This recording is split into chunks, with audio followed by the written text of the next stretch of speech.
Bismillahirrahmanirrahim. Nahmadu nusalli ala Rasul al-Kareem. Very good morning and Assalamu alaikum. The 9,963rd meeting of the Security Council is called to order. The provisional agenda for this morning is the situation in the Middle East, including the Palestinian question. I would like to warmly welcome the distinguished ministers and other high-level representatives present in the Security Council chamber. Your presence today underscores the importance of the subject matter under discussion.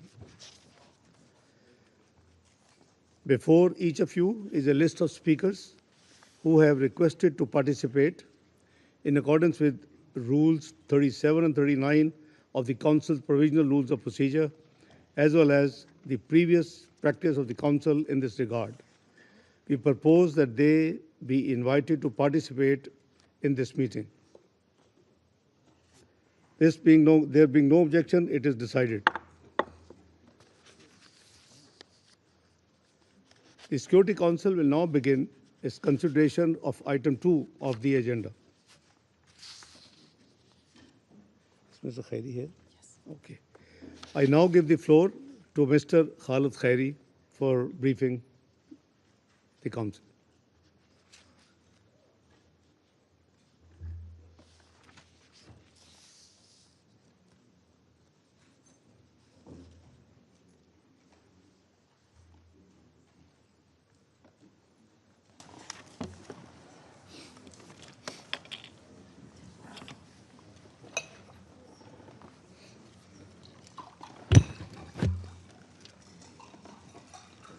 Mr. President, members of the Security Council,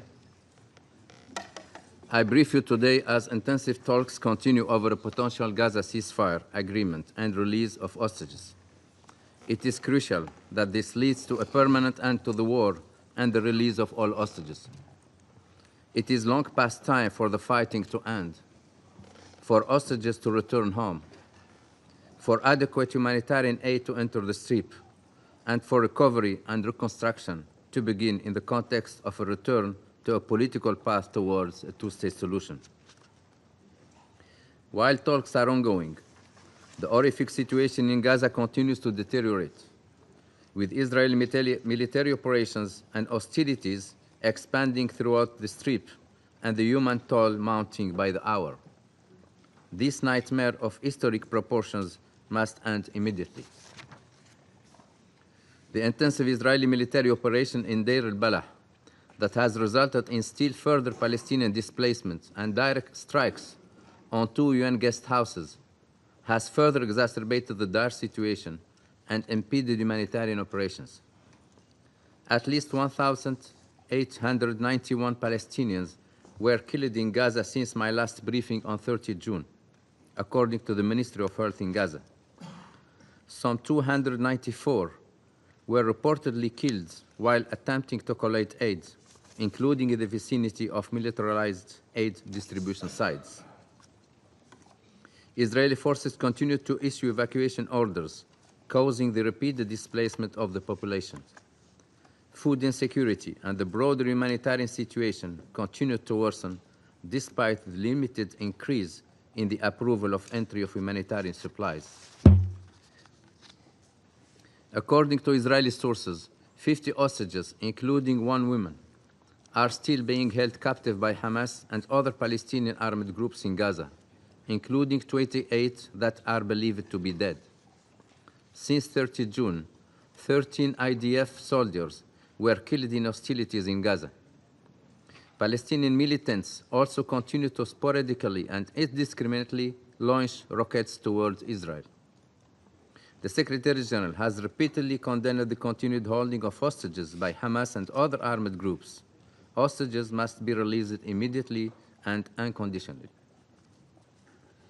I echo the Secretary General's calls for the repeated displacement of the population in Gaza to cease. Any forced displacement of the population from any part of the occupied Palestinian territory will constitute a breach of international law obligations International humanitarian law must be respected by all parties at all times, and civilians must be protected.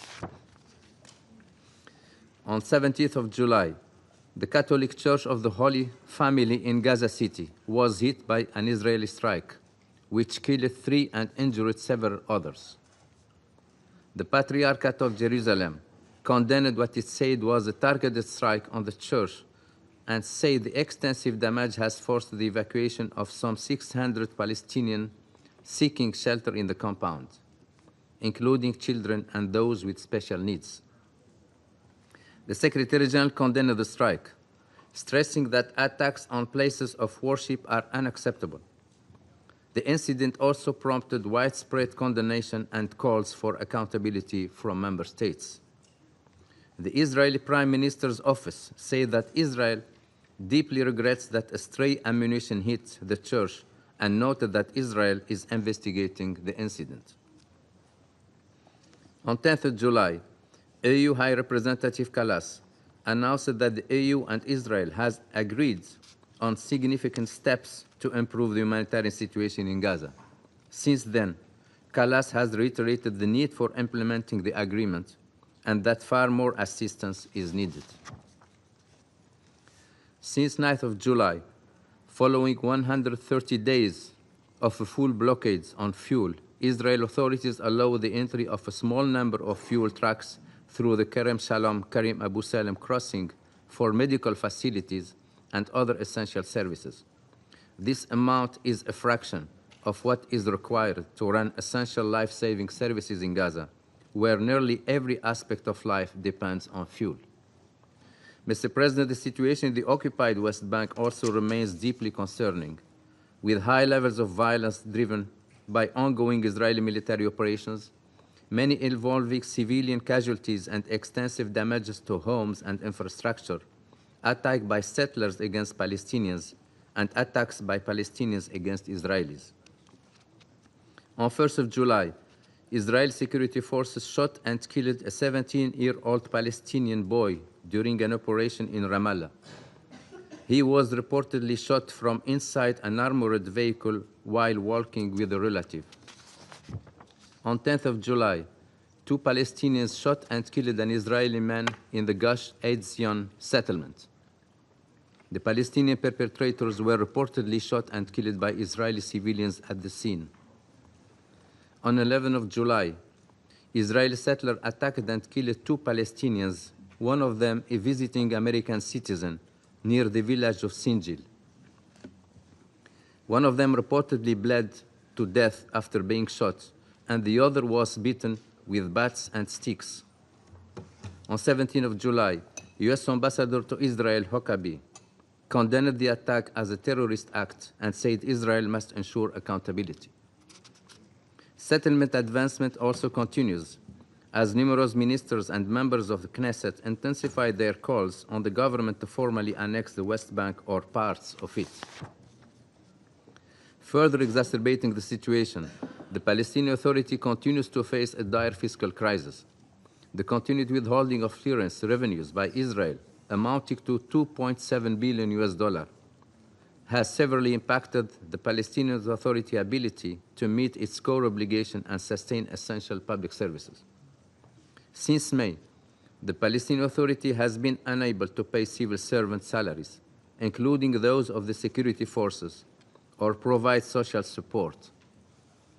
In an emergency session held on 17th of July, the Palestinian cabinet issued a stark warning that the Palestinian Authority may be forced to temporarily shut down vital sectors. Beyond the immediate risk to healthcare and basic service delivery, the Palestinian Authority also cautioned that similar disruptions across other institutions could erode social cohesion and undermine overall stability. Analysts urgently addressed the deterioration of the Palestinian Authority's fiscal and institutional situation could have catastrophic consequences, undermining the significant progress made over many years to build up Palestinian institutions. It is essential that the international community provide immediate support to address the Palestinian Authority's fiscal challenges, strengthening its governance capacity and prepare it to reassume its responsibilities in Gaza. Mr. President, in the midst of these multiple crises, UNRWA continues to face immense operational, political, and financial pressures. UNRWA's operations have been impeded in Gaza and the occupied West Bank. 330 agency staff have been killed in the war in Gaza. I reiterate the Secretary General's message that UNRWA cannot be replaced, and I cannot overstate enough how serious the agency's financial crisis is. Based on current forecasts, there is not enough money to sustain all operations in all fields beyond August 2025. Mr. President, we remain concerned by the precarious situation in the region, marked by sporadic developments and recurrent volatility.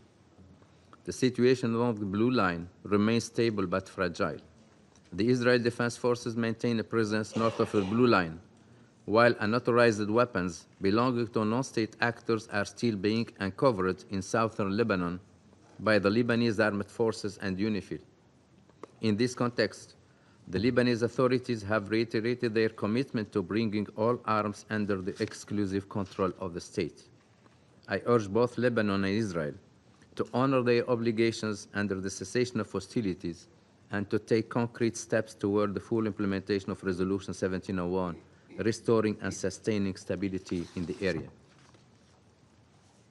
Syria is contending with another episode of violence that puts at risk its path to a peaceful, credible, orderly, and inclusive political transition.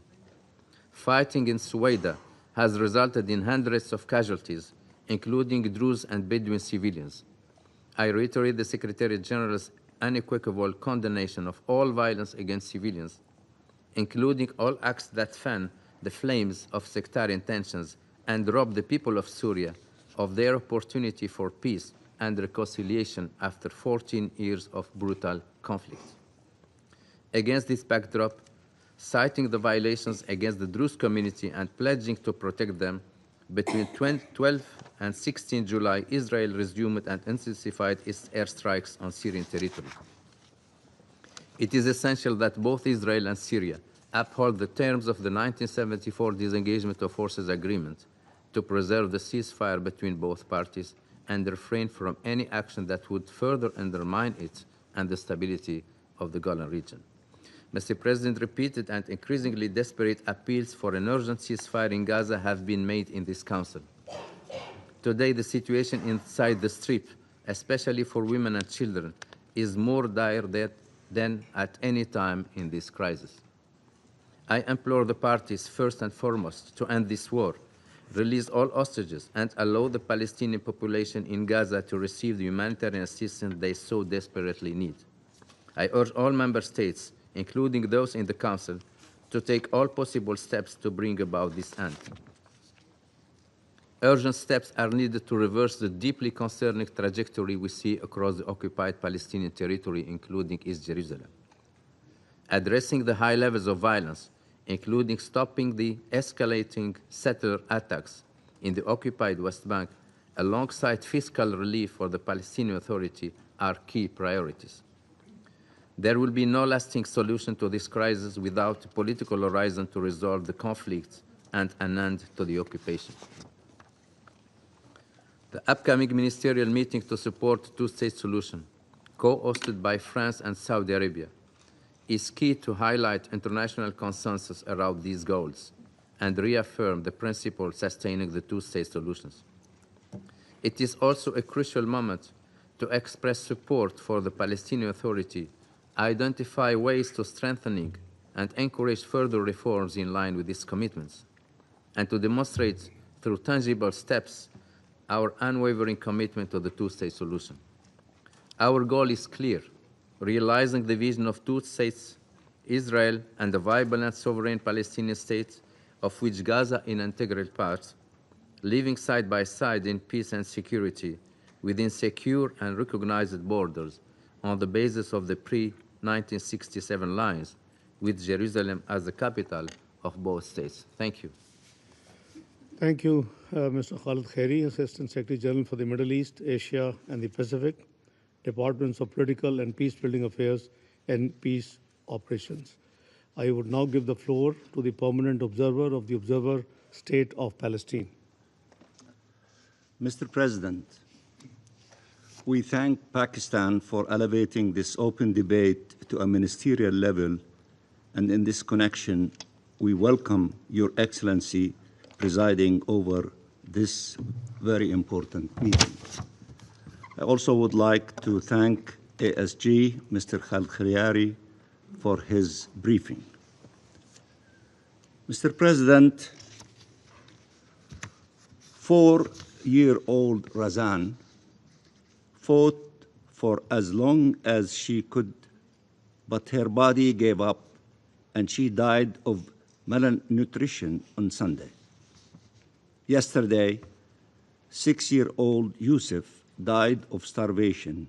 He was among 15 people to starve to death in the last 24 hours in Gaza. Israel has ravaged Gaza. It has destroyed nearly everything in that narrow strip of Palestinian land. But nearly 2 million human beings remain, including 1 million children. They must be saved. Israel has destroyed everything, their lives, their homes, the mosques and the churches, the schools and the hospitals, the entire infrastructure of life, and even the cemeteries. But make no mistake, the real target is the 2 million Palestinians who remain in Gaza. For Israel, their destruction is required for its scheme to take over the land. The fact Netanyahu and his government are actively pursuing transforming Gaza into a land without a people through genocide and ethnic cleansing under the unconvincing disguise of voluntary migration has only been made possible by the impunity they enjoy. All of what is happening now was predictable, premeditated and planned. It is a criminal and cruel enterprise occurring openly for all to see.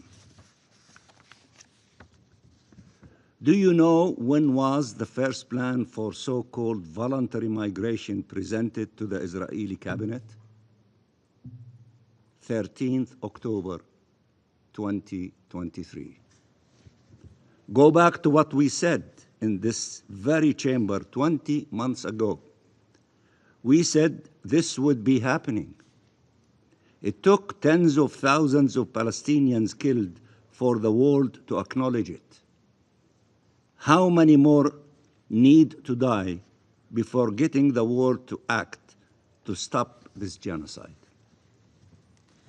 Mr. President, in Gaza, starved journalists are reporting about starved health and humanitarian personnel trying to save the lives of starving infants and children and their starving families. People are dying of hunger and thirst by design or while desperately trying to get food or water by design. People are collapsing in the streets while being forcibly displaced yet again by design. People are being gunned down and murdered by Israeli soldiers for merely trying to get a bag of flour or lentils to feed their families, again by design. Every day now, we receive heart-wrenching messages from Gaza with few words. I am hungry. This is what our children are saying, and every individual in Gaza is saying, I am hungry. There is no food for my family. We are dying. Help us. What should we tell them? What should the Security Council tell them? that the whole world is against this starvation policy, and yet it is worsening. That no one wants to see people in Gaza starving, and yet the world watches on as they die of hunger and thirst. Should we read to them the strong statements issued or the resolutions adopted? What should we tell them? They hear of outrage, condemnation, pressure, and deals being made, but find no food to save their lives and the lives of their loved ones, or get shot to death while trying to reach it. They bury their sons and daughters every day. They grow thinner as their bodies eat away at them every day, wasting away, their struggle to survive more painful and more crushing every day. What should we tell them? That the negotiations for a ceasefire continue, and that in the meantime Israel has been given a right to massacre them and to deny them aid to life? Is that what international law stipulates? Is that what humanity dictates? What should we tell them? That this is the extent of what the world can do or is willing to do to save Palestinian lives?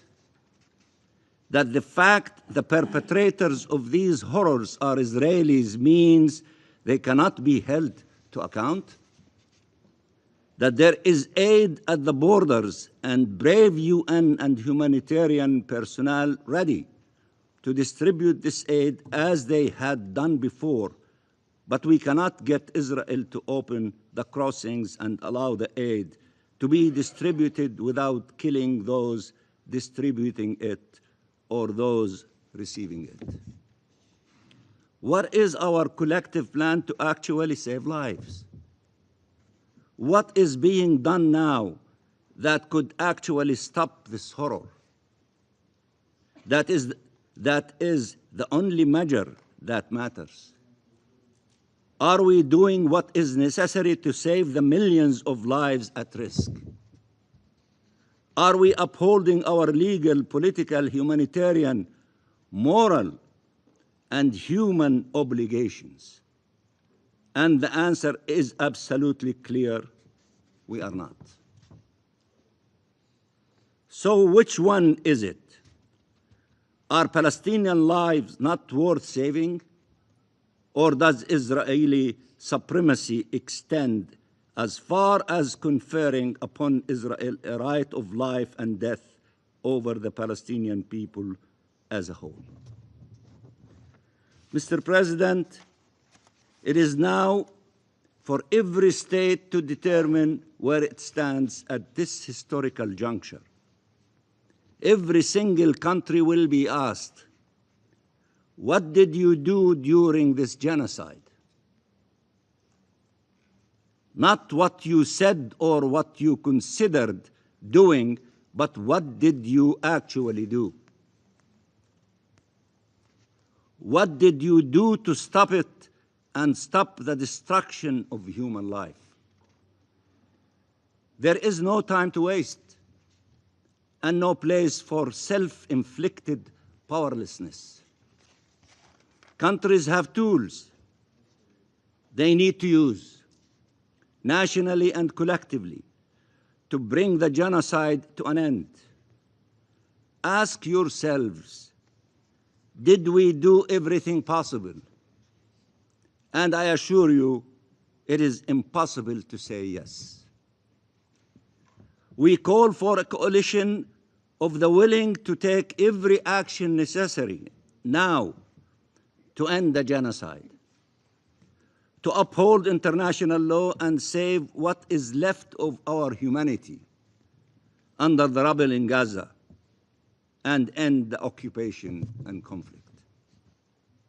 A year ago, the ICJ adopted a landmark opinion on ending the unlawful presence of Israel in the occupied Palestinian territory that spelled out in no uncertain terms the obligations of Israel and, as importantly, the obligations of third parties. You.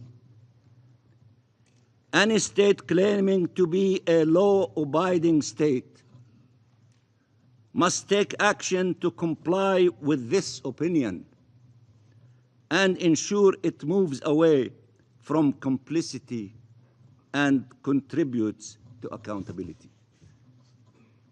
The General Assembly called over a month ago upon all member states to individually and collectively advance accountability and take all measures necessary in line with international law and the Charter of the United Nations to ensure compliance by Israel, the occupying power, with its obligations. Since the adoption of that resolution, more than 3,000 Palestinians were killed, the majority women and children. States must act now to stop these atrocities. I represented the state of Palestine at the meeting of the Hague Group in Bogota, Colombia, where countries came together and adopted concrete measures to halt the genocide and advance accountability. This is an important step in the right direction. Several of the countries represented here have also announced concrete steps and initiatives to the same effect. But much more needs to be done, and fast. The commitment is good by some, but it's not sufficient. We need more from all of you. Within days, not weeks, and certainly not months, we are out of time, because every day we fail to act, children are killed, starved, orphaned, burned, disabled, and traumatized. Families are shattered. Life is destroyed. Red lines are useless if they can be crossed over and over again without consequences. Rules are worthless if we are not willing to sanction their breacher. Words are meaningless if they are not followed by action. We need you to act, and act now. Of course, it is better to speak out rather than stay silent, but speaking out cannot be an alternative to action, especially when it is evident Israel is not listening and becoming only more brutal, only more dangerous. And we should not pretend we are not hearing what Israel is saying or not seeing what it is doing. Netanyahu, Katz, Saar, Smotrich, and Ben Gvir are clear. They say there are no innocent people in Gaza. They call our children children of darkness. They call our people human animals and have been acting accordingly. They spoke of inflicting death and destruction on all of Gaza, and they did. They are confessing to their own crimes and are committing them in plain sight for all to see. 7 decades of impunity make them confident they have no reason to hide their intentions or actions. Mr. President, we warn against all those who try to portray this conflict as a religious conflict, including those who do so to shield Israel from criticism and condemnation. This is not a conflict between Jews and Muslims. It is a war against Palestinian presence in the land of Palestine. Palestinian Christians are not spared. From Gaza to Taibe, from Bethlehem to Jerusalem. The Israeli strike against the Holy Family Church is not the first of its kind. By the way, this is the church that the late Pope Francis used to call every day. The historic Greek Orthodox Church of Saint Porphyrius in Gaza was bombed in the early days of the war, as was the great Omari Mosque. 2 Palestinian women were shot and killed on the grounds of the Holy Family Church back in December 2023. Settlers' terror attacks are about forcibly displacing Palestinian communities regardless of their faith and about stealing their land. Christians are harassed, attacked, and beaten like their Muslim brothers and sisters. When trying to celebrate their holy days, priests and nuns report attacks against them and the church properties. They are spat on, insulted, and threatened by Israeli extremists. This is not a conflict between Jews and Muslims.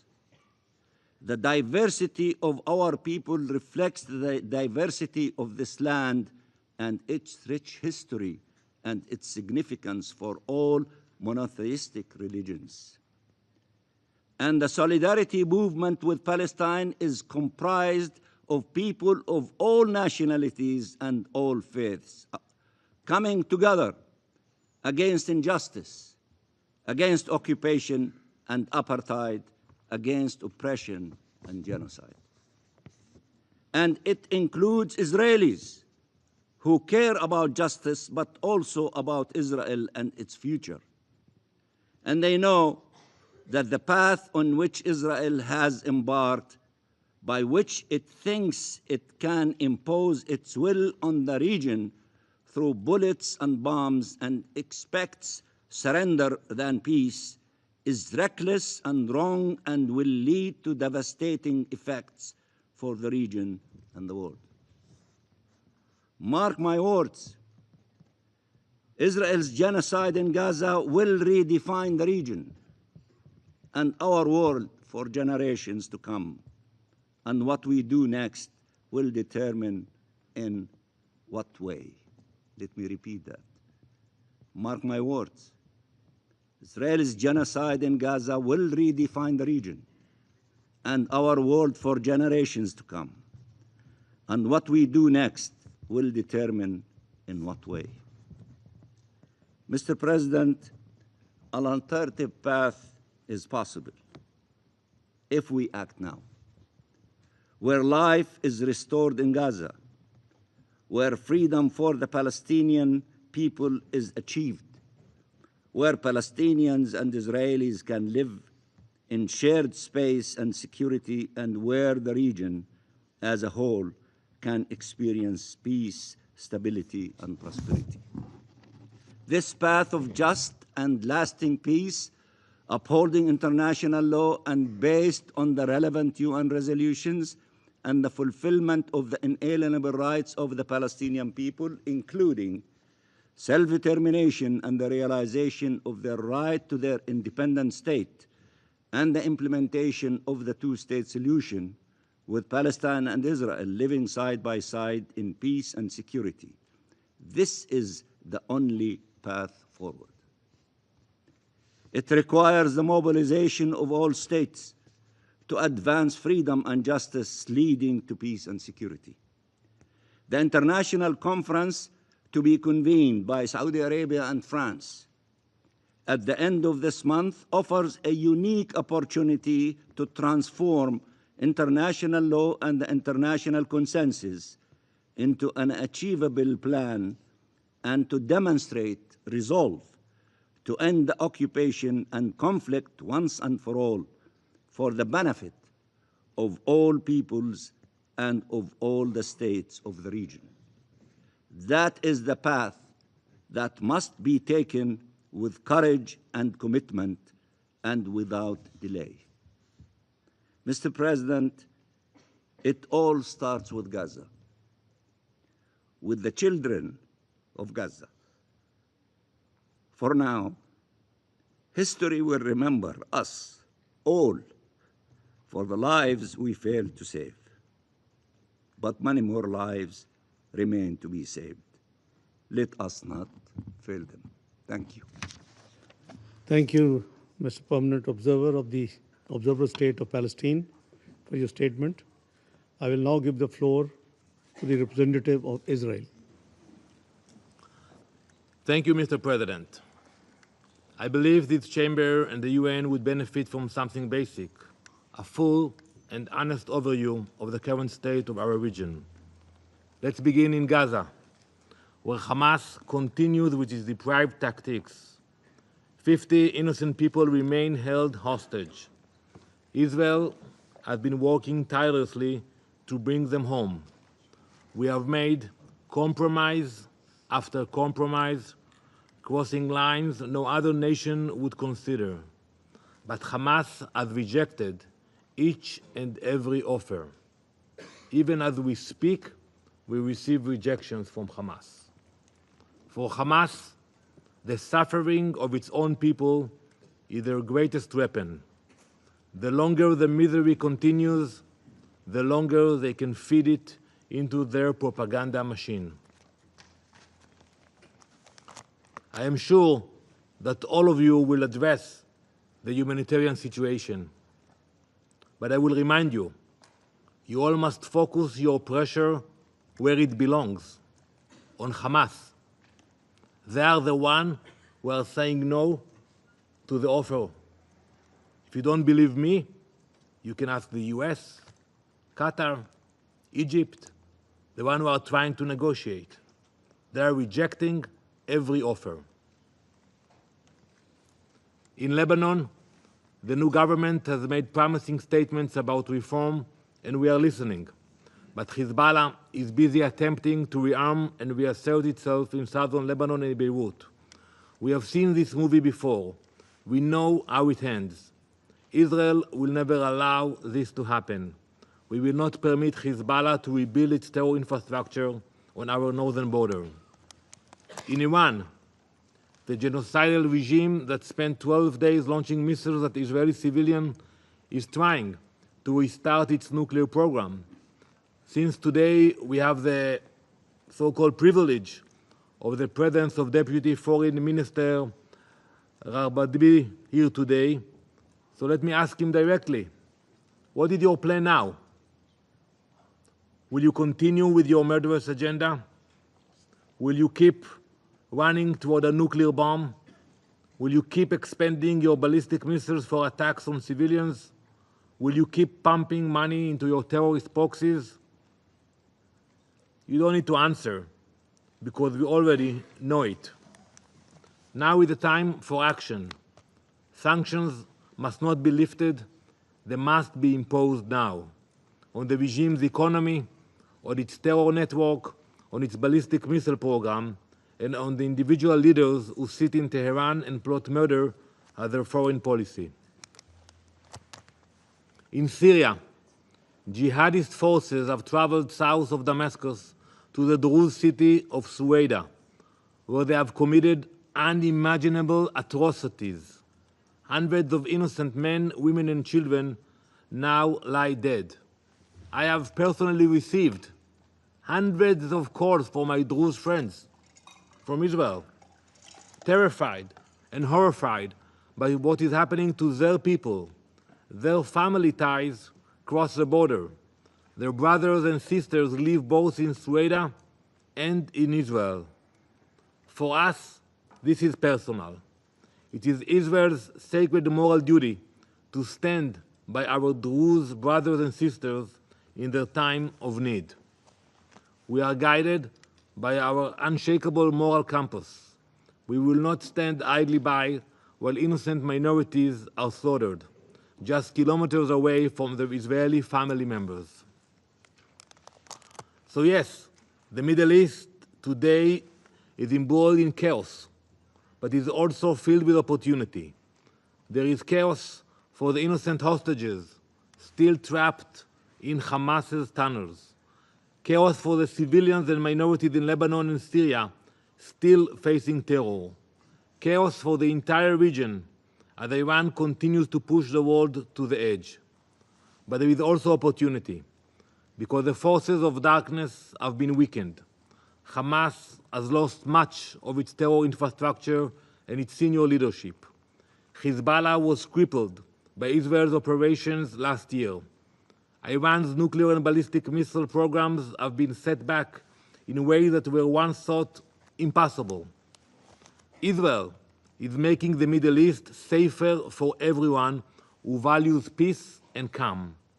In other words, we are doing the work of the United Nations.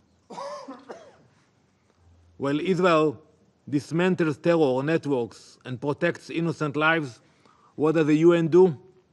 It clings to its political agenda. It protects its bias. It defends the agencies that have long abandoned neutrality. You don't need to look far to see this bias in action. Just look at the statements and conduct of Tom Fletcher and his agency, OCHA. Too often, Mr. Fletcher has forgotten or decided to ignore that his statements have consequences. He has repeatedly abandoned his sacred responsibility to act without bias, choosing instead to fuel a political campaign against Israel. Several weeks ago, Mr. Fletcher claimed that 14,000 babies in Gaza would starve to death within 48 hours. That statement was false. It was baseless. While he quietly walked it back, the damage had already been done. But with another lie, Mr. Fletcher has not walked back: the accusation that Israel is committing genocide. He knows it's not true. He knows it. There are facts, international law, you have to prove intention. Yet he said it anyway. That word carries more weight than any other accusation. To use it falsely is to dishonor the memory of real genocide victims and to endanger more lives by fueling hatred. It is not too late to correct the record. Israel demands that Mr. Fletcher retract his statement, publicly, unequivocally, and immediately. But this is no longer just about one official's reckless remarks. His responsibility has infected OCHA from top to bottom. Let's start with the data. On May 6, OCHA published figures claiming to show civilian casualties in Gaza. Officially, just 2 days later, those figures were reduced by over 10,000. Not by 1, not by 10, not by 100, and not by 1,000, by 10,000. Just like that. No explanation, no accountability, just a quiet adjustment. No, 10,000 less. As if the original numbers weren't already plastered across headlines worldwide. OCHA has built its reports almost exclusively on data from Hamas-run institutions. There is no independent verification, no cross-checking, no effort to distinguish between civilians and terrorists. Every casualty is listed as a civilian. This violates the UN's own standards in every other conflict. But when it comes to Israel, those standards disappear. At the same time, OCHA has actively undermined Israel's humanitarian efforts in Gaza. It tracks only UN-coordinated aid while ignoring the thousands of trucks of food, medical supplies, and fuel that Israel, the private sector, and other partners have delivered. OCHA has undercounted over 13,000 trucks. That's a deliberate choice to misrepresent reality. Perhaps most disturbing, Israel has uncovered clear evidence of Hamas affiliation within OCHA's ranks. So when you combine all of that with Mr. Fletcher's repeated falsehoods, you are not looking at a humanitarian agency, you are looking at a propaganda machine. I have said many times before, Israel believes in humanitarian work. We are committed to helping civilians, to protecting innocents, and to ensuring aid reaches those who need it. But we will not work with organizations that have chosen politics over principles. Mr. Fletcher has made it clear that OCHA is no longer a neutral agency. Israel is therefore left with no choice but to act. Today, I announce that Israel will take steps to ensure that what has been happening with OCHA will no longer continue. Hundreds of OCHA employees are undergoing security vetting. Key employees will not have their permits renewed following clear evidence of strong affiliation with Hamas. Some were even involved in the atrocities of October 7. Israel will no longer grant automatic visas to OCHA's international staff. Visas will now be limited to 1 month's terms. What was will no longer be. Jonathan Whitehall, OCHA's head of office for the so-called territories, has consistently and outrageously demonstrated his bias and agenda against the State of Israel. He will not have his visa renewed, and he will leave the country by July 29th. Mr. President, at some point, enough is enough. Enough with the hypocrisy. Enough with the bias. Enough with the endless defamation campaign against the State of Israel. Israel is doing the job the UN was created to do. We are dismantling terror networks. We are protecting civilians. We are standing up for minorities under threat. While Israel fulfills this mission, many within the UN spend all of their energy, 24/7, trying to smear Israel, protecting its own biases, siding with the very actors that fuel the chaos. It is time to return to the UN's core purpose. Israel will continue to do what is necessary to protect our people, defend our borders, help our neighbors in need, and bring our hostages home. We invite the UN, finally, to do the same. Thank you. Thank you, Mr. Representative of Israel, for your statement. I shall now make a statement in my capacity as Deputy Prime Minister and Minister of Foreign Affairs of the Islamic Republic of Pakistan. Bismillahir Rahmanir Rahim. Nahmaduhu wa nusalli ala Rasul al-Kareem.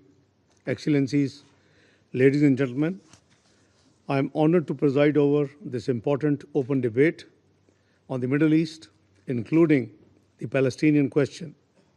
I thank Assistant Secretary General Khaled Khiari for his comprehensive briefing. For decades, the Palestinian people have endured the worst form of occupation and apartheid. They have been denied their fundamental and inalienable rights, including the right to self-determination and statehood. What we have witnessed in Gaza for the last 22 months is not just a humanitarian catastrophe, but a collapse of humanity itself. Gaza has become a graveyard for innocent lives as well as for the international law, particularly the international humanitarian law. Over 58,000 Palestinians, most of them women and children, have been killed in Israel's brutal military assault. The systematic targeting of hospitals, schools, UN facilities, aid convoys, and refugee camps are not incidental. These are deliberate acts of collective punishment in flagrant violation of IHL, numerous Security Council and General Assembly resolutions, as well as the binding provisional measures ordered by the International Court of Justice. Excellencies, the hunger crisis in Gaza has reached unprecedented and deeply alarming levels. According to the United Nations World Food Programme, a third of the population not eating for multiple days in a row, an indicator of catastrophic levels of food insecurity. Excellencies, the Palestinian question is a litmus test for the credibility of the United Nations, the Security Council, and the integrity of the international law. Failure to uphold the rights of the Palestinian people will embolden impunity and undermine the legitimacy of the very international order we all claim to defend and uphold. The Security Council must live up to its responsibility and ensure compliance with its own decisions. Pakistan reaffirms its unwavering and principled support and solidarity with the Palestinian people and their right to a viable, sovereign, and contiguous state of Palestine based on the pre-1967 borders with Al-Quds al-Sharif as its capital. This is the only just and durable solution, enshrined in Security Council and General Assembly resolutions, the Arab Peace Initiative, and the consensus position of the OSCE. We urge the Security Council to pursue with unity and urgency the following concrete measures. First, an immediate, permanent, and unconditional ceasefire in Gaza and across the occupied Palestinian territory, including the full implementation of the Council Resolution 2735. We appreciate the ongoing diplomatic efforts aimed at securing a ceasefire in Gaza and hope these would yield tangible and meaningful outcomes, including a permanent end to the war. We appreciate the role played by Egypt, Qatar, and the United States in this regard. Second, unfettered, sustained, and secure humanitarian access to all civilians in need and the protection of aid workers, medical teams, and the UN personnel. Immediate steps should be taken to ensure the delivery of life-saving food and medical assistance, restore humanitarian supply lines, and prevent famine conditions from taking hold. Third, renewed and reinforced international support to UNRWA, which remains indispensable to the survival of millions of Palestinians. Fourth, an end to the forced displacement, illegal settlement expansion, and annexation of Palestinian land, particularly in the West Bank and East Jerusalem. Fifth, implementation of the Arab and OIC-led reconstruction plan for Gaza, which represents a vital framework for post-conflict recovery and rehabilitation, sustainable development, and the restoration of dignity for the Palestinian people. And sixth and last, a political horizon is the need of the hour, the revival of a genuine and time-bound political process to achieve a just, comprehensive, and lasting two-state solution in accordance with international law and relevant UN resolutions. Pakistan welcomes the growing international momentum in support of the Palestinian statehood and full membership of the UN. We urge those that have yet to recognize the state of Palestine to do so as soon as they can. We also welcome the convening on 28th of July of the International Conference on the Two-State Solution, co-chaired by Saudi Arabia and France, to help generate renewed momentum and take concrete actions towards achieving the two-state solution. Excellencies, a comprehensive and enduring peace in the Middle East requires addressing all interrelated crises across the region through effective multilateralism and peaceful settlement of disputes. Pakistan supports the stabilization of Syria through an inclusive political process. Syria's unity, sovereignty, and territorial integrity must be upheld.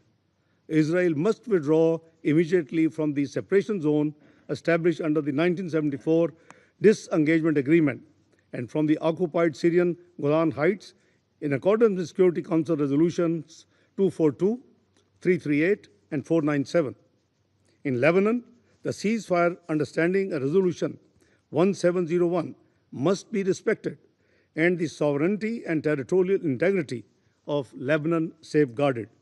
We must support the peace process in Yemen, facilitated by the UN and regional actors, particularly Saudi Arabia and Oman. The sharp rise in tension and violence as a result of Israeli aggression and unlawful military strikes in Iran was profoundly disturbing. These attacks set a dangerous precedent and pose grave threat to regional and global peace. Pakistan calls for urgent recourse to dialogue and diplomacy consistent with the UN Charter to find a peaceful and lasting resolution to this issue in accordance with the rights, obligations, and responsibilities of all parties. Excellencies, history has taught us that the use of force and unilateral military actions only deepen conflicts and entrench divisions with tragic human and humanitarian consequences. The way forward lies in upholding international law, ending foreign occupation, rejecting the use of force, and promoting solutions through dialogue and diplomacy. It is time to give the Palestinian people what they have been denied for too long: justice, freedom, dignity, and a state of their own. That is the path to durable peace and stability in the Middle East. I thank you all. I now resume my functions as President of the Council, and I will give the floor to the representative of Greece. I thank you, Mr. President. I would also like to thank Assistant Secretary General Mr. Khaled Khiari for his detailed and insightful briefing. Mr. President, a lot has transpired in the volatile region of the Middle East since our last open debate in April, demonstrating the potential pitfalls in a part of the world where security can unravel in an instant. The recent cessation of hostilities between Iran and Israel has been a welcome development. It is now critical for IAEA inspectors to resume their activity, verifying the status of Iran's enriched uranium stockpiles and enrichment capabilities. We urge Tehran to abide by the JCPOA, return to the negotiations table, and uphold its commitments as part of the NPT. Volatility in the Red Sea region, a nodal maritime route, exposes the international community to acute security risks and economic uncertainty, jeopardizing global trade and supply chains. Underscoring the importance of immediately seizing all attacks against merchant ships, we reiterate our call for the full respect and implementation of the UN arms embargo against the Houthis by all. The core of regional tensions and turbulence lies where it all started on October 7, 2023, with the horrendous terrorist attack of Hamas on Israel. As discussed a week ago in this very chamber, for yet another time, a year and a half into this conflict, a severe humanitarian crisis has taken hold of the entire Gaza Strip, with the population facing conditions of distress and struggling to survive. We welcome the recent agreement between Israel and the European Union on scaling up humanitarian aid for the people in Gaza, as it provides some much-needed hope. The agreement demonstrates that dialogue with Israel can bear results. On this premise, we urge Israel to allow and facilitate the safe, unconditional, massive, and unhindered delivery of humanitarian aid into the Strip. We expect the agreed steps to be implemented with a sense of urgency, allowing a substantially increased humanitarian aid to enter the Strip and opening the southern and northern crossings is imperative. Undoubtedly, to achieve this, the expertise of the United Nations, its agency network, and UNRWA remains invaluable. At the same time, we stress that any humanitarian plan must adhere to the core principles of international humanitarian law, cover all parts of Gaza, and support the existing humanitarian operations within the Strip. Israel's Gaza Humanitarian Fund plan falls short of this promise. As efforts led by Egypt, Qatar, and the United States to secure a much-needed ceasefire deal are ongoing, let us recall that hostages continue to suffer, held in captivity by Hamas for 19 consecutive months. Having repeatedly condemned the October 7 terrorist attacks and the ongoing detention and inhumane treatment of hostages, we reiterate our demand for their immediate and unconditional release. We deplore the refusal of Hamas to hand them over. While conditions in Gaza remain dire, the security situation in the West Bank and East Jerusalem also raises concerns. We condemn the escalation and the continued settler violence, the expansion of illegal settlements, and Israel's military operations. Settlement expansion is contrary to international law and the relevant Security Council resolutions, seriously undermining the prospects for a two-state solution. The repeated attacks on Taiba, one of the Christian majority villages in the West Bank, are particularly alarming. In the same vein, we express our deep sorrow for the tragic loss and casualties caused by the attack on the Catholic Church of the Holy Family in Gaza. Places of worship and religious sites should never be targeted. Mr. President, there is no military solution for Gaza. Greece, along with the United Kingdom and 27 international partners, recently came together with a simple yet urgent message. The war in Gaza must end now. The only solution for Gaza would be a political one.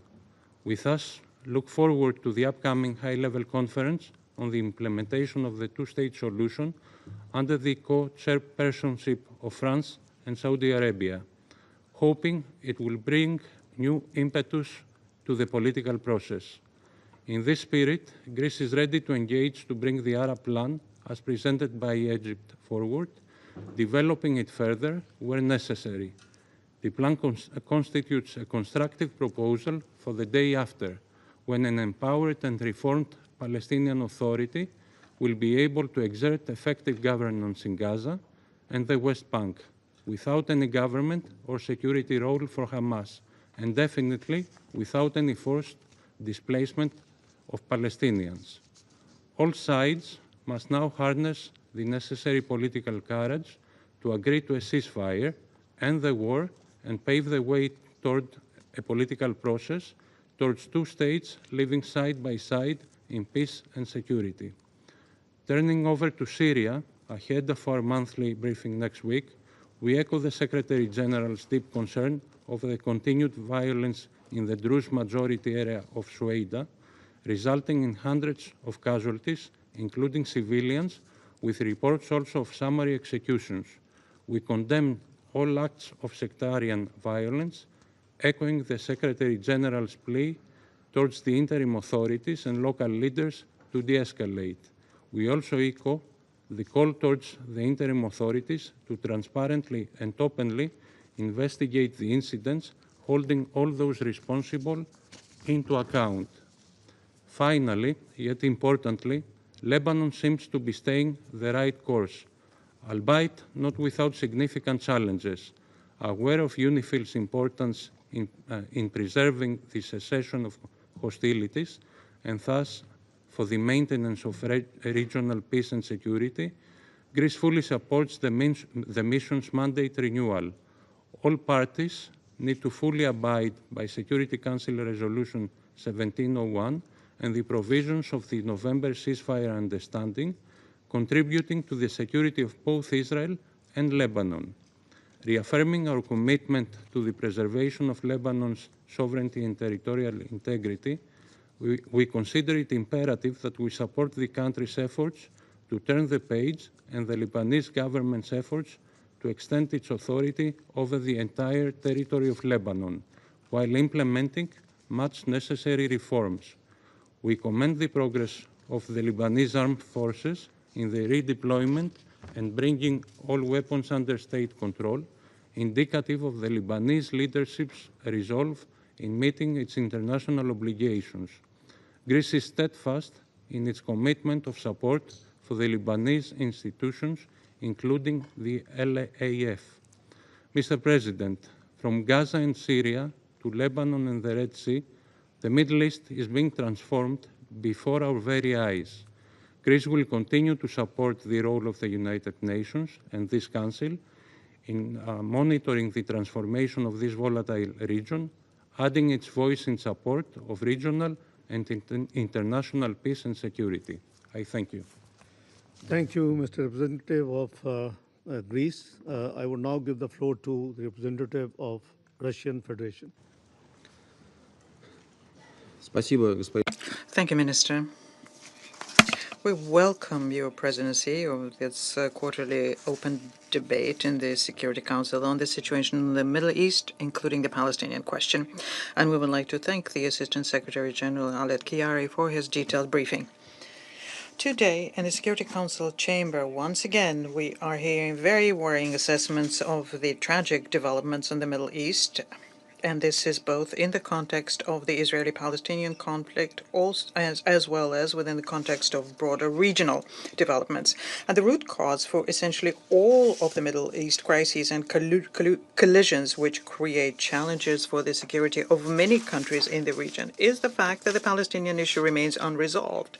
Whereas the main parameters for the settlement of this is something that the international community agreed many decades ago. As a result, a growing number of Middle Eastern countries are beginning to forget what peaceful life without bombs, explosions, and threats of full-scale hostilities is like. Unfortunately, during the time elapsed since our previous debates on this, a spiral of escalation in the region has become intensified and pulled new states into it. In June, we all witnessed a very sharp military confrontation between Iran and Israel. It was accompanied by the Western Jerusalem strikes, with support of Washington strikes, on the nuclear facilities in Iran, the facilities which were under IAEA safeguards. These unjustified attacks are not just a gross violation of the UN Charter, but they also severely undermine the foundations of the nuclear non-proliferation regime. We strongly and unconditionally condemn attacks against the Islamic Republic of Iran. Through this act of aggression, Washington and West Jerusalem pushed the region to the brink of a large-scale war, which could have had the most dire radiological consequences, not just for Iran, but also for all of the states in the Middle East.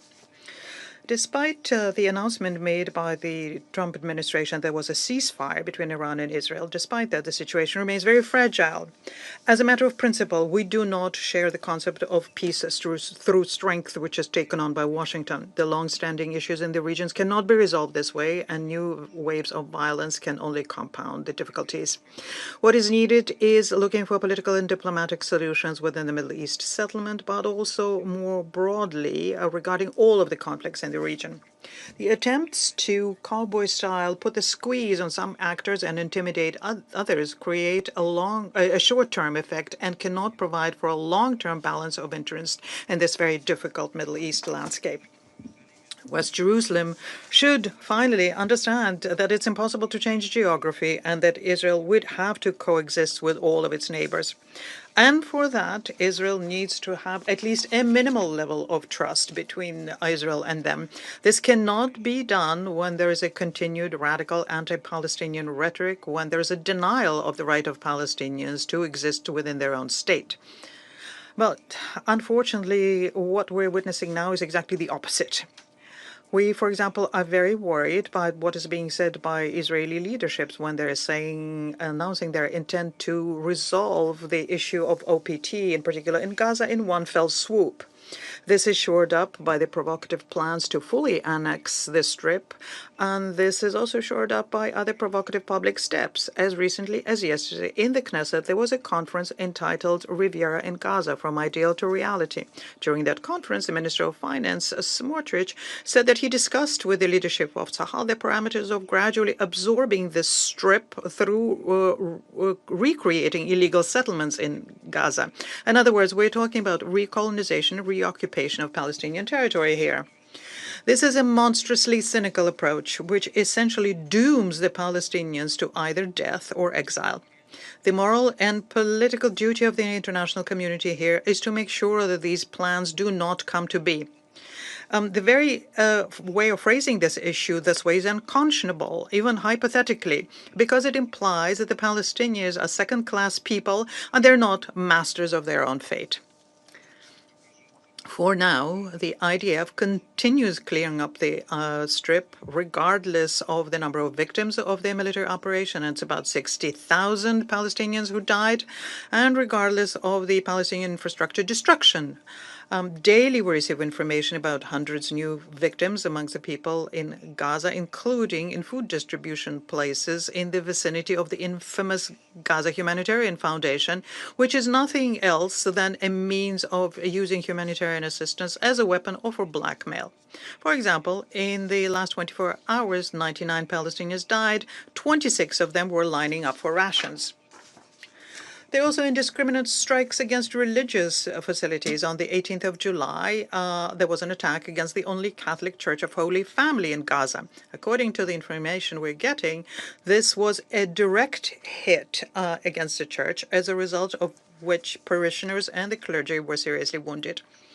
We strongly condemn this kind of action. We're most seriously concerned by the fact that the people in Gaza do not have an opportunity of obtaining adequate medical assistance. Essentially, all of the medical infrastructure in the strip is destroyed. There are still shortages of all basic necessities, medicines, medical instruments, fuel, and even bags are needed for burial. Hospitals receive hundreds of patients daily, including children who are on the brink of death from starvation. According to the figures as of yesterday, in the past 48 hours, 33 people died from starvation. They're including 12 children. And these figures, as we all know, unfortunately will only grow. Malnutrition is something that doctors and nurses are suffering from as well. They cannot expect to receive adequate food under essential blockade of Gaza either. Mr. President, we are convinced that all those present here very well know the assessment issued by international humanitarian organizations and UN agencies of what is happening in Gaza. They're saying that it goes beyond what is acceptable even at war. In November 2023, the Secretary General stated that Gaza had become a huge children's cemetery. Recently, the Commissioner General of UNRWA, Mr. Lazzarini, described the situation in Gaza as hell on earth. Such assessments are issued by all humanitarians without exception. All of those who are working in the sector were traveling to it. How does Israel react to all of that? We have heard that today after the permanent representative of the country essentially stated that they will be squeezing OCHA from the occupied territory and there will be sanctions against its high-level representatives. We just need to find out now whether Washington is also going to be covering up for its allies without a murmur as well, whether they will support their new inhuman steps, which goes in counter to what in other instances they proclaim as to be human rights protection.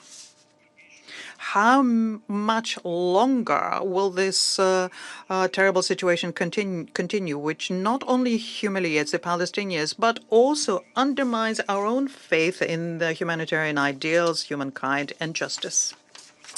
Against the background of the disaster in Gaza, what is somewhat obscured is the situation on the West Bank. But unfortunately, this gives us equal reasons for worry because the military operation continues their economic suffocation and arbitrary arrest against the Palestinians, property expropriation and demolition of houses. To this, we need to add the unconstrained violence by the settlers, very frequently under the lenient eye of the Israeli military, and the record pace of settlement construction and at the same time an open declaration to annex the West Bank. This is part of the overall stance to destroy any kind of premise or an opportunity for Palestinians to have their own state, depriving them of the possibility to survive in the occupied territories. Can we really allow ourselves not to notice that and allow the Israeli policy of fait accompli the possibility of fully trample underfoot the international documents about a two-state solutions. Mr. President, the Russian approaches to the current situation in the OPT and in general to the issue of the Israeli-Palestinian settlement have been consistent and are based on obvious truths. We have consistently advocated in favor of an immediate and unconditional ceasefire and the release of all hostages and those who are forcibly detained, ensuring that there is safe and unimpeded humanitarian assistance, the relaunching of the peace process on the two-state basis, which would ensure the implementation of the legitimate aspirations of Palestinians.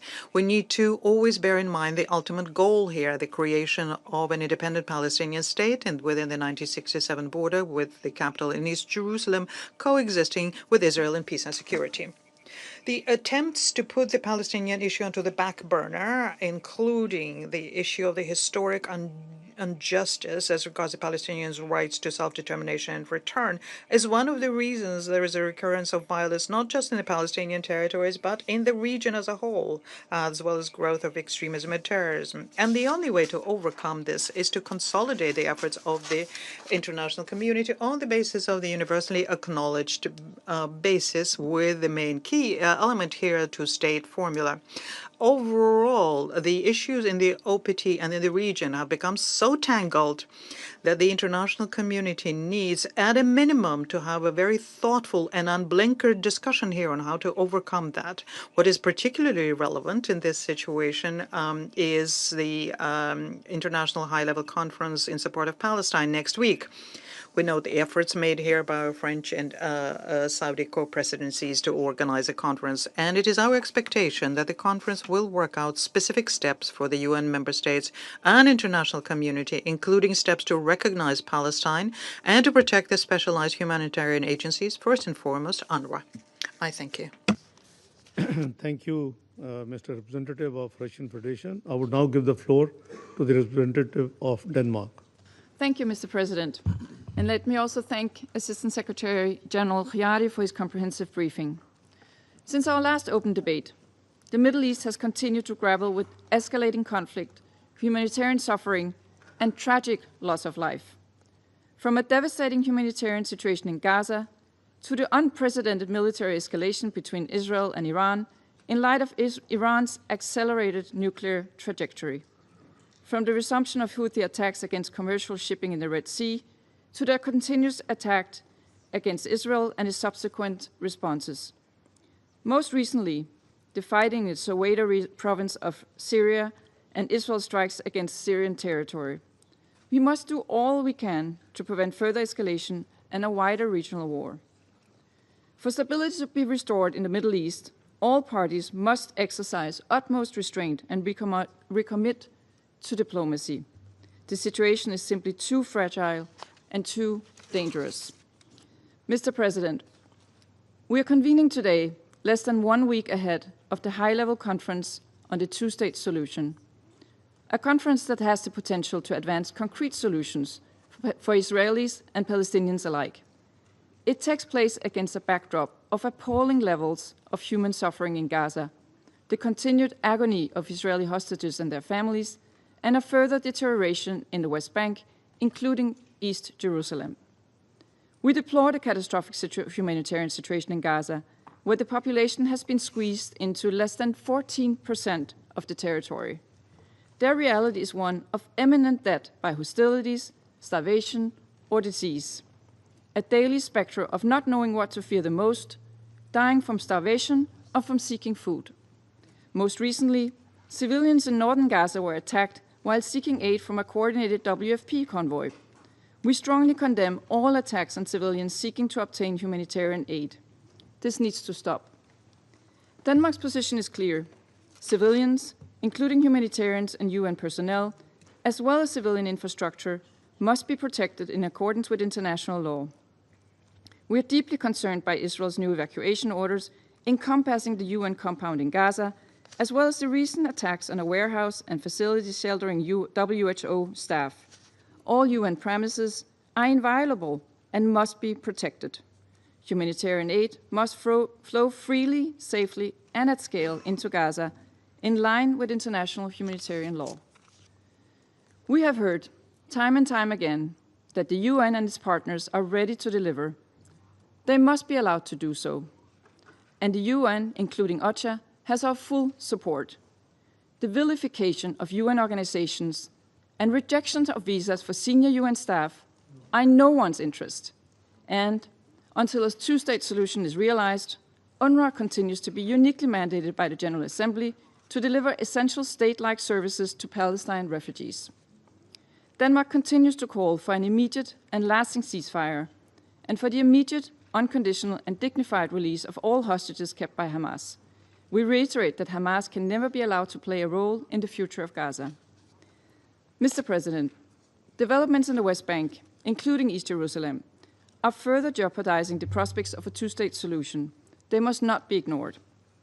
Denmark condemns the continuing acceleration of settlement construction and intensification of settler attacks against Palestinians.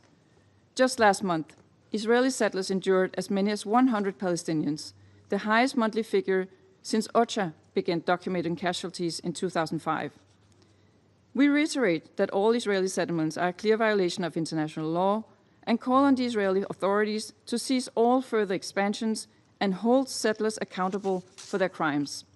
In this regard, we strongly oppose Israel's decision to assume the long-stalled E1 settlement expansion plan, which was add more than 3,400 new units and essentially cut the West Bank in two. We reiterate that resolutions of this Council, including 2334, are not merely words on paper. They must be fully implemented. Mr. President, in closing, as we look to the next week's high-level conference, it is critical for the international community to come together to advance concrete measures for the implementation of a two-state solution. This remains the only viable path to sustainable peace in the Middle East and a future where Palestinians and Israelis live side by side in peace and security. Meanwhile, we need to continue to work for de-escalation and lasting peace in the wider region. Denmark looks forward to contributing constructively to these ends. I thank you. Thank you, Madam Representative of Denmark. I would now give the floor to Representative of China. Thank you, President. I welcome your presence, Deputy Prime Minister and Minister of Foreign Affairs Dar, and presiding over the meeting. I thank ASG Khiari for his briefing. For some time now, the Middle East has been mired in turmoil, with conflicts and confrontations escalating. The conflict in Gaza, dragging on for 21 months, has caused over 58,000 deaths and an unprecedented humanitarian catastrophe. Israel's continued military attacks, restrictions on access to supplies, and the implementation of a militarized aid distribution mechanism have repeatedly led to heavy civilian casualties. Recently, Israel launched ground offensive against Deir al-Balah in central Gaza, attacked WHO facilities, and searched, interrogated, and even detained its staff. We strongly condemn these. Military means are not the right way to resolve issues. More killings will not bring lasting peace. China urges Israel to immediately cease all military operations in Gaza, fulfill its obligations under international humanitarian law, fully restore humanitarian access, and support the UN and other humanitarian organizations in their aid effort. China firmly supports the UN Office for the Coordination of Humanitarian Affairs and USG Fletcher in their work. The country with significant influence over the party concerned should adopt an impartial and responsible approach and truly play a positive and constructive role. While the fighting in Gaza rages on, the situation in the West Bank is very tense. So far this year, settlement expansion and settler violence have killed over 600 Palestinians and injured over 5,000. The international community has repeatedly affirmed that settlement activities violate international law and Council resolutions and must cease immediately. Israel should stop its attacks on the West Bank, curb settler violence, and conduct impartial investigations of all attacks and pursue accountability. President, elsewhere in the Middle East, the challenges to peace and stability are equally daunting. Israel's continued attacks on Syria and Lebanon and its illegal military presence have increased tensions. The sovereignty, security, and territorial integrity of Syria and Lebanon must be fully respected, and the relevant Security Council resolutions should be effectively complied with. The Syrian interim authorities should promote an inclusive political process and effectively implement the obligations under international law, including counterterrorism. The international community should help and support the Lebanese government in its active governance. We call on the Houthis to stop targeting merchant ships, and all parties concerned to exercise calm and restraint in order to maintain the safety of shipping lanes in the Red Sea. It has been proved that war cannot resolve the Iranian nuclear issue, and a political solution is the only way forward. All parties should ensure that the ceasefire reached between Israel and Iran is effectively implemented and prevent the situation from escalating again. The parties concerned should restart dialogue and negotiations on an equal footing and address their legitimate concerns through consultations. Iran's commitment not to develop nuclear weapons should be taken seriously, and all parties should fully respect Iran's right to the peaceful uses of nuclear energy as a state party to the Treaty on the Non-Proliferation of Nuclear Weapons. Relevant countries should abandon the practice of frequently resorting to threats and pressure, which will only intensify tensions and confrontations and even further undermine diplomatic efforts. President, lasting peace in the world would not be possible without a stable Middle East. The Middle East cannot remain under the shadow of conflicts forever, nor can its people continue to live in the insecurity of war. The question of Palestine lies at the heart of the Middle East issue, and the implementation of the two-state solution is the only viable way to resolving the question of Palestine. The international community must firmly reject unilateral actions that erode the foundation of the two-state solution and firmly oppose the dangerous attempts to annex Gaza and the West Bank. We welcome the high-level conference on the implementation of the two-state solution to be convened next week, and we look forward to its galvanizing strong momentum to the implementation of the two-state solution. I thank you, President. Thank you, Mr. Representative of China. I would now give the floor to the representative of Algeria. Mr. President, let me first thank Pakistan for convening this open debate and express our appreciation to ASG Khaled Khiari for his sobering briefing. His words echo what every soul in this chamber already knows, what the world sees, and what history will not forget: the catastrophic suffering of Palestinians in Gaza and the West Bank alike. What we are witnessing is not war. It is annihilation, not only of people, but of life itself.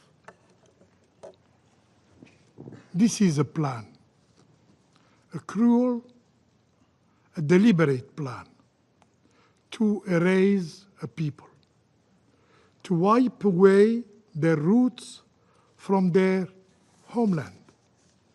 But, Mr. President, no matter how many bombs fall, no matter how deep the pain of the Palestinian people in Gaza, Palestine is not leaving.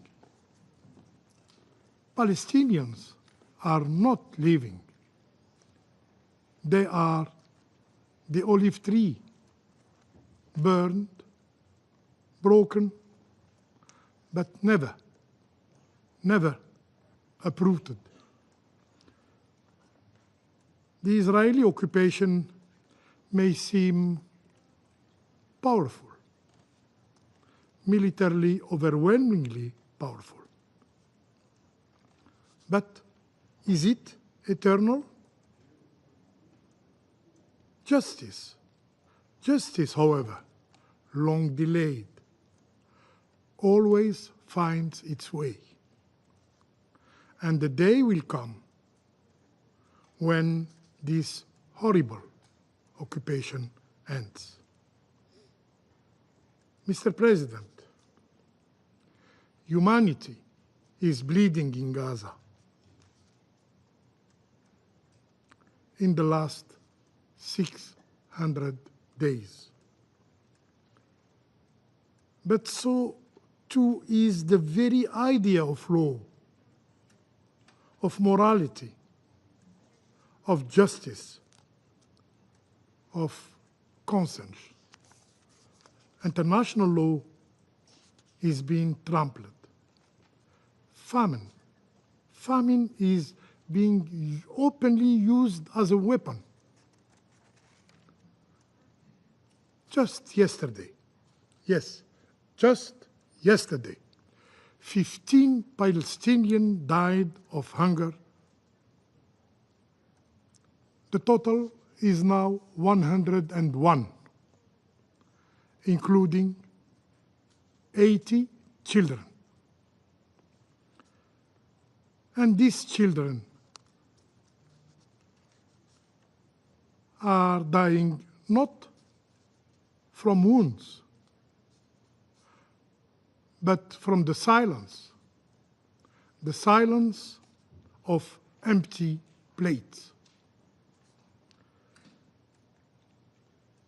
In Gaza, famine is spreading like fire through dry land. It touches everyone.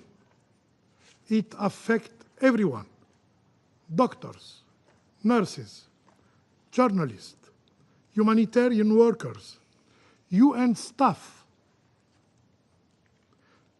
It affects everyone: children, mothers, the elderly. Yes, Gaza is starving.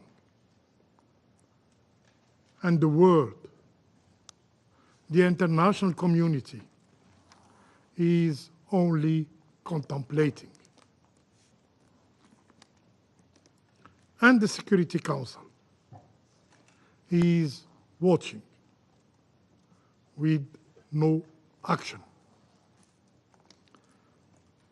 The cause is clear. The solution is well known. As Médecins Sans Frontières medical coordinator in Gaza said plainly, the starvation of people in Gaza is intentional. It could end tomorrow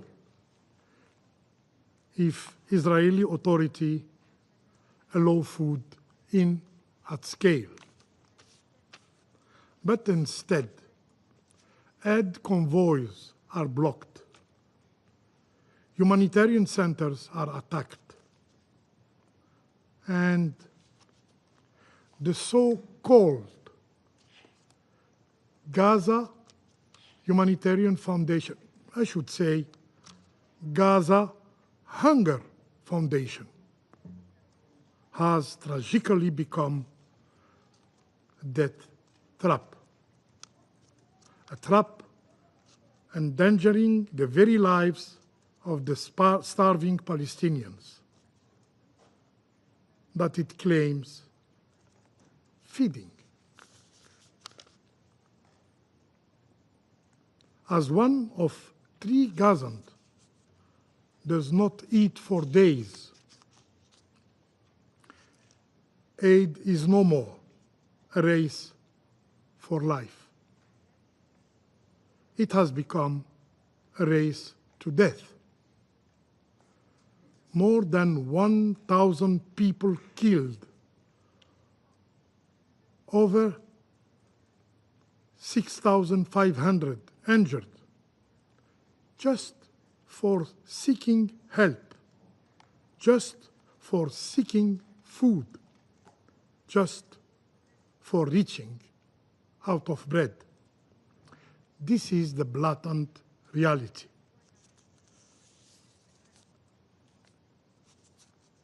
As of today,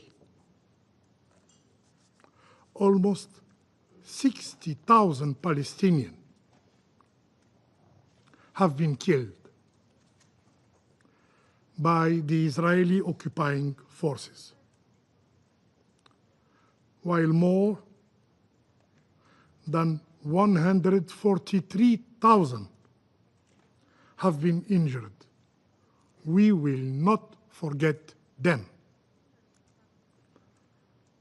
Those who have committed these crimes, yes, crimes, should not, cannot lecture us on morality, on respect of human dignity, on respect of international humanitarian law.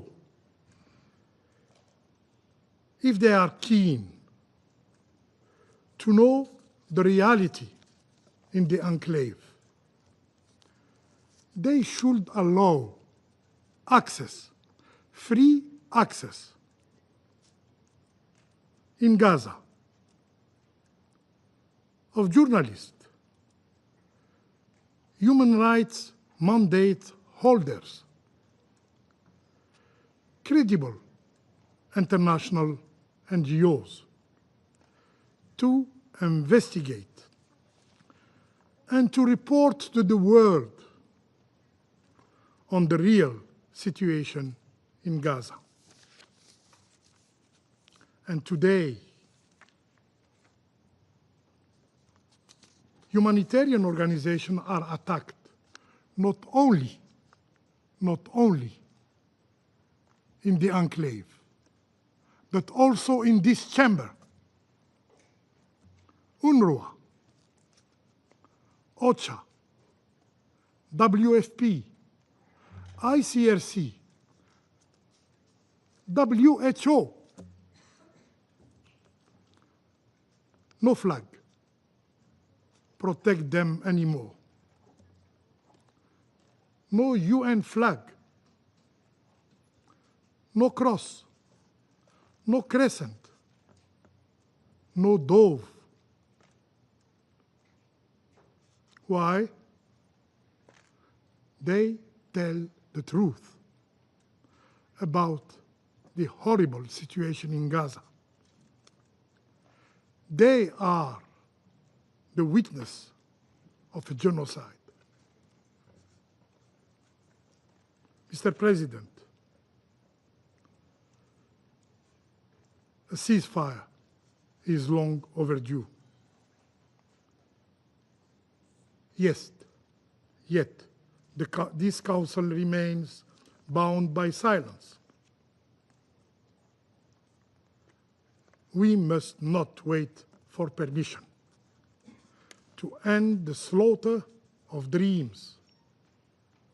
Let us declare a ceasefire, unconditional and permanent ceasefire, not as a gesture, but as a duty to what remains of our shared soul, our shared mandate in this Security Council. Let us shield the remnant of dignity from the dust of collapsing home in Gaza, from the cries of children buried under the rubble. Mr. President, this pattern is not limited to Gaza. In the West Bank, we are witnessing an alarming escalation. Israel has announced a plan for further expanding settlements, open step toward annexation.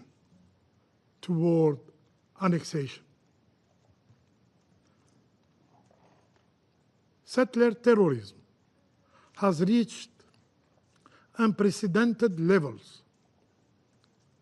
Palestinians are being pushed out of their lands, of their homes. Their villages are burned. Their trees are chopped. Their lives, their family lives, are shattered.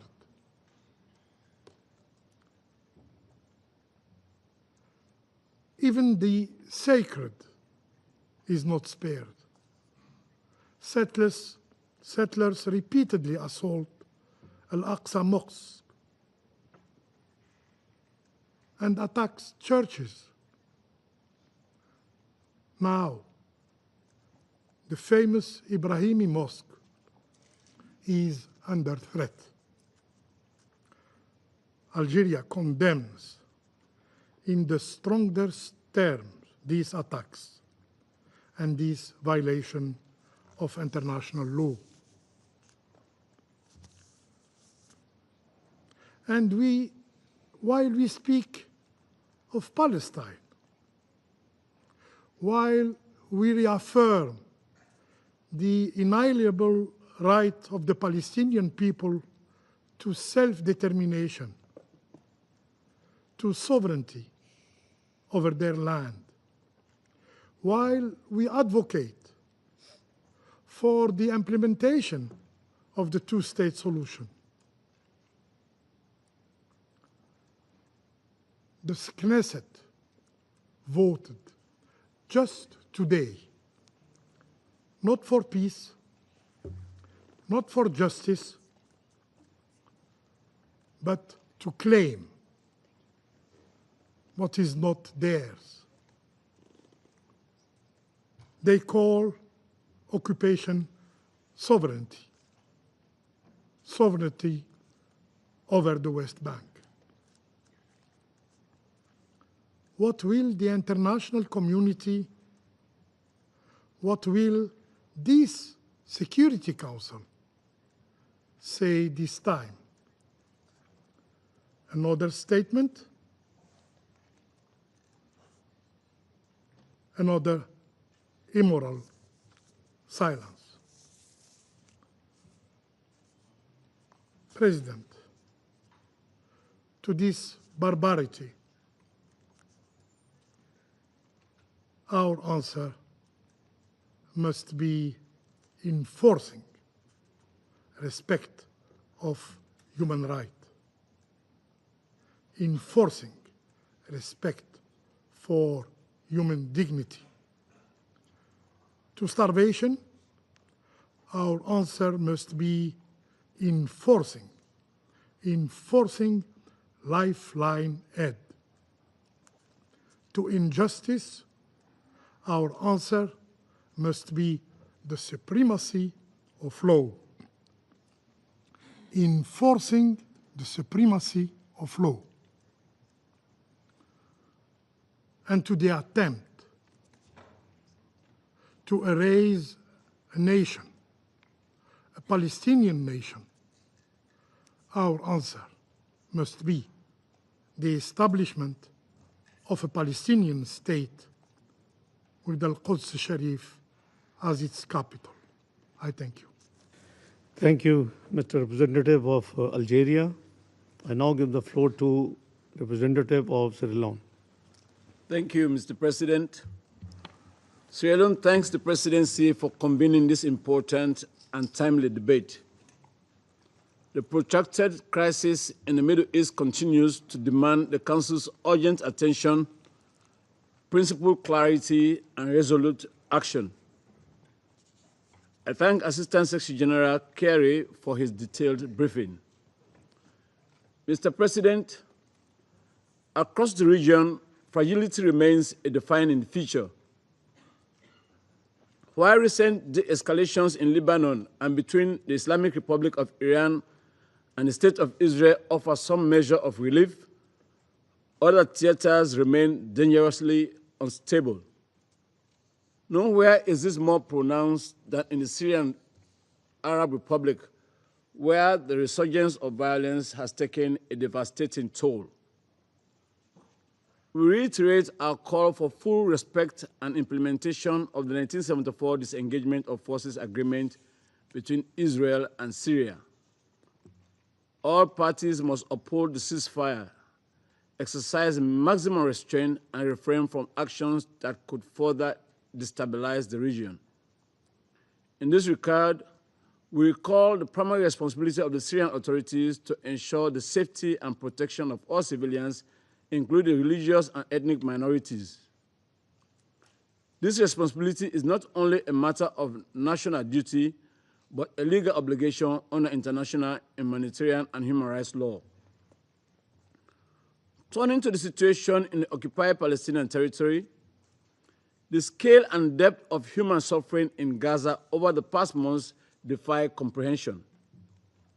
The cruelty and violence endured by civilians are deeply distressing and should stir the conscience of the international community. Yet, despite repeated calls for restraint and adherence to international obligations, meaningful action by those with the power to stop the suffering remains regrettably insufficient. Sierra Leone is particularly alarmed by three interrelated trends. First, the systematic obstruction of humanitarian access. Humanitarian actors, including United Nations agencies, have been impeded by access restrictions, targeted attacks, and the militarization of aid delivery points. These developments have rendered many humanitarian corridors perilous rather than protective, with the humanitarian architecture pushed to the brink of collapse. Essential life-saving assistance continues to be hindered by bureaucratic, political, and operational constraints. Second, the targeting and destruction of cultural, religious, and historic sites. Attacks on places of worship, cemeteries, and culturally significant landmarks are not merely acts of war. They seek to erase the identity and heritage of an entire people. When coupled with widespread destruction of homes, schools, and civilian infrastructure, these actions signal an alarming pattern of displacement and dispossession. Third, the deprivation of basic necessities. The use of siege tactics, repeated bombardments, and forced evacuations, including the recent evacuation order covering about 5.6 square kilometers of Deir Bala, which spans from neighborhoods, leaving the millions of Palestinians confined to ever-shrinking spaces, often without access to adequate food, clean water, or medical care. The use of starvation as a method of warfare is a grave breach of international humanitarian law. Even more concerning is reports that the latest evacuation orders affect United Nations premises and warehouses, which are protected under international law. We are also deeply concerned that the WHO staff residence was attacked 3 times in the last few days. We reiterate that the parties to the conflict must respect the inviolability of all United Nations staff, premises, warehouses, and other civilian sites. Taken together, these patterns point to a deeply troubling possibility: the risk of acts committed with the intent to destroy, in whole or in part, a national, ethnic, racial, or religious group. As affirmed by International Court of Justice in its provisional measures, The 1948 Genocide Convention obliges international community to prevent such outcomes once the risk becomes known. To be clear, the invocation of atrocity prevention is not an attack on any state, religion, or people. It is rather a principled insistence on the rule of law, accountability, and the protection of civilians. Criticism of militia conduct or state policy must not be conflated with identity-based hate. Such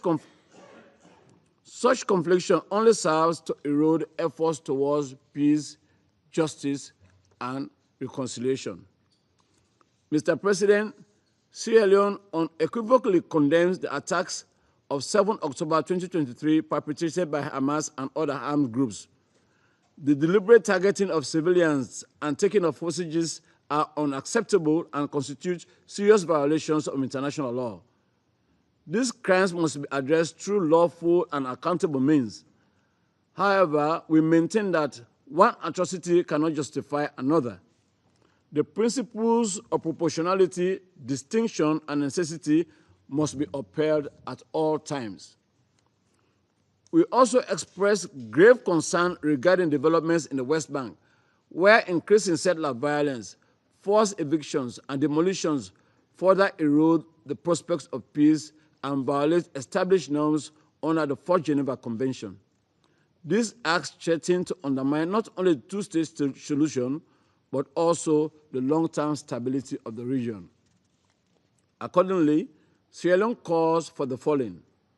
First, an immediate and unconditional ceasefire in Gaza and the West Bank as a necessary step to halt further loss of life and enable the restoration of humanitarian operations.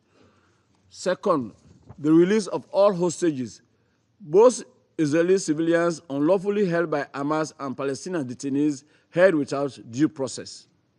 Third, full, safe, and unhindered humanitarian access. We welcome recent initiatives to expand and aid delivery, but stress that these measures must be scaled up and the blockade lifted and militarization abandoned. Fourth, food compliance with ICJ's provisional measures, particularly those related to facilitating humanitarian aid and protecting civilians.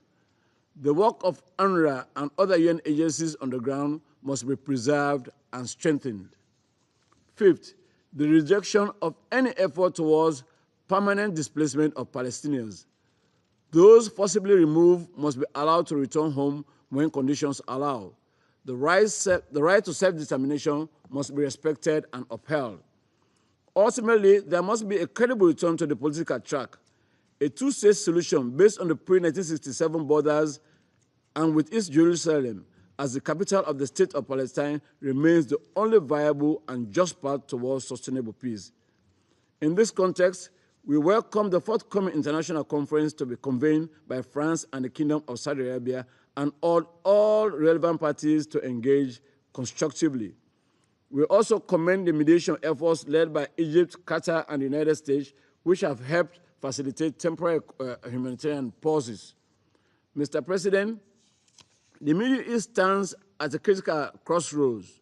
The suffering of civilians in Gaza, the instability in Syria, Lebanon, and Yemen, and the stagnation of the peace process collectively underscore the need for renewed leadership and firm action. I thank you. Thank you, Mr. Representative of Sierra Leone. I would now give the floor to the representative of France. Merci. Thank you, Mr. President. Mr. President, I wish to thank the Assistant Secretary General, Mr. Khaled Khiari, for his briefing. And I closely followed what was said by the Observer State of Palestine and the Permanent Representative of Israel.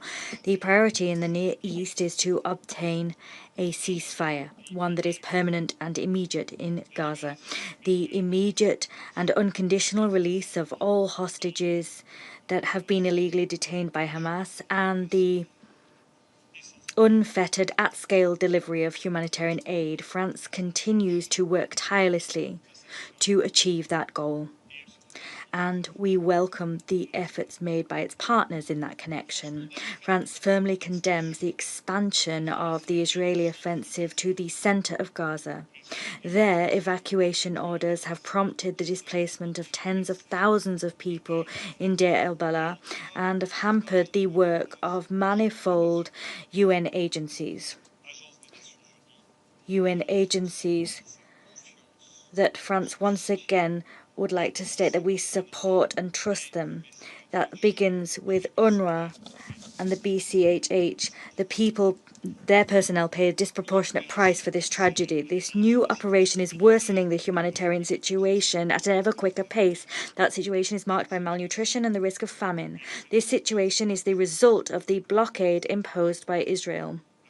France condemns in the very strongest terms Israeli fire on Palestinians in Gaza as they attempt to obtain humanitarian aid. This fire is thought to have killed over 1,000 people in recent months, or more according to the UN. Any attempts to bring about the forced displacement of Gaza's people, be these open or covert, are illegal and unacceptable.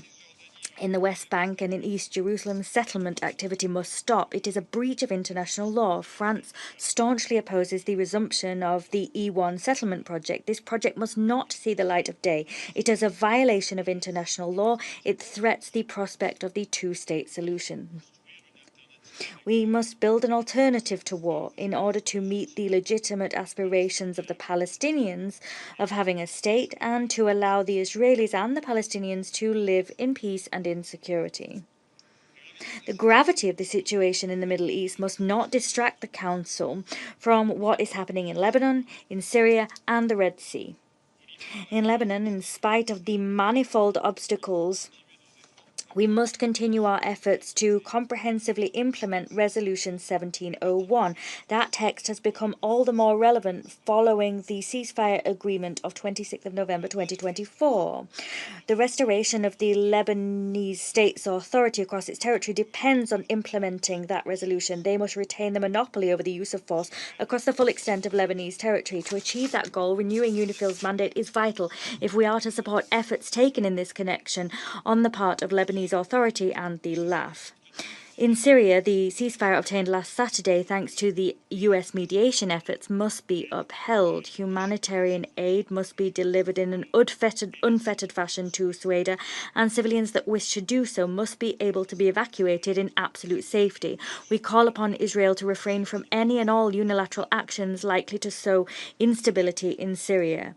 The goal for this council must be to ensure that Syria is able to achieve an inclusive transition, to restore civic peace and recover its economy. The reconfiguration of the UN's presence in Syria must make it possible to support those goals.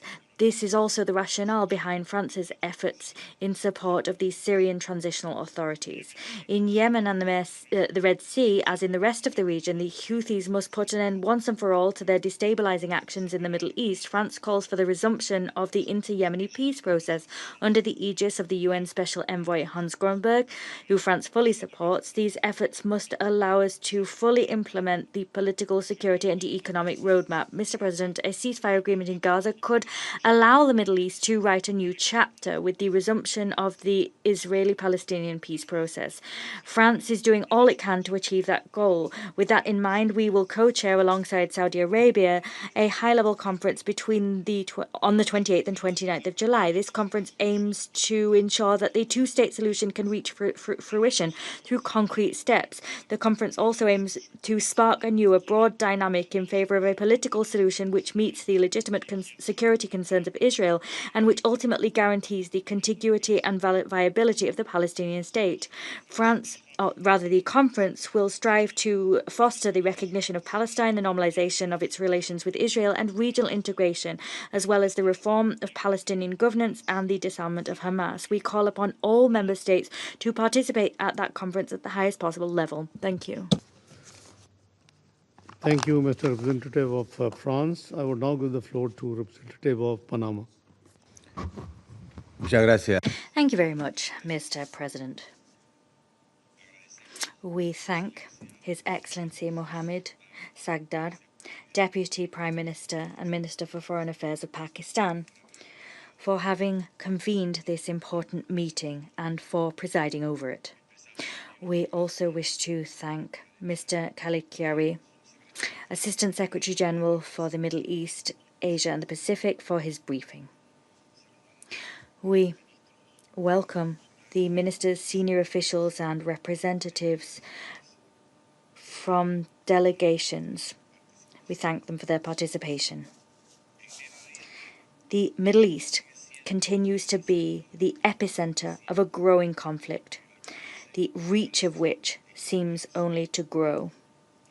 Panama is monitoring with grave concern the dire situation which continues to prevail in the Syrian Arab Republic. There, countless outbreaks of violence have occurred, sectarian violence that is, have occurred in quick succession. These not only threaten the country's internal stability, but also the security of the region as a whole. We condemn the recent escalation of violence against civilians, including against religious and minority communities in Syria. We specifically refer here to the 22nd of June attack against the Greek Orthodox Church of Mar Elias in Damascus. We're also thinking of the sectarian violence in Sueda and the military operations in densely populated areas such as Daraa and the capital, Damascus. Against this backdrop, we reiterate that it is necessary to give a real chance to a political transition in Syria so that that transition can be genuinely inclusive and sovereign, in accordance with the parameters established by Security Council Resolution 2254. This transition should be buttressed by the constructive support of the international community, in particular that of the United Nations and its specialized agencies. Meanwhile, in Gaza, the humanitarian situation remains devastating. More than 80% of Gaza's population is displaced. They're living in bitterly difficult conditions with no adequate access to water, food, medical care, or basic services. The health system has collapsed, and thousands of children are suffering acute malnutrition. That is a humanitarian tragedy which demands urgent attention. Panama reiterates its urgent appeal for the restoration of an immediate ceasefire which can halt human suffering, facilitate the sustained, unfettered delivery of vital humanitarian aid at scale to Gaza, and one that can guarantee the immediate, dignified and unconditional release of all hostages that remain in Hamas's hands. We fervently condemn once again Hamas's actions. Since May, at least some hundreds and hundreds of people have died while trying to access humanitarian aid in Gaza. That fact bears witness to the people's desperation and to the risks linked with assistance mechanisms alternative to those operated by the UN system. We insist that any effort must be governed by the fundamental principles of international humanitarian law. That is, humanity, neutrality, impartiality, and independence. It comes as a surprise, and therefore it is a source of grave concern to note that due to an apparent lack of political will, or for other reasons which defy comprehension, it has not yet been possible to effectively deliver the aid in appropriate quantities as required desperately by the people of Gaza. This aid delivery must involve the participation of UN agencies. They have proven that they have the track record, experience, and capacity necessary to perform that task. Other stakeholders can join these UN efforts if they are able to complement the UN's work whilst adhering to humanitarian principles. With this in mind, Panama reaffirms its support for the UN agencies, including UNRWA and OCHA. And we once again reiterate our support for their personnel. Their humanitarian work has been vital, even in the most challenging environments. They have paid a high price with their sacrifice. All international efforts must be designed in such a way as to supplement and strengthen and not substitute or exclude existing humanitarian mechanisms. We're also concerned by the ever-worsening conditions in the West Bank. Their restrictions are worsening the suffering of the Palestinian people. The rising tide of regional instability has had repercussions in Lebanon. There, cross-border clashes and attacks continue along the Blue Line. This in spite of the ceasefire achieved in November 2024. Civilian victims have been produced and more than 93,000 people have been displaced. The Lebanese government and armed forces continue to face severe operational constraints in terms of exercising effective control in the south of the country, as the Council Resolution 1701 states that they must. Panama reiterates its staunch support for the sovereignty, unity and territorial integrity of Lebanon and its full support for the mandate of the United Nations Interim Force in Lebanon, UNIFIL. UNIFIL's work is vital if we are to avoid a regional escalation. We urge all parties to guarantee UNIFIL's freedom of movement, to step up tripartite coordination mechanisms and to bolster their commitment to Resolution 1701 as the cornerstone from which we can move towards lasting peace and stability. The recent escalation between Israel and Iran made it patently clear that the region is highly interconnected. Tensions spiked and grave concern was sparked at an international level by the escalation. We also saw through that escalation the reach that a regional clash can have.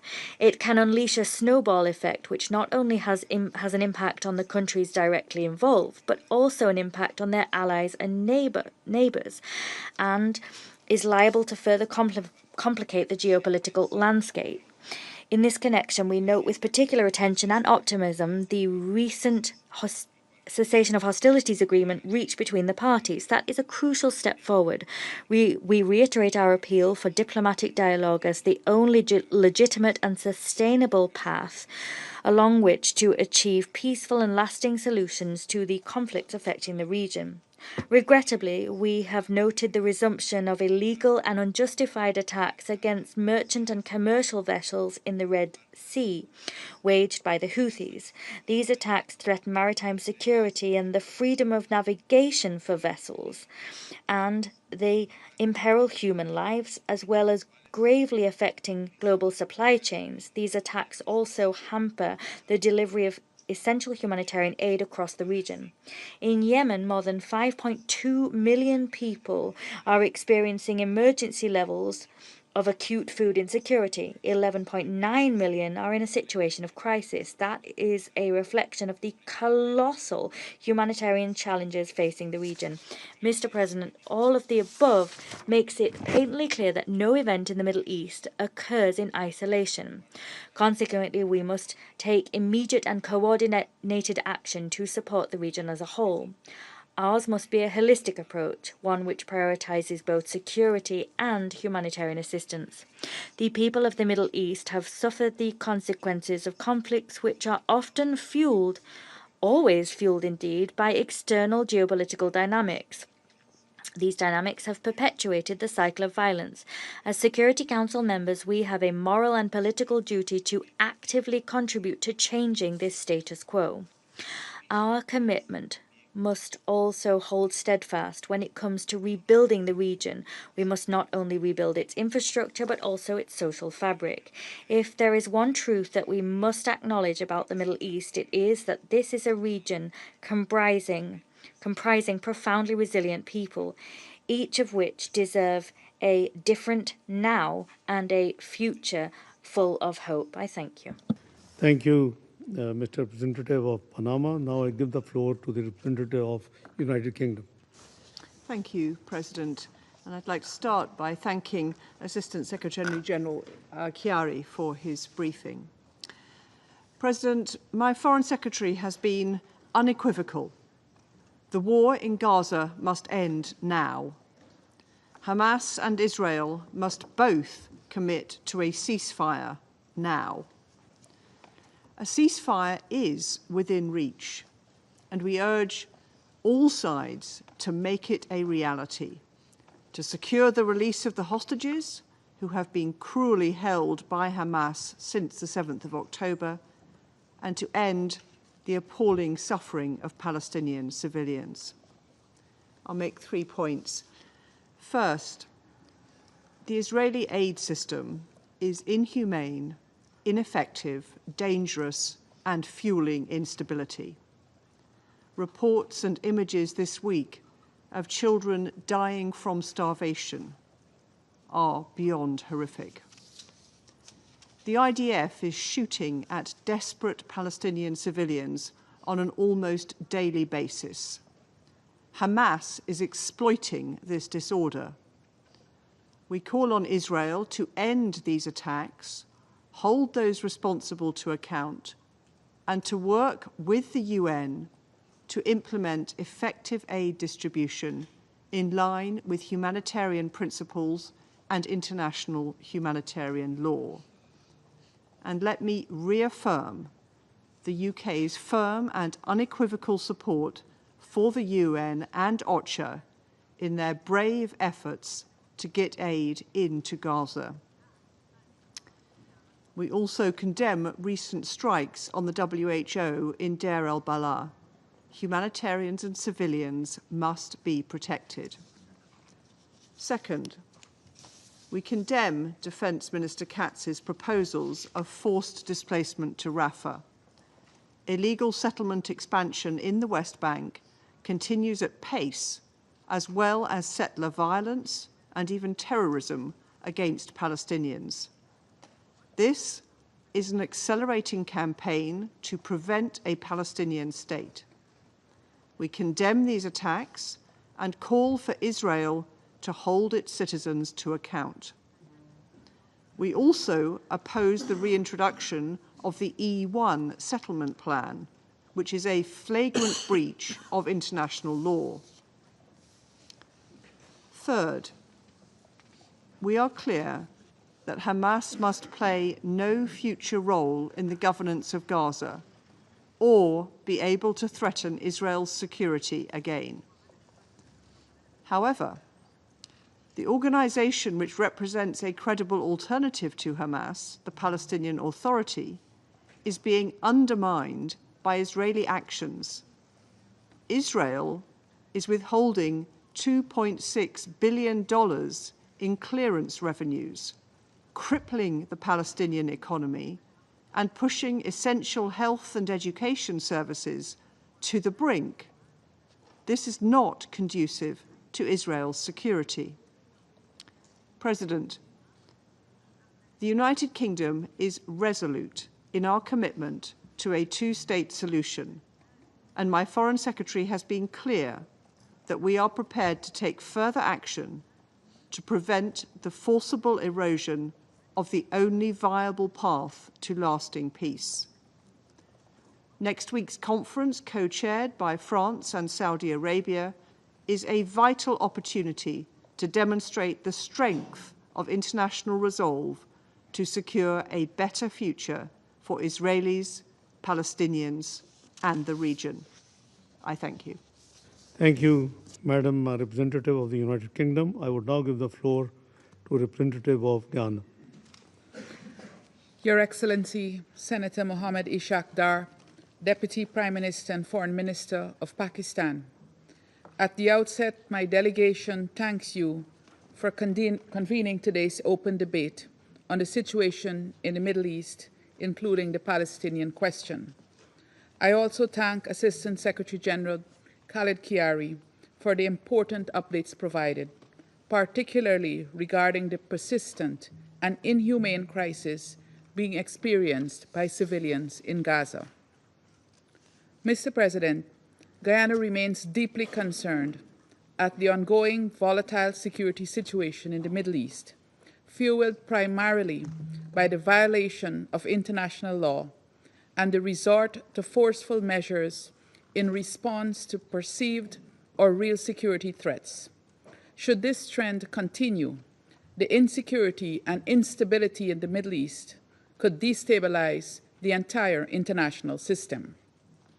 Guyana continues to follow developments in the occupied Palestinian territories, where this trend is most pronounced. In Gaza, the result after 21 months of war is a humanitarian crisis of immense scale.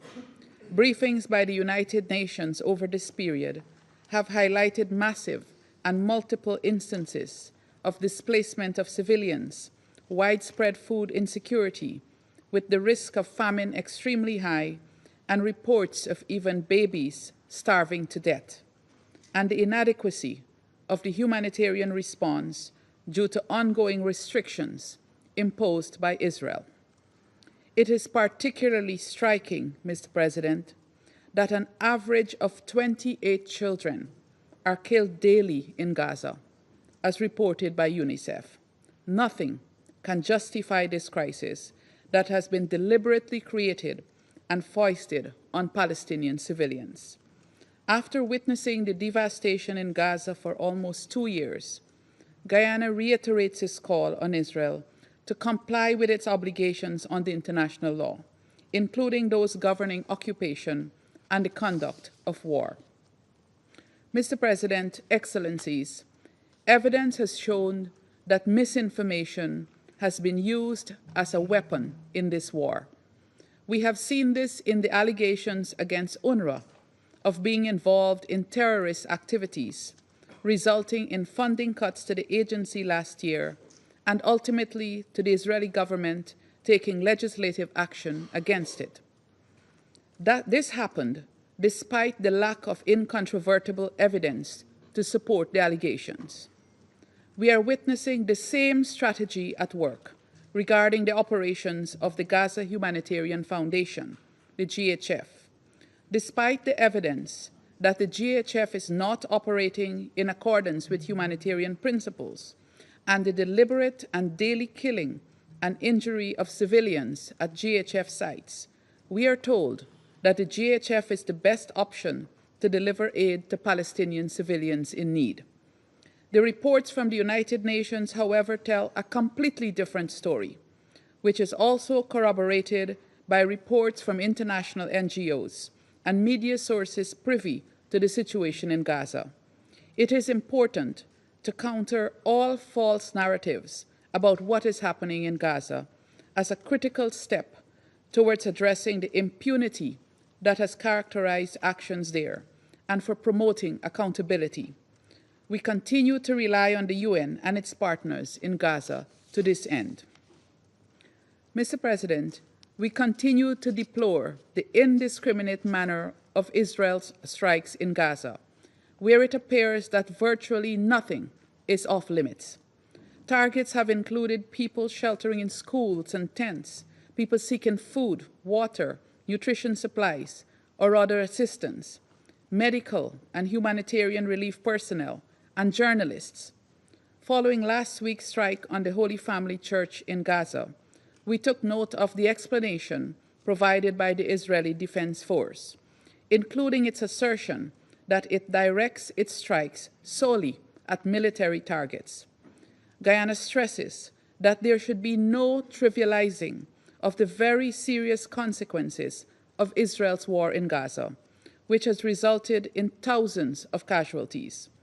These consequences cannot be explained away. The road to accountability begins with fully acknowledging all violations of international law, including international humanitarian law. Mr. President, Excellencies, it is urgent that the parties reach agreement on a ceasefire in Gaza. The civilian cost continues to be alarming. It is also urgent that all hostages being held captive in Gaza be released without conditions. In the same vein, Palestinians detained in Israel without charge must also be released. The safety of humanitarian personnel must be guaranteed if they are to take full advantage of the limited lifting of restrictions on humanitarian access into Gaza. Moreover, we call on Israel to cooperate with the United Nations and its humanitarian partners to ensure that they can deliver life-saving assistance to civilians. Taking note of reports of plans to create a containment zone in Rafah, Guyana calls on Israel not to pursue any such plan that would further restrict the movement of civilians in Gaza and confine them to an even smaller space. We call for an end to the ongoing displacement of Palestinians in Gaza. We also call for an end to the ongoing violence against Palestinians in the West Bank, including violence perpetrated by settlers. Excellency, allow me to conclude by urging the Security Council to safeguard the rights of Palestinians. At the heart of this is enabling the exercise of their right to self-determination through the implementation of the two-state solution. Guyana remains fully supportive of this objective and hopes that the high-level conference on the two-state solution next week will advance this process. I thank you. Thank you, Madam Representative of Guyana. I will now give the floor to the representative of United States. Thank you, Deputy Prime Minister Dar, and thank you, Assistant Secretary General Khiari, for your briefing. Colleagues, the Middle East has a clear path to a better future. This Council must take concrete steps toward durable peace and prosperity. That starts with a future for the people in Gaza that is free of Hamas. This Council must meet the moment by pressuring Hamas to accept the ceasefire proposal already accepted by Israel, release the 50 remaining hostages held for more than 650 days, and disarm and leave Gaza forever. Shielding Hamas from accountability undermines Israel's security, rewards terrorism, and does nothing to improve the lives of Palestinians. We remind this Council and the world that there are still 2 American citizens, Itai Hen and Omer Nutra, held by Hamas. We also underscore that Hamas has held Hadar Goldin since 2014. It is past time for Hamas to return all those it has taken hostage.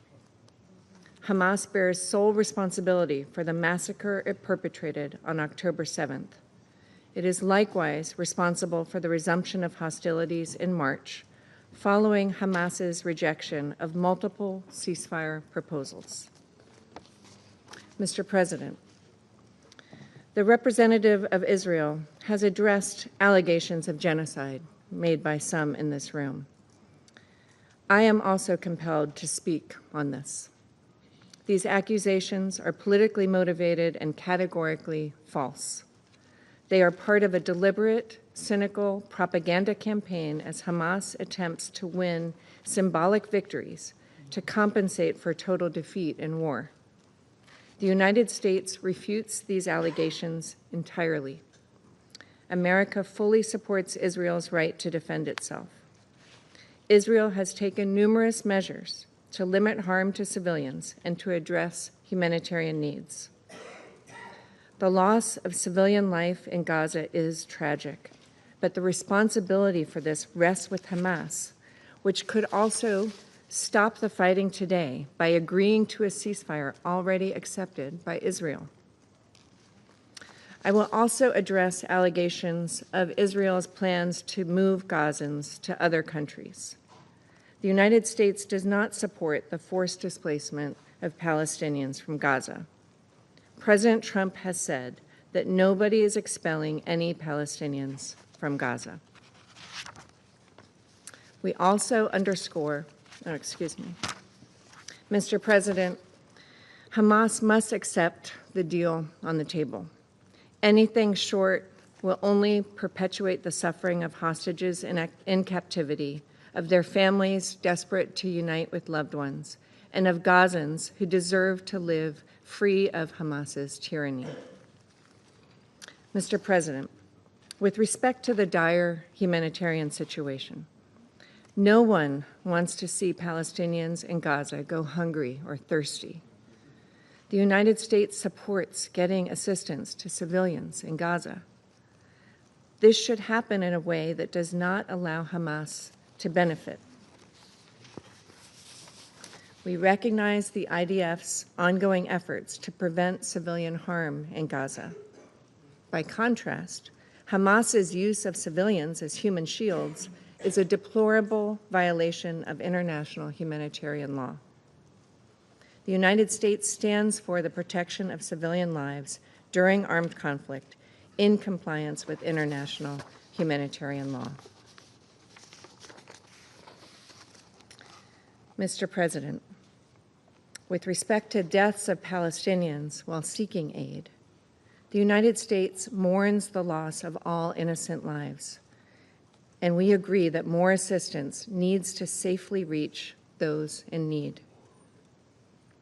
I would point out that the most recent tragedy occurred near UN convoys after they passed through the Zakim crossing. It is unfortunate that the UN continues to turn down the offers of the Gaza Humanitarian Foundation to collaborate and coordinate aid efforts. The United States also offers condolences for those killed at the Holy Family Church in Gaza. We have asked Israel to investigate the strike and ensure that all civilians, including Christians, remain safe. And with respect to the death of the American citizen in the West Bank, as Ambassador Huckabee has said, we have asked Israel to aggressively investigate the killing of Saif Musalat, an American citizen who was visiting family in Sinjil when he was beaten to death. There must be accountability for this criminal and terrorist act. Our condolences are with Saif's family. And we condemn criminal violence by any party in the West Bank and support actions to ensure all civilians, including Christian civilians, remain safe. The future for the Palestinians must start in Gaza without Hamas. Hamas must disarm and leave Gaza, and the hostages must return home. Quiet diplomacy, not performative actions in New York or elsewhere, will achieve that goal. Mr. President, turning to Iran, we are likewise at a critical juncture. On June 21st, the United States devastated Iran's nuclear facilities to end Iran's nuclear enrichment capacity and stop the threat posed by the world's foremost state sponsor of terror in support of Israel's right of collective self-defense. Now, with the U.S. negotiated ceasefire having brought an end to the 12-day war, Tehran faces a choice. On the one hand, Iran can continue its current path of defying the NPT-mandated safeguards obligations in a bid to reconstitute its nuclear program in secrecy. Already, Iran's law to suspend cooperation with the IAEA has obscured international visibility into its program.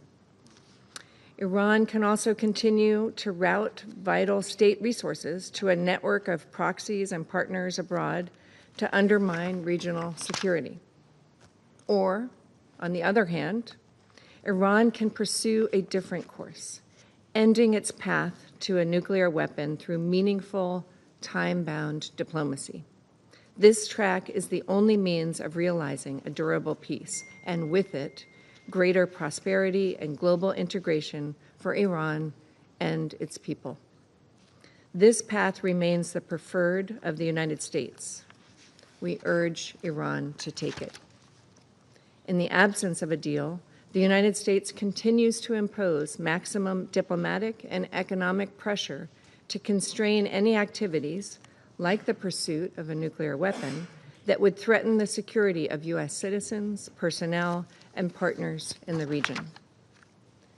We emphasize the July 1st statement of the G7 foreign ministers, which, first, reaffirmed that Iran can never have nuclear weapons and must refrain from reconstituting its unjustified enrichment activities.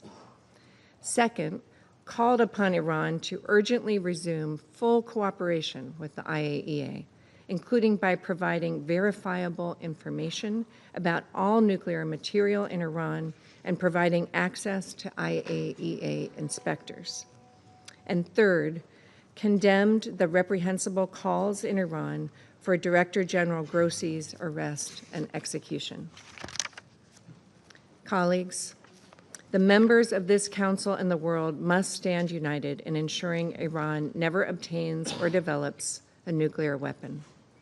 The United States will do its part to help forge a new reality for the Middle East alongside Israel and our Arab partners. It is our responsibility to realize the Middle East that earlier generations dreamt of, a region of peace, prosperity, safety, harmony, opportunity, innovation, and achievement. I thank you. Thank you, Madam Representative of the United States. I now give the floor to the representative of Republic of Korea. Thank you, Mr. President. I also join other colleagues thanking ASG Khaled Khiari for his comprehensive briefing.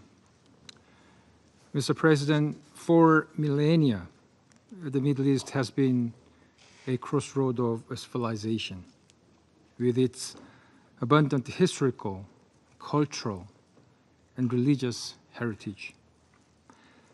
However, what we have been witnessing for almost 2 years now, unfortunately, represent a painful cycle of profound instability, the denial of coexistence, and a total destruction of a shared humanity.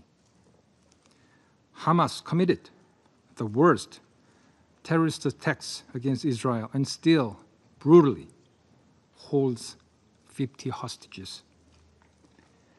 Israel's airstrikes and gunfire, as well as restrictions to humanitarian aid, are pushing Palestinian civilians in Gaza deeper into death and starvation.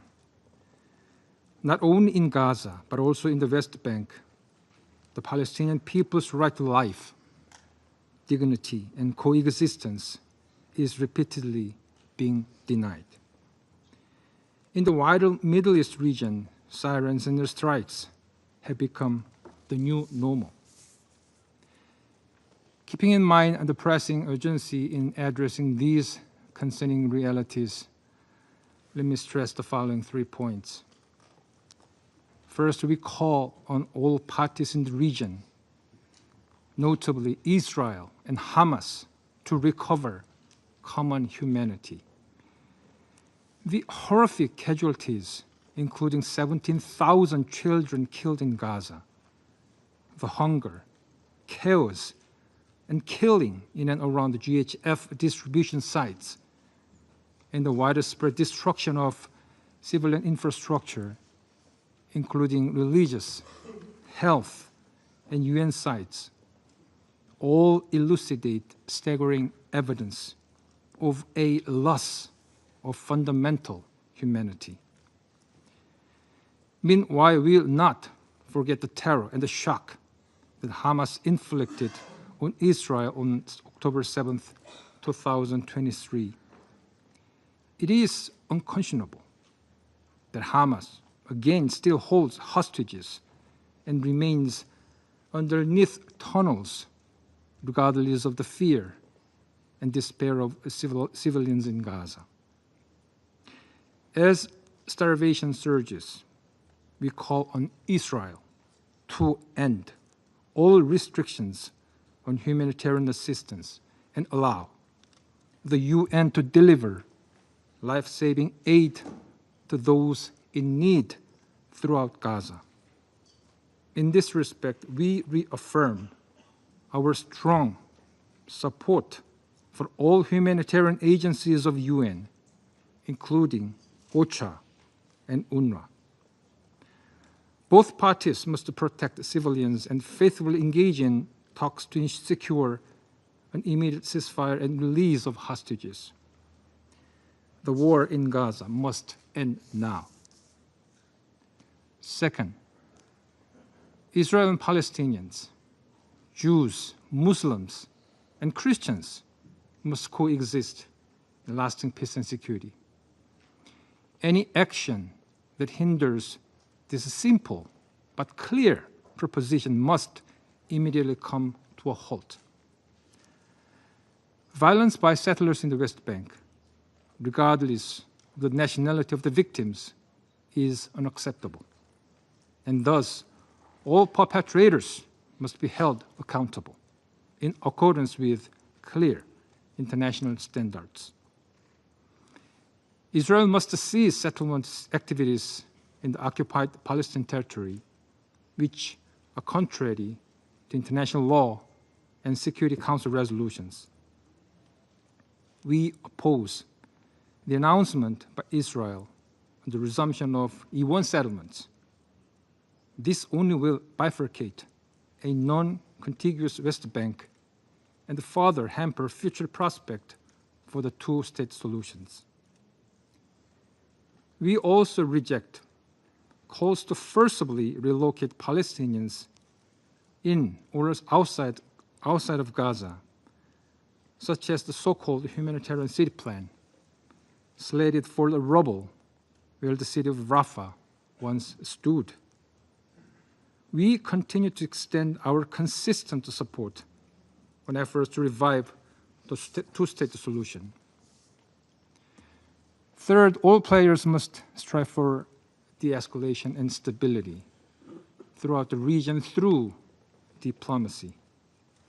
We call on key players in the regions to adhere to the purpose and principles of the UN Charter, including the peaceful settlement of disputes and respect for territorial sovereignty.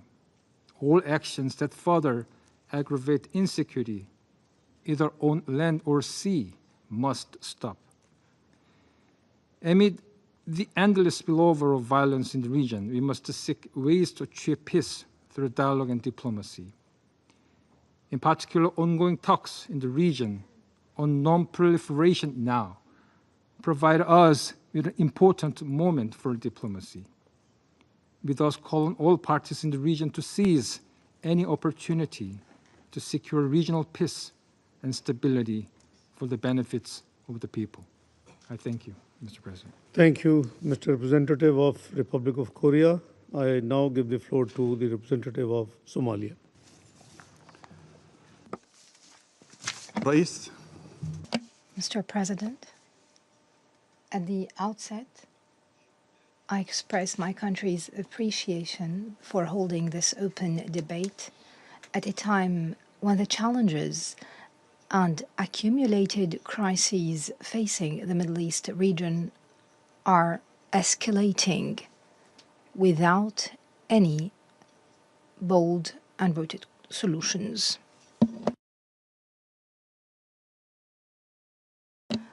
I would also like to thank Mr. Khaled Khiari, Assistant Secretary General for the Middle East, for his valuable briefing on current developments. Mr. President, the occupied Palestinian territory, and in particular the Gaza Strip, continue to witness one of the most tragic human tragedies in modern times.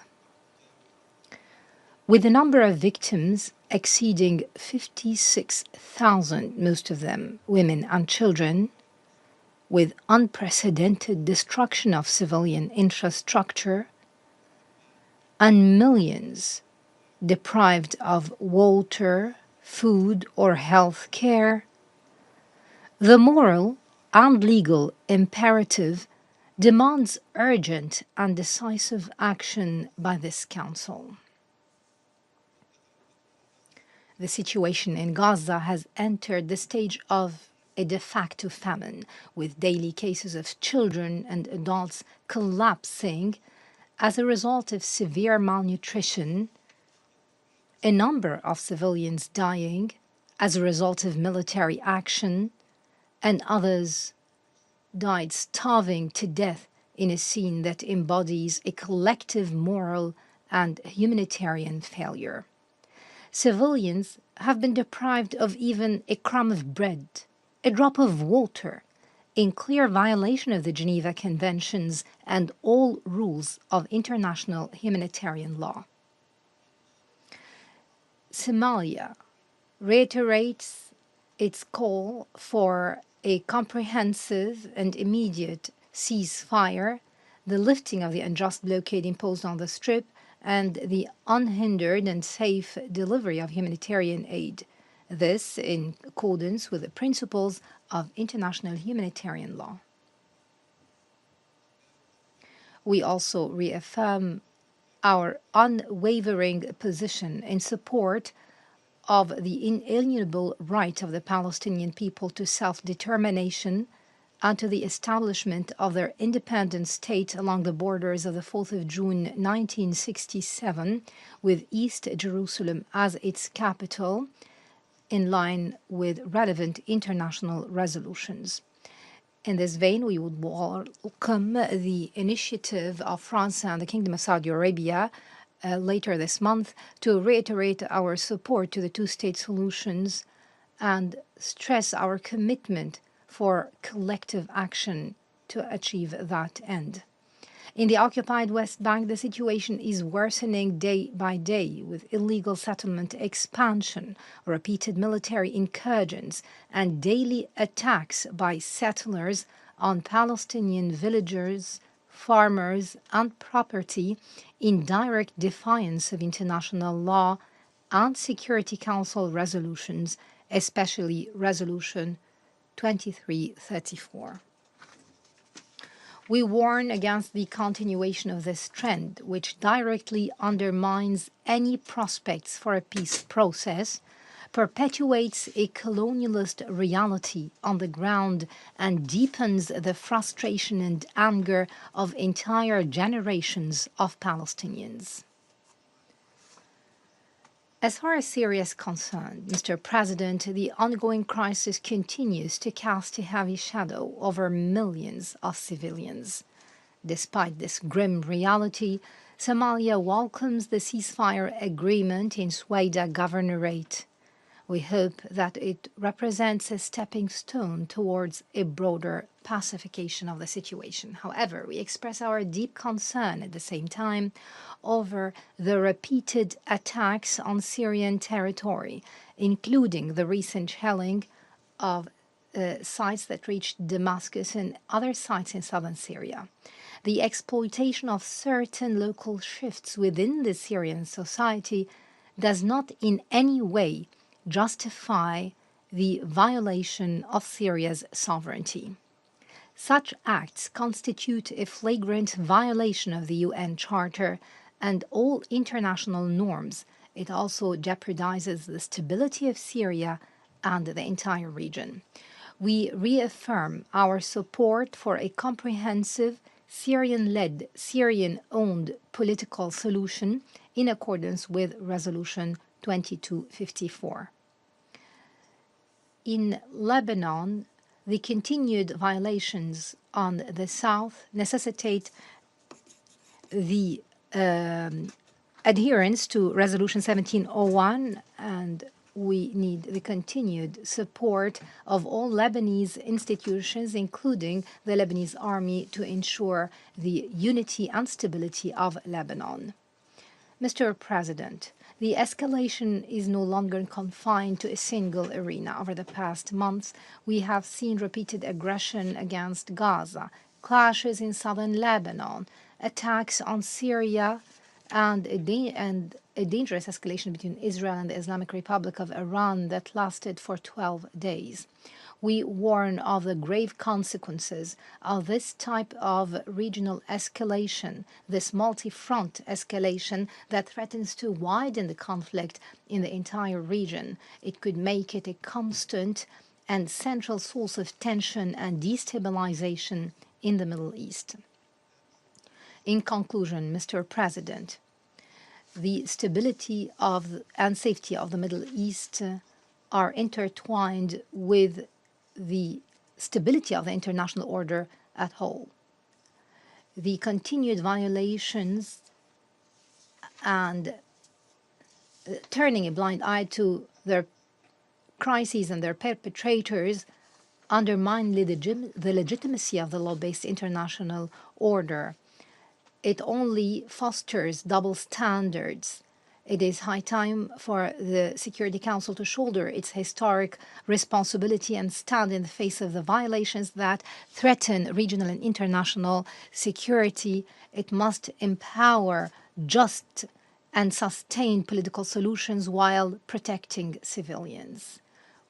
Today, we need the voice of justice not that of weapons or exceptions. Adherence to the spirit and text of the UN Charter will remain the best and most successful framework to ensure coexistence and stability in the Middle East and the entire world. Thank you. Thank you, Mr. Representative of Somalia. I will now give the floor to Representative of Slovenia. Thank you very much, Mr. President. Thank you, Deputy Prime Minister Dar, and I thank Assistant Secretary General Khiari for his briefing. Mr. President, Slovenia firmly believes that peace is a choice. The only path to lasting peace in the Middle East is for military options to give way to diplomatic ones.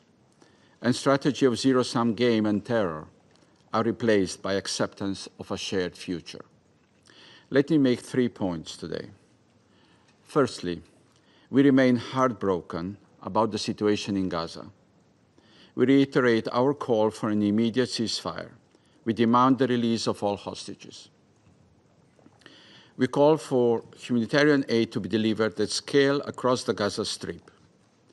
The UN and its agencies are the only one able of this humongous task. They have proven that they can deliver, if not prevent it. The scale of acute food insecurity, including starvation, is intolerable. Over 100 humanitarian organizations are sounding the alarm as mass starvation spreads across Gaza, and their colleagues and those they serve are wasting away. Civilians are not starving. They are being starved by Israel as a weapon of war. We will closely follow the implementation of the EU-Israel deal. We remain cautious as there is no real change on the ground yet. Only significant improvement of humanitarian situation will be the proof of Israel's commitment. Palestinian civilians continue to be killed while waiting for water and aid or seeking shelter, even in schools and religious sites. We resolutely condemn the attack on the Holy Family Church. UN and humanitarian workers continue to work in an unacceptably perilous security environment and under intolerable operational challenges. They continue to be killed with impunity. We hear about investigations of incidents, but we never learn about their results. We condemn the latest attack on WHO facilities and staff and call for release of detained staff members. We are appalled by the continuation of the mass displacement orders. Mr. President, it started with attacks on UNRWA, continued on Secretary General, and now spreading to USG Fletcher and OCHA. What we heard today from Israel is a determination to prevent the UN and its humanitarian arm to help starving civilians in occupied territories. Because, as my colleague from Algeria said, they tell the truth. Because of humanity that they serve and they represent. What I hope Israel heard today from Council members and will hear from great majority of UN member states later on is our determination not to allow dismantlement of the system we jointly built after tragedies of the Second World Wars, and which is representing a face of humanity to millions of civilians across the world. Secondly, we must not let Gaza overshadow the situation in the West Bank. There are unprecedented accounts of killings, demolitions, destruction, displacement, restrictions. Slovenia strongly opposes the revival of the E1 settlement plan and calls on Israel to cease activities that directly contradict the ICJ advisory opinion. Additional restrictions are being considered on UNRWA, an agency critical to the stability of all its areas of operation, also in the West Bank, including East Jerusalem. Maximum pressure is being exerted on the Palestinian Authority. In response to these acts and violations, Slovenia last week adopted further bilateral measures. Thirdly, despite some reasons for optimism, the regional situation remains fragile and the future uncertain. The resumption of Houthis attacks in the Red Sea have potentially dire security, humanitarian, environmental, and commercial consequences in Yemen and beyond. We reiterate our concern over the escalation of violence in Syria and renew our call for the protection of civilians and a full cessation of all violence across the country. We call on Israel to cease its attacks on Syria and adhere to the 1974 disengagement agreement.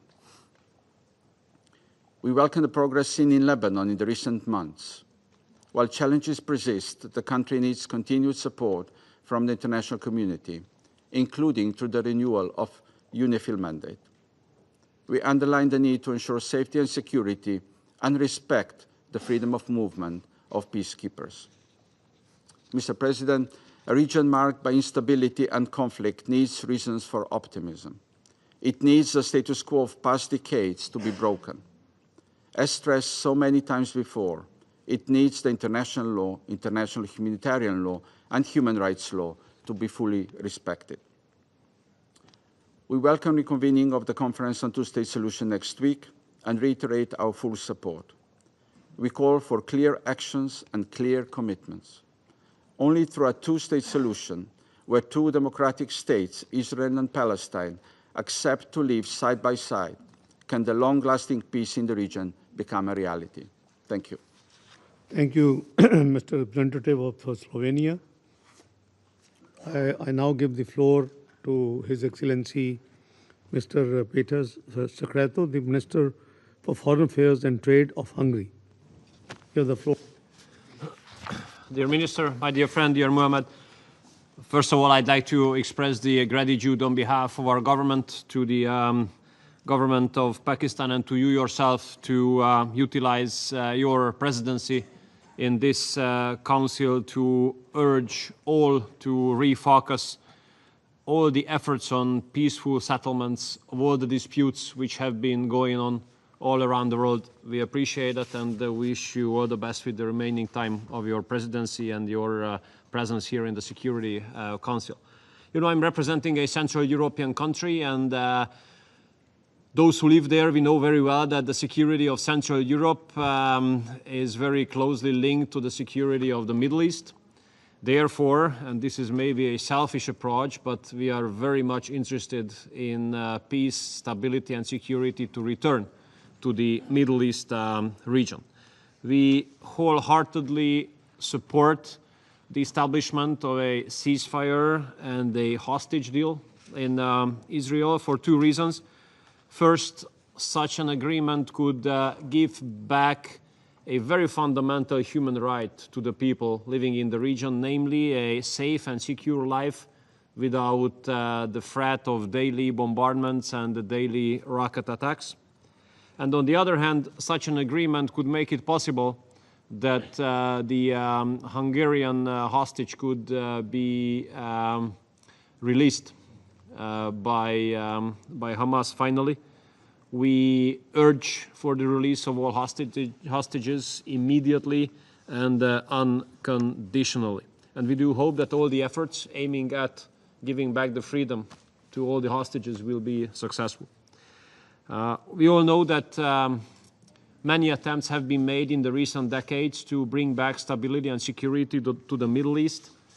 However, many of them were full of goodwill, but they were unsuccessful, with one exception. And this is the Abraham Accords initiated by President Trump during his previous mandate. The Abraham Accords have brought back the hope that nations and peoples in the Middle East can live together and next to each other in peace without terrorist attacks. And we do hope that circumstances will allow that President Trump can continue his efforts to make the Abraham Accords even more widespread. I can tell you, Mohammed, that personally I'm proud that I was the only foreign minister in the world who was present at the signing of the first Abraham Accords in the gardens of the White House. And here, when I sit here, I do not only speak on behalf of a Central European nation, but on behalf of a country which has a 1,000-year-long Christian statehood. And stemming from that fact, we feel responsibility, and we do give our support to all Christian communities all over the world, especially if they are under attack or if they are persecuted. And unfortunately, in many places of the world that happens, including the Middle East, where the Hungarian government has financed 129 projects so far to help Christian communities to the extent of $70 million. We condemn in the strongest possible way the brutal massacres in Syria, aiming at the members of the Christian community without any exception, kids, old people, women, men. This is totally unacceptable, and those terrorist brutal attacks must be investigated thoroughly. We also regret what happened to the Holy Family Church, and here I want to say that we welcome the consultations between Vatican and Israel, which have just taken place. And we do hope that all those negotiations which are aiming at a sustainable food and medical supplies for the Christian community in Gaza will be successful. We try to do ourselves instrumental, taking advantage of my friendly relations to Minister Sar. The Hungarian government has given financial assistance to the Catholic Church to carry out its humanitarian and social programs in Gaza in the most possible successful way. So when it comes to the peaceful resolution of the conflicts in the Middle East, when it comes to giving back the rights for all the people in the Middle East to live their lives without threat of daily bombardments and terrorist attacks, you can count on Hungary. Thank you so much. Thank you, Excellency, for giving statement on behalf of Hungary. Now I would give the floor to His Excellency, Mr. Dara O'Brien, Minister for Climate, Energy and the Environment and Minister of Transport of Ireland. Excellency, floor is yours. Thank you, Mr. President, and I thank Pakistan for convening today's meeting, and I also thank ASG Khiari for his briefing. Ireland aligns itself, Mr. President, with the statement of the European Union. It is with profound regret that we meet again as this region continues to experience significant instability, with multiple crises playing out, many of which are interrelated and all of which threaten further escalation, further destruction, and further devastating loss of civilian life. I will first turn to the appalling and deteriorating situation in Gaza. Last week, this Council heard from USG Fletcher, who described a soaring humanitarian crisis in Gaza, where food is running out and those who seek it risk being killed, where a shattered health system lacks adequate medical equipment and essential medicines, and where the critical civilian infrastructure such as water and sanitation systems are out of reach to those who so desperately need them.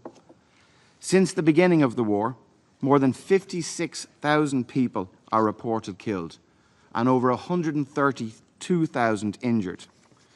We heard the stark illustration by the UNICEF Chief Executive Director Russell last week, who drove home these numbers with the chilling illustration that the equivalent of 28 children, or one entire classroom of children, have lost their lives in Gaza every single day over the past 21 months. Mr. President, we urgently need an end to hostilities. Ireland, in the strongest possible terms, once again condemns the terror attacks by Hamas on Israel on the 7th of October 2023. Ireland, in the strongest possible term, also condemns the unconscionable taking of hostages by Hamas and has repeatedly called for their release.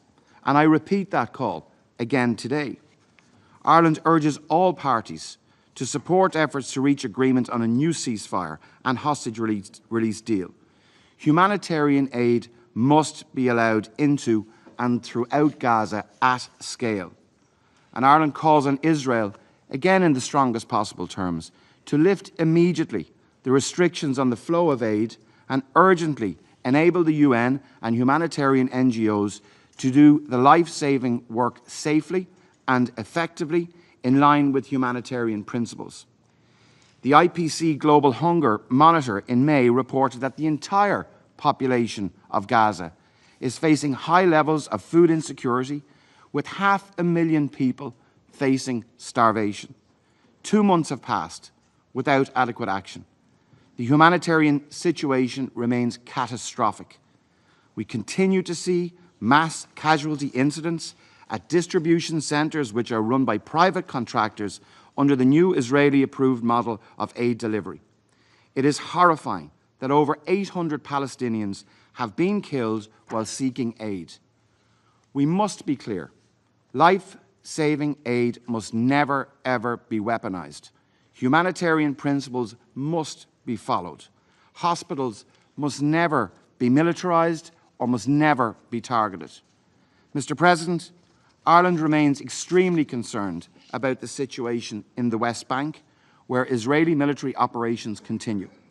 We are seeing unprecedented levels of violence, large-scale displacement of the Palestinian population, and record levels of settlement construction, which is contrary to international law.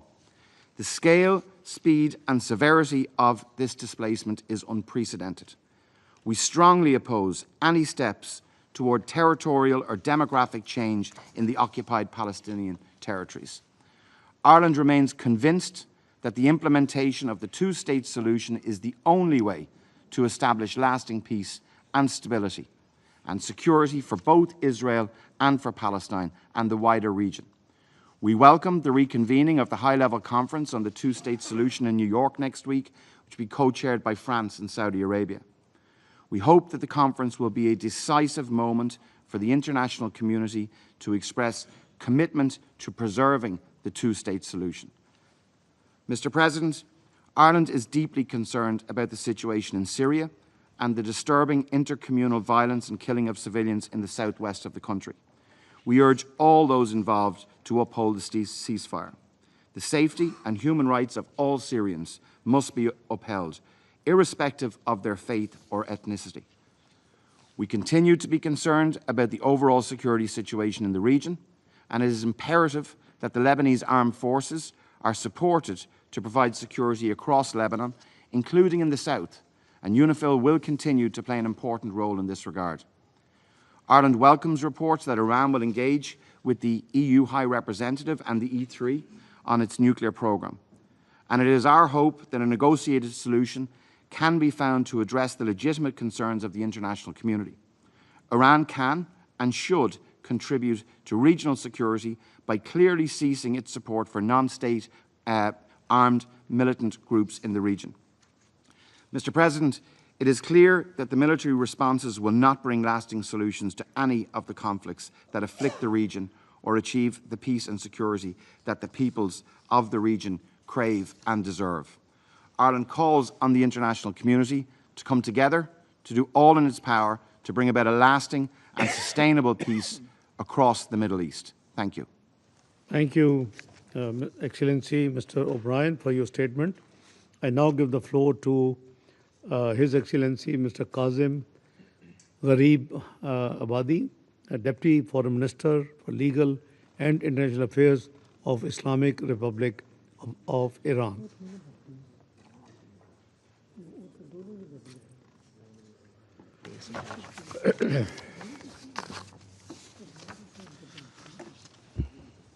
Bismillah ar-Rahman ar-Rahim. Thank you, Mr. President, for convening this timely open debate. Mr. President, we address this Council amid the ongoing collapse of the international legal order and the erosion of the United Nations Charter.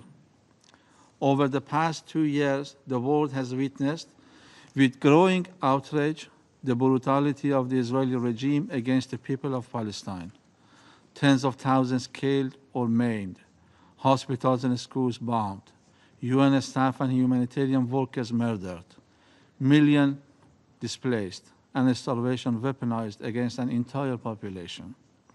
These atrocities continue unabated and are intensifying daily. Today, the situation has grown even more catastrophic. The Israeli regime has devised a systematic method of killing, deliberately targeting starving civilians as they wait for life-saving aid. This is not just cruelty, it is premeditated mass murder. What is unfolding in Gaza is not a conflict between equals. It is the organized and systematic annihilation of a besieged civilian population by an occupying regime, supported and shielded by the United States of America. This is not merely a crisis, it is the defining humanitarian catastrophe of our time. The scale of suffering, the aggressor's impunity, and the paralysis of the international community expose a complete breakdown of accountability. Since October 2023, over 57,000 Palestinians, mostly women and children, have been killed. Nearly 2 million have been forcibly displaced. Entire Gaza lies in ruins. Hospitals, UN shelters, schools, and essential infrastructure have been deliberately attacked. Starvation is being used as a weapon of war. Mr. President, Gaza remains a powerful symbol of unwavering resistance and a stark testament to enduring injustice. This truth is embodied in the extraordinary resilience of its people amid 22 months of relentless atrocities committed by the Israeli terrorist regime. Throughout this period, Israel and its criminal apparatus have employed every conceivable tool of repression, including the grotesque weaponization of thirst and hunger against a defenseless civilian population. Yet, as always, they have failed to break the iron will of the Palestinian people. The intentional targeting of starving civilians, those lining up for bread, water, or humanitarian relief, is a flagrant war crime and a crime against humanity. The international community and Western states, especially the self-proclaimed champions of human rights in the West, cannot wash their hands of complicity. They must be held accountable for their silence, for their support, and for the blood of over 1,000 civilians massacred at so-called aid distribution centers, which have been turned into death traps by the US and Israel. Western states have also failed their obligations under Common Article 1 of the Geneva Conventions and the Genocide Convention. Their continuous support has enabled the atrocities and blocked this council from fulfilling its mandate. Meanwhile, the situation in the occupied West Bank continues to deteriorate. Israel's expansion of illegal settlements, settler violence, and institutionalized apartheid policies violate Article 49 of the Fourth Geneva Convention and Security Council Resolution 2334, and are part of a broader strategy of permanent occupation and ethnic cleansing. Mr. President, the threat posed by the Israeli regime goes far beyond Gaza and Palestine. As I detailed in my statement yesterday before this chamber, Israel, in full cooperation and complicity with the United States, has carried out a series of unprovoked and unlawful military attacks against the Islamic Republic of Iran, targeting both nuclear and civilian and vital infrastructure. These attacks resulted in civilian casualties and struck facilities under IAEA safeguards. They constitute a clear and grave violation of Article 2, Paragraph 4 of the United Nations Charter and customary international law. Wider member states have widely condemned these acts of aggression as a grave threat to regional and international peace and security. At the same time, Israel continues to flagrantly violate the sovereignty and territorial integrity of the Syrian Arab Republic by occupying Syrian territory and pursuing illegal annexation and settlement expansion, openly defying the United Nations Charter and relevant Security Council resolutions. This regime also persists in violating the ceasefire agreement with Lebanon, with near-daily breaches of Lebanese airspace, indiscriminate attacks, and the ongoing occupation of 5 border positions, all in direct violation of Resolution 1701. Moreover, the Israeli regime has carried out acts of aggression against the sovereignty and territorial integrity of Yemen, targeting civilian infrastructure and further deepening the country's already dire humanitarian crisis. Mr. President, in light of these grave violations by the Israeli regime, which pose a clear and growing threat to regional and international peace and security, we call on the Council to take urgent and decisive action. First, demand an immediate, unconditional, and permanent ceasefire in Gaza and all occupied Palestinian territories. 2. Ensure unimpeded humanitarian access, the safe return of displaced persons, and the release of all arbitrarily detained Palestinians. 3. Reject all schemes of forced displacement, buffer zones, or third country resettlement. 4. Support full United Nations membership for the state of Palestine and reaffirm the Palestinian people's right to self-determination with Al-Quds al-Sharif as its capital. 5. Enforce Israel's withdrawal from all occupied territories. 6. Condemn and hold Israel fully accountable for its acts of aggression and atrocities against the nations of the region, committed in flagrant violation of the United Nations Charter and fundamental principles of international law. We also call on all countries, individually and collectively, to take whatever action they can to pressure the Israeli regime to stop its crimes. In this regard, I propose that each country set, declare, and follow through on a commitment to this end. Mr. President, the Security Council must not remain silent in the face of genocide and aggression. The protection of civilians and the maintenance of peace and legal and moral imperatives, not political options. Failure to act will not only betray the Palestinian people, it will permanently damage this Council's credibility and the future of the international legal order. Mr. President, today, the representative of the United States made a desperate attempt in this Council to distort reality and justify her country's act of aggression against Iran's peaceful nuclear facilities, portraying it as legitimate and misrepresenting Iran's nuclear program as a threat to international peace and security. But the facts are clear and they speak for themselves. Yesterday in this Council, I elaborated on the root causes of the current situation.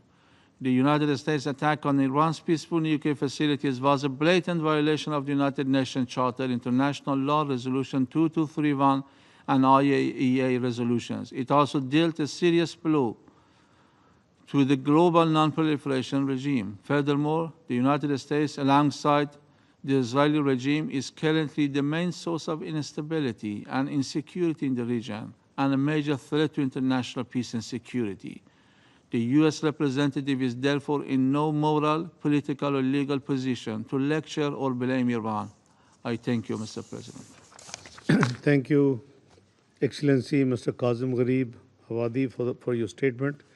I now give the floor to Mr. Anisuzzaman Chaudhry, Special Assistant to Chief Advisor of Bangladesh. Mr. Anisuzzaman Chaudhry from Bangladesh.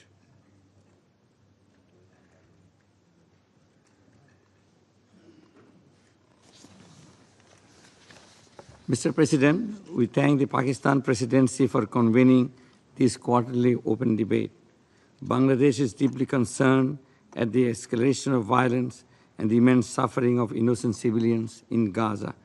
Since the beginning of this mindless massacre, more than 58,000 Palestinians have been killed, mostly women and children.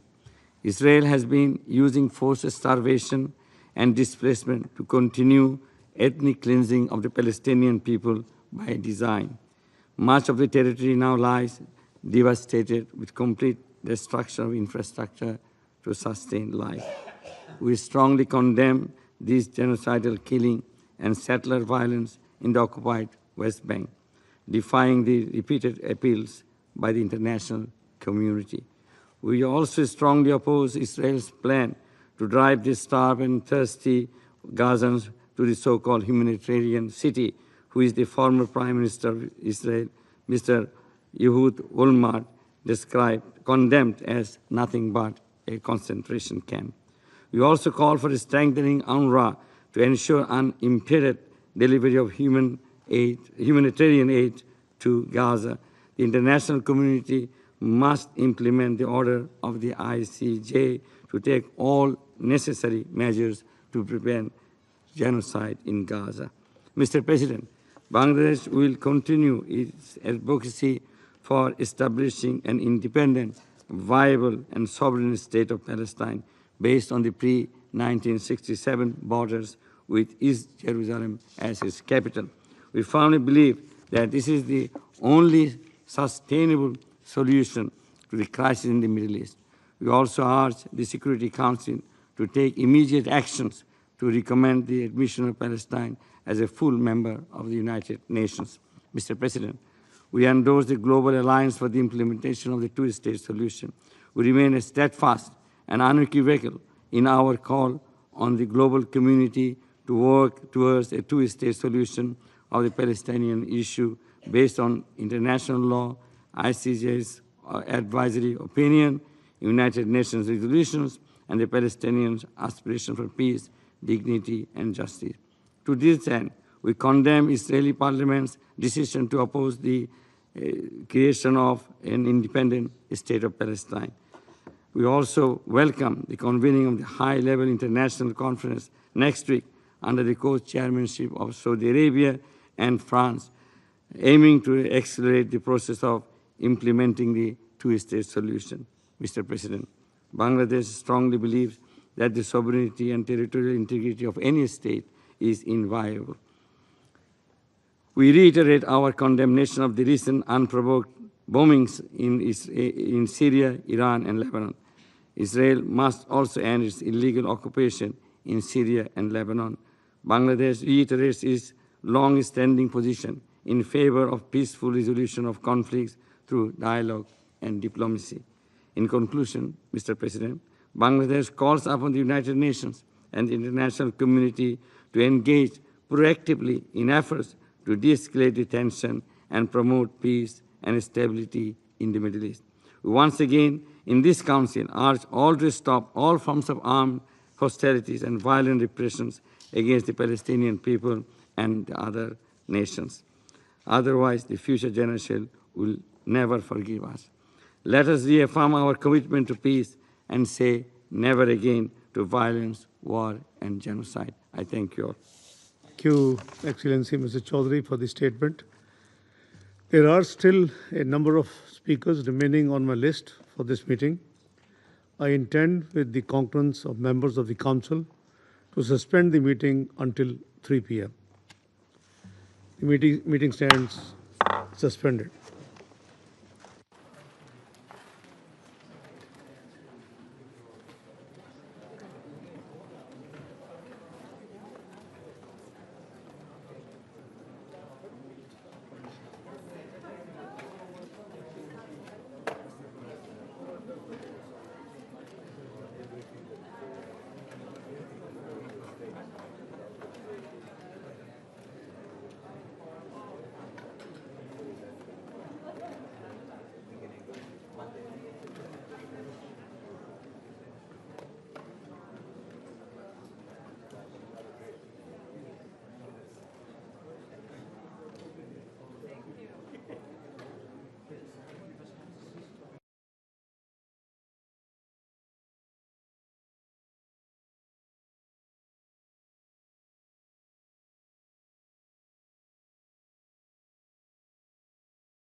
The 9,963rd meeting of the Security Council is resumed.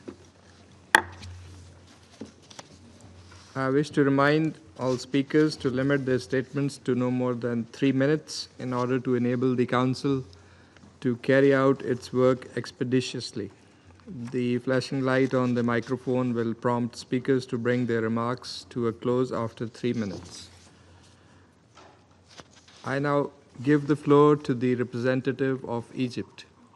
خالص الشكر سيد الرئيس. سيد الرئيس، يشرفني إلقاء هذا البيان باسم المجموعة العربية التي تعرب عن شكرها لباكستان على عقد هذا الاجتماع الذي يأتي في سياق خطير تتفاقم فيه المعاناة الإنسانية للشعب الفلسطيني على أرضه المحتلة، ويتعرض قطاع غزة لعدوان غاشم تتحدى به إسرائيل كافة المواثيق الدولية وقرارات هذا المجلس. ترتكب خلاله إسرائيل إبادة من خلال القتل والتجويع المتعمد والتدمير المنظم. Committing a genocide through killing, through deliberate starvation, through organized destruction, to uproot the Palestinian people from their territory through forced displacement. The humanitarian situation is disastrous, and the blockade imposed is a punishment, collective punishment that is completely and categorically rejected. Mr. President, the Security Council Resolution 2735 is clear. It called for an immediate and unconditional ceasefire and ensure the delivery of aid without obstruction. Israel continues its blockade and preventing residents from returning to their homes. It's targeting medical centers, refugee camps, schools, humanitarian and medical workers, journalists. It's using medicine and food as weapons of war, and it's imposing mechanisms to distribute aid that are inconsistent with international law or humanitarian standards. These are war crimes and part of a systematic policy to reorganize the demographic reality by force. We warn of the danger of using aid as a tool for forced displacement and requisitioning of land by force. We call for supporting UNRWA fully, and we condemn any attempts to undermine the mandate of UNRWA and weakening its role. We call upon the international community to enhance the political and financial support to UNRWA. We value efforts made by Egypt, Qatar, and the United States, rather by Egypt and Qatar, to reach a ceasefire agreement and ensure the delivery of delivery of aid in a sustainable and safe way to alleviate the humanitarian disaster. We also condemn the violations in the West Bank and the East Jerusalem, and we condemn the draft law that has been voted on in the Israeli Knesset today, which aims at imposing Israeli sovereignty over the West Bank and the Jordan Valley. We condemn also the actions by the Israeli army targeting places of worship in the Palestinian territories, which is a violation of international humanitarian law. We also support the Hashemite custodianship of Muslim and Christian holy sites in Jerusalem. The legal and historical status quo must be maintained. We highly value the role of the Al-Quds Committee and also Beit Al-Mal, Al-Quds agency that defend Jerusalem, and we value the resistance of the people of Jerusalem. We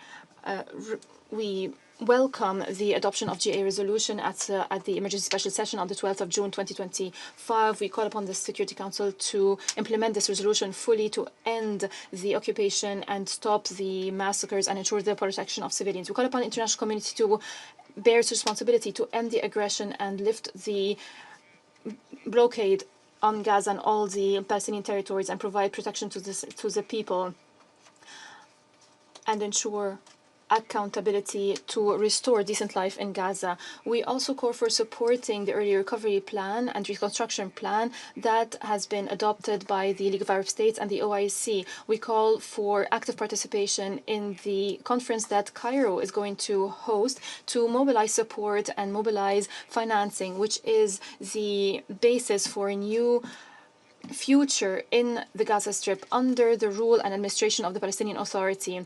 Once again, we reiterate the importance of the UN conference, the high-level conference on the peaceful settlements of the Palestinian question, on the implementation of the two-state solution, which is co-chaired by Saudi Arabia and France. We call upon all member states and the United Nations to actively participate in this conference, which will be held between the 28th and 30th of July 2025. The Arab group also condemns the violation by Israel of the cessation of hostilities agreement in Lebanon daily, which since it entered into force on the 27th of November 2024. The violations are by air and by land. Daily strikes are being launched, killing and injuring hundreds. Conversely, Lebanon is abiding by all provisions of this agreement in full. It is working on implementing those provisions resolutely and promptly. The Arab group condemned the persistence of Israeli occupation of 5 border points in southern Lebanon. Also, it has established 2 buffer zones inside Lebanese territories and prevent any access to these buffer zones. The occupation is also preventing the full deployment of the Lebanese army south of the Litani, and it's obstructing the freedom of movement of UNIFIL forces, of UNIFIL personnel, and preventing them from reaching some of the border points. All this is a flagrant violation of the sovereignty of Lebanon, of Resolution 1701, and a flagrant violation of the cessation of hostilities agreement. The Arab group believes the Security Council must fulfill its responsibility and compel the occupying power to fully withdraw and immediately and without conditions from the occupied Lebanese territories. We commend the progress by the Lebanese army south of the Litani, making progress in ensuring that only the state possesses weapons and extend the authority of the state. We call for providing support to Lebanon in reconstruction, and we stand by Lebanon in maintaining its stability. Mr. President, the Arab group expresses its condemnation of Israel's persistence in violating Syrian sovereignty through its recent airstrikes on Damascus. The Arab group condemns this aggression, which constitutes a flagrant attack on the sovereignty of an Arab state, and affirms that these attacks represent a serious violation of international law and the Charter of the UN. The group affirms that Syria's security and stability are an integral part of the regional and international security system and architecture, and that preserving its sovereignty and territorial integrity represents an uncompromising Arab and international commitment. Also, we stress the need that the political process needs to be comprehensive, and we need to end the threat of FTFs and terrorist groups. Israel's continued violation of the sovereignty of Arab states poses a threat to collective, regional, and international security and undermines the credibility of the international order. The Arab group, while condemning these aggressive policies, calls on the Security Council to take immediate action and assume its responsibilities in confronting these violations, and to compel Israel to immediately cease its aggression and to comply fully with international law and to withdraw from all occupied Palestinian, Syrian, and Lebanese territories. Mr. President, I would like to speak also in my national capacity. So please put yourself in the position of a Palestinian citizen in Gaza, suffering from attacks and fierce crimes for more than a year and a half, killing more than 58,000 martyrs. Let each of you imagine that your children are being killed in front of your own eyes, and they will join more than 17,000 other children killed. Imagine yourselves being displaced more than 10 times. You're being subjected to the worst starvation campaign in the current century. You demand the right to life, and this request is rejected because of an Israeli desire for blind revenge. Mr. President, in this painful context, Egypt would like to stress the following. Egypt will continue its mediation efforts in coordination with Qatar and the United States to establish an immediate and lasting ceasefire, the release of hostages and prisoners, opening crossings, and enforce aid entry into Gaza without any obstacles. Egypt, once this agreement is reached, will host an international conference to support the international plan for the reconstruction of Gaza in full cooperation with the State of Palestine and the UN. Egypt also demands that the Security Council would adopt a resolution that would compel Israel to end its aggression against Gaza and implement Security Council resolutions, particularly Resolution 2735. This is a responsibility that cannot be disavowed. Such a resolution would strengthen the negotiations and motivate the achievement of a ceasefire. 3. Egypt also demands the immediate intervention of the international community to lift the Israeli blockade on Gaza and end the starvation aimed at bringing Gaza Strip to the brink of famine, and allow the UN and its partners to carry out humanitarian work after it's been clear to everyone that the international community rejects the current Israeli model and in its heart the Gaza Humanitarian Organization, because it contradicts with international humanitarian law and humanitarian principles. And it has turned into a trap for killing that has claimed the lives of hundreds of civilians. Let's be frank. This is not a humanitarian mechanism. It is a tool to insult human dignity, to starve and to kill. Egypt also stresses its categorical rejection of any plans aimed at establishing the so-called humanitarian cities in the southern of Gaza. Egypt considers these plans forced displacement and a war crime that should not be tolerated under any justification. 4. Egypt stresses two things. The first, to enforce accountability for the crimes committed by Israel, that it's being bragged by a number of its officials, in particular against the children, that Israel kills them on a daily rate that is equivalent to an entire classroom. The second is that Israel must be obliged to compensate for the damage that it has caused. It is not fair for Israel to be allowed to destroy the Gaza Strip time and time again, for the international community to pay the bill. Accountability and compensation are the only solution to deter the offender from repeating crimes.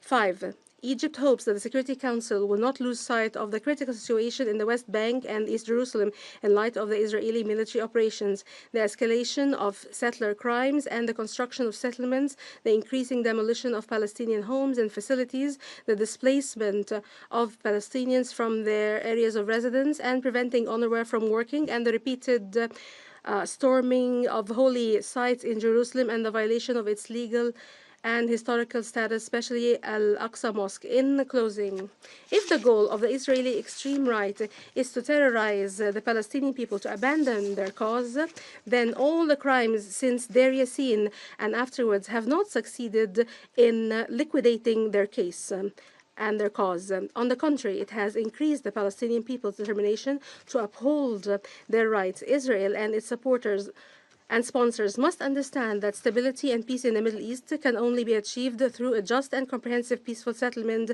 of the Palestinian question on the basis of ending the occupation and enabling the Palestinian people to enjoy their independent state on the borders of June 4th, with East Jerusalem as its capital.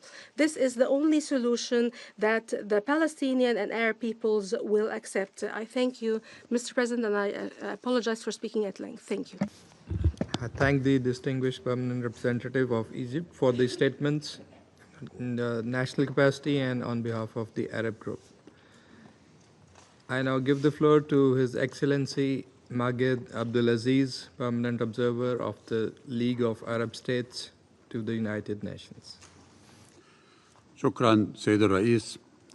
Thank you, Mr. President. Mr. President, it's my pleasure on behalf of the League of Arab States and its Secretary General to congratulate you on the exceptional presidency of the Islamic Republic of Pakistan of the Security Council for July this year. I congratulate you for the important topics that you have chosen to put to debate during this Council presidency, particularly the peaceful settlement of disputes and strengthening relations with regional organizations.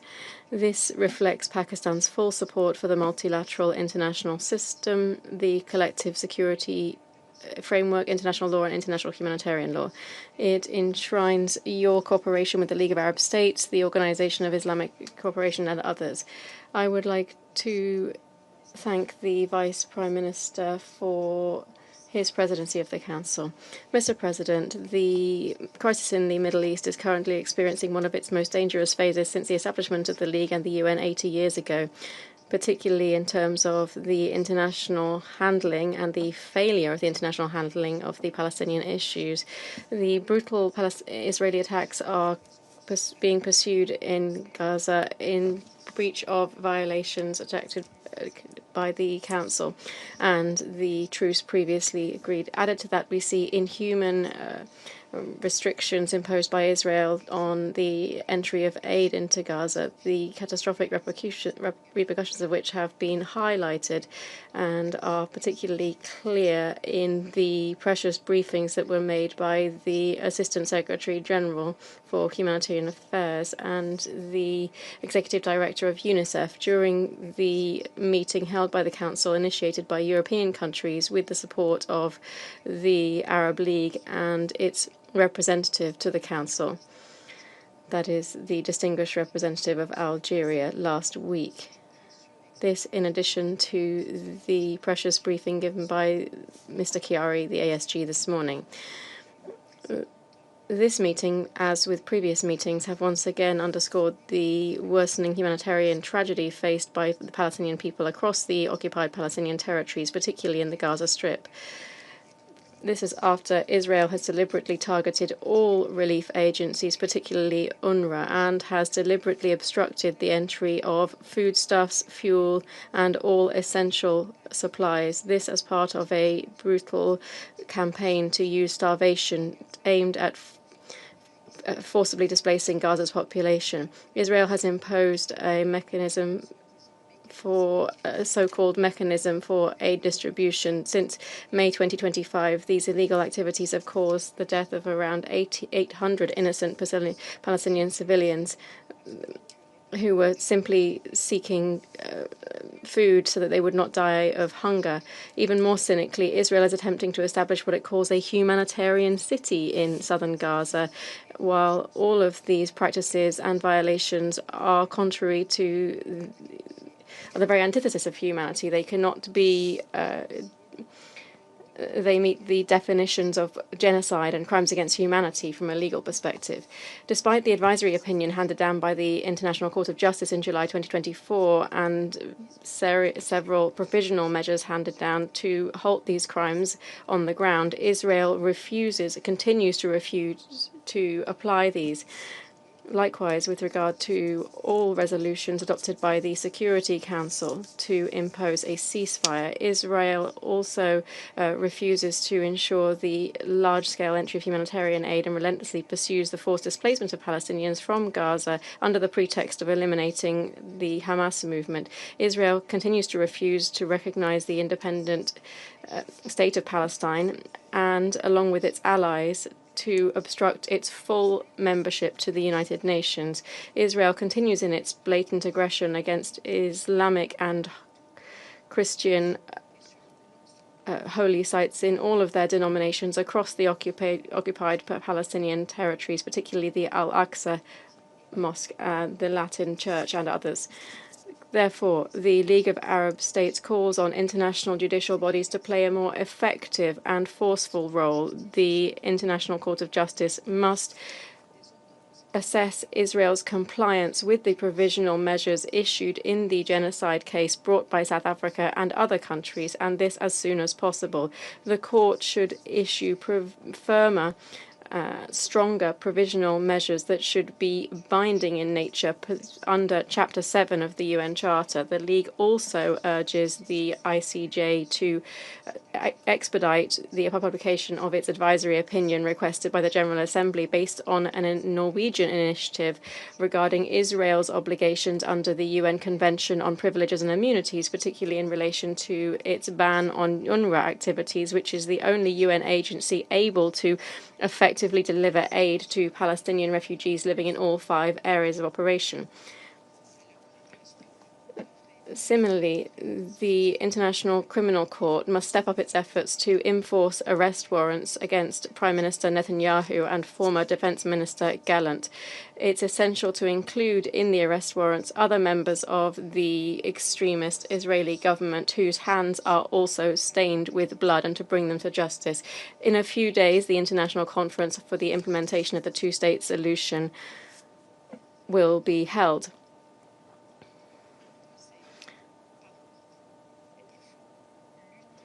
We must further attempt to address Israeli attempts to control the West Bank. This threatens peace across the region. In just a few days, the International Conference on the Implementation of the Two-State Solution will be held. This is an initiative that was first suggested by Arab countries under the Arab Peace Initiative launched by the Kingdom of Saudi Arabia in Beirut in 2002. One attempt at this was made 3 years ago through a coalition to support the implementation of the two-state solution. This thanks to the efforts of Saudi Arabia, Egypt, and Jordan, with the considerable participation of the Arab League, all of its member states, the European Union, and the majority of its member states and other countries. There is no doubt that the convening of this conference signals a fresh beginning in a parallel track aimed at creating a political horizon conducive to de-escalation and to support the Qatari, Egyptian, American mediation efforts to achieve an immediate ceasefire and ensure the large-scale entry of humanitarian aid.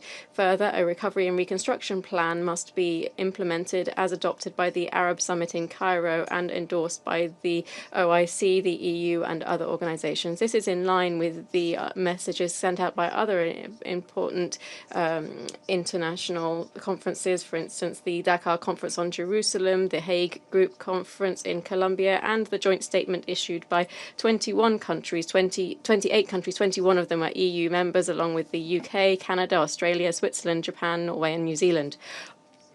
All of these messages called for the end to the genocide in Palestine and for the immediate recognition of the state of Palestine as a crucial legal and moral step to protect the rights of the Palestinian people to their land and their state. The League is actively participating in all of these efforts and supports the work of this international conference at the highest level with other peace-loving powers seeking security and stability for all parties under the auspices of the General Assembly. We are working actively for the adoption of irreversible practical measures to support the implementation of the two-state solution and to ensure broad international recognition of the state of Palestine. We hope to, as soon as possible, reach a comprehensive immediate ceasefire so as to pave the way for a new phase of intensive political work, the aim of which is to strengthen the capabilities of the independent Palestinian state in accordance with international legitimacy and Security Council resolutions. This would involve the full and active participation of all concerned parties under the leadership of the Palestinian Authority and government, as well as Israel. And it is to this end that the Arab League Council yesterday in Cairo adopted an important resolution at the level of permanent representatives that underscored the need for parallel action on two fronts. First, to create a political horizon for a peaceful settlement, and secondly, to achieve a ceasefire, the entry of aid, and launching the recovery and reconstruction plan. To conclude, Mr. President, Israel must understand that its continued military operations against Palestine, Syria, and Lebanon will not change its status as a foreign occupying power in Arab lands, and that the pursuit of Israeli military aggression will not prevent the Arab League and all of its member states from intensifying their efforts to consolidate the foundations of an independent Palestinian state and to recover the occupied Syrian and Lebanese territories. Israel must be well aware that it cannot, through military force or alliances with certain major powers, impose its dominance over the region of the Middle East, or to impose a new status on Israel in the region while remaining an occupying state. When the Arab peoples opened their door to peace, they did so for a peace based on mutual respect and the achievement of common interests for all peoples in the Arab region and in the region, particularly the peoples of the state of Palestine, Syria, and Lebanon on the one hand, and the people of Israel on the other, so as to ensure that everyone in the region may live together without exception in a framework of coexistence based on justice and equality, and not on the basis of illusions such as subordination or dominance or hegemony that some impose through military arrogance or political alliances. That has never happened and will never happen in the Middle East. Thank you. I thank His Excellency Mr. Abdelaziz for the statement, and now give the floor to the representative of Switzerland. Merci, Monsieur le Président. Thank you, President. Excellencies, colleagues, I'd like to thank Pakistan for convening this debate on the situation in the Middle East. Switzerland is deeply disturbed by the unbearable human suffering in Gaza, where civilians are caught up in relentless hostilities, mass displacement, and a heightened risk of famine. Under the Fourth Geneva Convention, Israel, as the occupying power, has an obligation to provide unconditional and adequate supplies of essential goods and services to the entire population under its control. Israel is not fulfilling this obligation.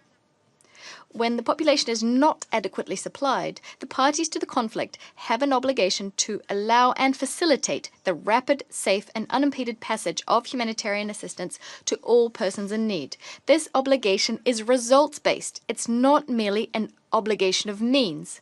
Neither Hamas nor Israel is complying with this obligation. We'd also like to recall that the use of starvation as a method of warfare is prohibited and constitutes a war crime. It's unacceptable for hundreds of civilians to have been killed and thousands injured while seeking food.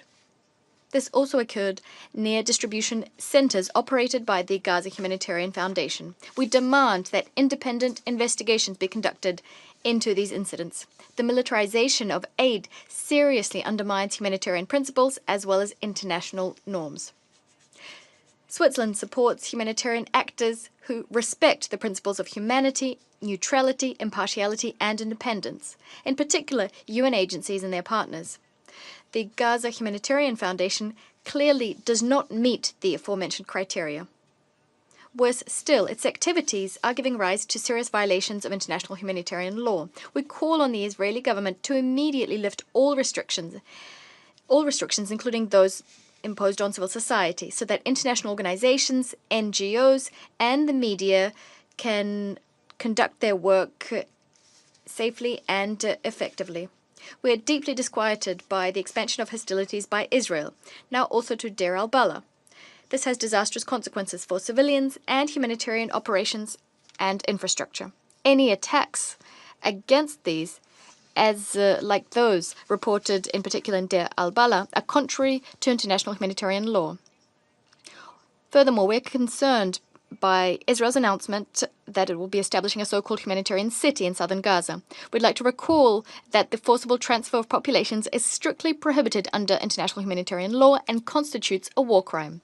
President, since the acts of terror perpetrated by Hamas on the 7th of October 2023, which we've strongly condemned, the region has been swept up in a dangerous spiral of violence. In Gaza, Switzerland urges the parties, through the mediation of the US, Qatar, and Egypt, urges the parties to reach a permanent ceasefire, which would include the release of all hostages and unimpeded humanitarian access. At the regional level, diplomatic channels must remain active to ensure the implementation of various ceasefire commitments, as well as to achieve a cessation of all hostilities.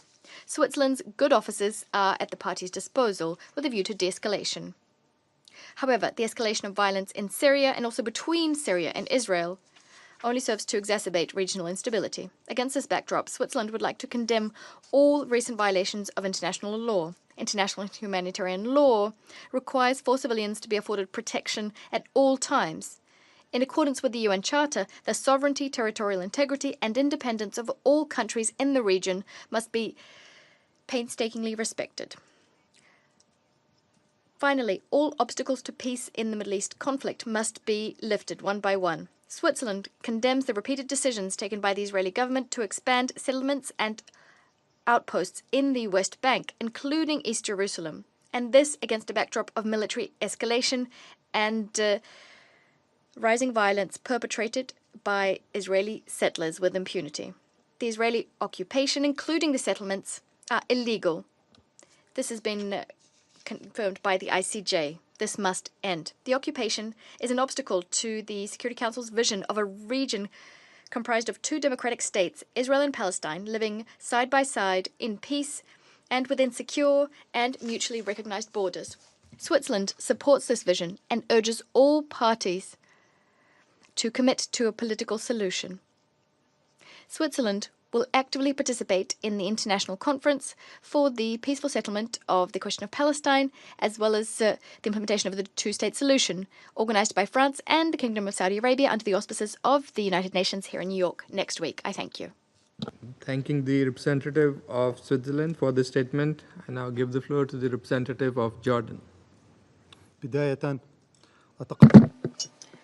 Allow me to thank you for your efforts in facilitating the deliberations of the Council this month. I wish you all success.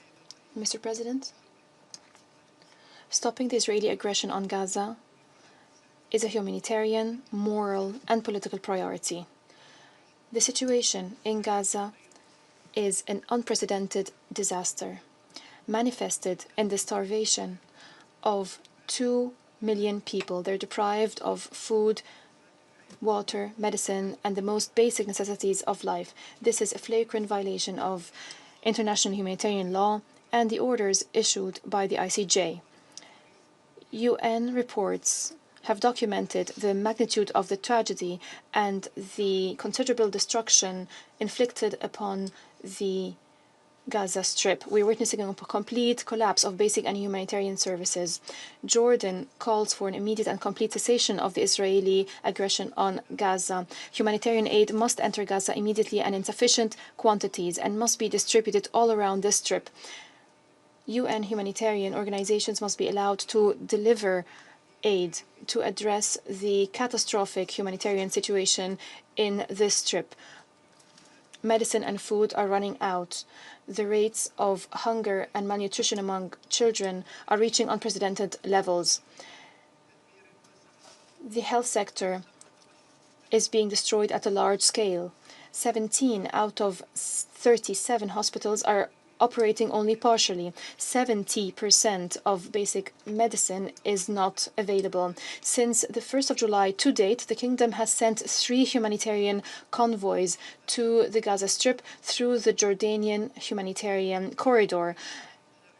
The convoys comprise 111 trucks. In this context, we stress that Jordan is fully ready to send hundreds of trucks daily to the Gaza Strip once the illegal Israeli restrictions imposed on humanitarian access are lifted. The quantities of humanitarian aid that are sent are nowhere near sufficient to meet the needs. They are merely a drop in the ocean. Mr. President, Jordan supports efforts by the Arab Republic of Egypt and the State of Qatar and the United States to reach a lasting ceasefire in Gaza. Jordan also welcomes the statement of 25 foreign ministers calling for the immediate stop of the war on Gaza, respect of international law. The statement also rejects forced displacement and demographic change. We value the positions of these countries regarding stopping the settlement activity, protecting civilians, ensuring the delivery of aid, and their support to ongoing efforts to reach a lasting ceasefire. Mr. President, the Kingdom condemns the targeting by Israel of civilian infrastructure and places of worship. Most recently, the bombardment of the only Catholic church in Gaza, which killed and injured dozens. We call upon the Security Council to ensure that Israel, as the occupying power, comply with its commitments under international law and under the Fourth Geneva Convention of 1949. Jordan also condemns Israel's persistence of settlement activity in the occupied West Bank and its violations aiming at undermining the two-state solution. We warn of the resumption of the settlement project E1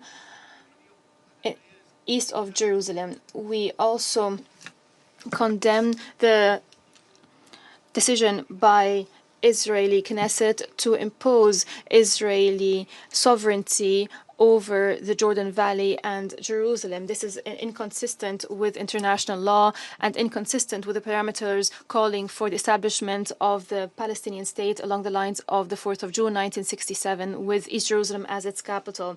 Jordan reiterates its condemnation of the storming by settlers and members of the Israeli government of the Al-Aqsa Mosque Al-Haram Al-Sharif, protected by Israeli police. This is a violation of the historical and legal status quo and the commitments by Israel as an occupying power. We stress that such practices, such incursions, do not change reality. The reality is that East Jerusalem remains an occupied city and Israel has no sovereignty over it.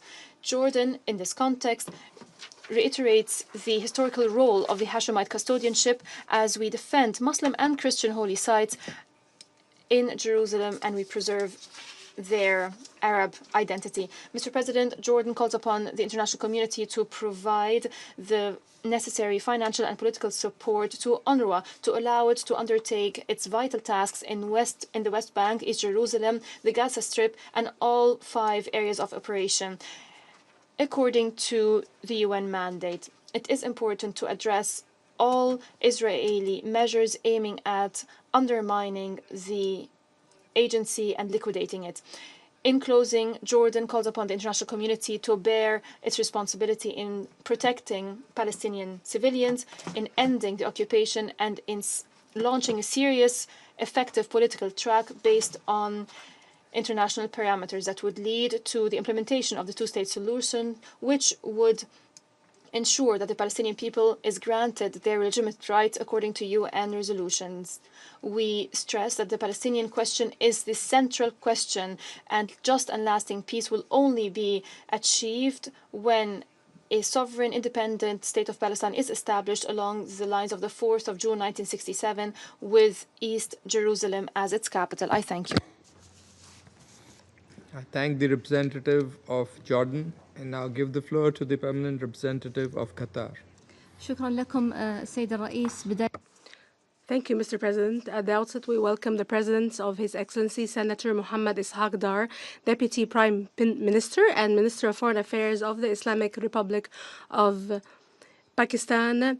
This morning, we also associate ourselves with the statements on behalf of the GCC, Arab and Islamic groups, and the non-aligned movement. We thank ASG Khiari for his comprehensive briefing this morning. Mr. President, this meeting is held today while there are no words to describe the humanitarian situation in the Gaza Strip, as the USG for Humanitarian Affairs confirmed before your Council, in light of the spread of famine, the collapse of infrastructure and the health system, and the outbreak of pandemics, with the death toll exceeding 58,000 people, including nearly 18,000 children. The State of Qatar condemns the continued attacks by the Israeli occupation on civilian objects, including hospitals, schools, and population centers. The State of Qatar stresses that the displacement of Palestinians in any form constitutes a flagrant violation of international humanitarian law. The State of Qatar also stresses its rejection of the use of food as a weapon of war and starvation of civilians, and calls on the international community to compel Israel to ensure safe, sustainable, and unhindered humanitarian access and its distribution by international humanitarian organizations. We also reiterate our rejection of attempts to end the role of UNRWA, while stressing the need to support the agency to be able to implement its mandate as approved and adopted by the GA. In view of this grave situation, the State of Qatar has made sincere efforts with the Arab Republic of Egypt and the United States of America to reach an agreement between the two sides for a permanent ceasefire, the exchange of prisoners and detainees, stemming the bloodshed, the return of displaced persons to their homes, and the provision of humanitarian assistance and basic needs to civilians throughout the Gaza Strip. Diplomatic efforts have proven that it is possible to make real achievements as was done in previous agreements, and hence these efforts continue intensively to bring the views of the parties closer and reach an agreement urgently. Mr. President, we should not lose sight of the unprecedented deterioration of the humanitarian and security situation in the occupied West Bank. The state of Qatar condemns the statements made by the Minister of Justice of the occupation government regarding the annexation of the West Bank and considers them an extension of the occupation settlement policies and a flagrant violation of international law and Security Council Resolution 2334. It also strongly condemns the approval by the occupying authorities of the construction of new settlement units and attacks carried out by settlers in an ongoing series of crimes against the defenseless Palestinian people. It stresses the need for the international community to act urgently to provide necessary protection for civilians and ensure that there is no impunity. The state of Qatar condemns the occupation's attempts to undermine the religious and historical status of the holy sites, including the storming of Al-Aqsa Mosque by Israeli officials and settlers, as well as the closure of the Jerusalem Fund and Endowment and the transfer of the management of the Ibrahimi Mosque to the Jewish Religious Council. Mr. President, the state of Qatar has warned of the dangers of the spillover of the conflict and the consequences of Israel's escalation in the region, stressing the priority of diplomatic solutions. In this regard, the state of Qatar condemns the attacks launched by the Israeli occupation on Syria, considers them a grave violation of international law, and reaffirms its support for the brotherly Syrian Arab Republic, its sovereignty, territorial integrity, and national unity, and the realization of the aspirations of its people for stability and development. The state of Qatar also reiterates its firm position in support of the brotherly Lebanese Republic and its territorial integrity, and stresses the need for the withdrawal of the Israeli occupying forces from all Lebanese territory. It calls on all parties to strictly abide by the ceasefire agreement. Mr. President, the State of Qatar welcomes the resumption of the convening of the high-level international conference on the peaceful settlement of the Palestinian question and the implementation of the two-state solution chaired by the Kingdom of Saudi Arabia and France next week, and looks forward to it being an opportunity to reach concrete results and clear international commitments, and to be the main step on the road to full recognition of the State of Palestine's membership in the United Nations. In closing, Mr. President, the State of Qatar reiterates its principled and firm position in support of achieving a just and sustainable settlement of the Palestinian question based on the resolutions of international legitimacy and safeguarding the inalienable rights and legitimate aspirations of the Palestinian people, foremost of which is the establishment of an independent Palestinian state on the 1967 borders with East Jerusalem as its capital. The State of Qatar will not spare any effort to pave the way and support efforts towards this end. I thank you. I thank the representative of Qatar and now give the floor to the representative of the Philippines. Thank you, Mr. President. The Philippines thanks you and Pakistan for the opportunity to address the Security Council on one of the longest, most intractable, and deeply rooted crises in our world. Mr. President, the Security Council has a responsibility to uphold the principles of the United Nations Charter, to ensure the implementation of its own resolutions, and to promote a political horizon for peace in the Middle East. With thousands of Filipinos working and living in the Middle East, the Philippines remains deeply concerned about the situation on the ground today. In this regard, the Philippines would like to reiterate the following. First, we support a complete and permanent ceasefire in Gaza. A ceasefire is both a political necessity and a moral obligation. It is the only way to halt the bloodshed, allow the delivery of urgent humanitarian assistance, and create space for diplomacy. Without a ceasefire, we are condemning innocent lives to further suffering and fueling instability that could spill far beyond the borders of Gaza. Second, we must call unequivocally for the immediate and unconditional release of all hostages. Holding civilians, men, women, children, the elderly, in captivity is a flagrant violation of international humanitarian law. Their families live in anguish, unsure of the fate of their loved ones. The release is not a negotiating point. It is a fundamental matter of humanity, an international legal obligation. Third, we must continue the delivery of humanitarian assistance for those affected by the conflict. The situation on the ground in Gaza is catastrophic. Thousands of civilians have lost their lives. Entire neighborhoods lie in ruins. Medical facilities are overwhelmed or destroyed. Food, water, and fuel are running out. The population is being pushed beyond the limits of human endurance without basic supplies and medicines to survive. Fourth, the Philippines firmly supports the two-state solution in accordance with international law and relevant UN resolutions. The two-state solution with Israel and Palestine living side by side in peace and harmony remains the most widely supported framework for peace and most viable and sustainable pathway to resolving the Israeli-Palestinian conflict, which is endorsed by numerous UN resolutions and the overwhelming majority of the international community. However, we must emphasize that security cannot be achieved through the use of force or unilateral measures.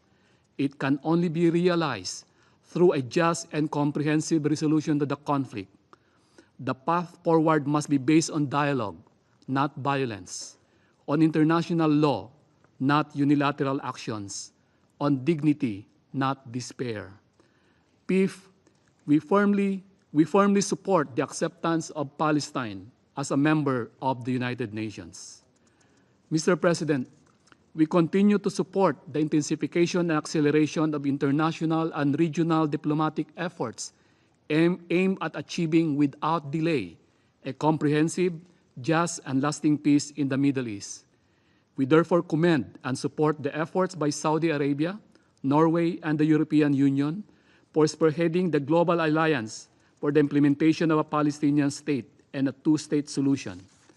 We also appreciate Saudi Arabia and France for their leadership in convening the high-level international conference for the peaceful settlement of the question of Palestine and the implementation of the two-state solution next week. We also thank Egypt, Qatar, and the United States for their continuing mediation efforts on the ground to bring peace in the region. These are all significant steps for a comprehensive roadmap for lasting and enduring peace in the Middle East.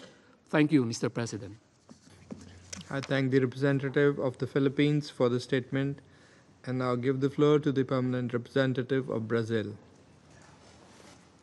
Mr. President, we welcome this debate on the situation in the Middle East, especially the question of Palestine, at a moment of unprecedented challenges to international law and to multilateralism. These are pillars of the international order that we must protect and promote.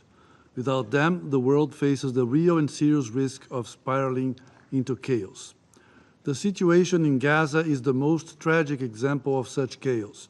Chaos that ensues when actors decide to ignore internationally agreed rules and norms of international law and international humanitarian law. We witness in Gaza not merely a conflict, but a combination of man-made humanitarian catastrophe, unfolding war crimes that amount to genocide and moral collapse right under the watch of this organ. Brazil condemns in the strongest terms the continued deliberate attacks against civilians, humanitarian personnel, and UN staff. We call for an immediate and permanent ceasefire, the complete withdrawal of Israeli forces from Gaza, and the release of all hostages. We reiterate the urgent need for an unconditional lifting of all restrictions on the entry of humanitarian aid into Gaza. These restrictions have led to alarming levels of starvation, disease, and death, with no clear end in sight. Israel, as the occupying power, has a legal and moral obligation to protect the civilian population under its responsibility. Accountability is also essential and urgent. Those responsible for violations of international law and international humanitarian law must be brought to justice. It is not only a matter of principle, it is a condition for lasting peace and the preservation of international order. The role of UNRWA is indispensable and irreplaceable in its 5 fields of operation. Attacks on the agency are attacks on the primary lifeline for millions of Palestinian refugees, and on the UN.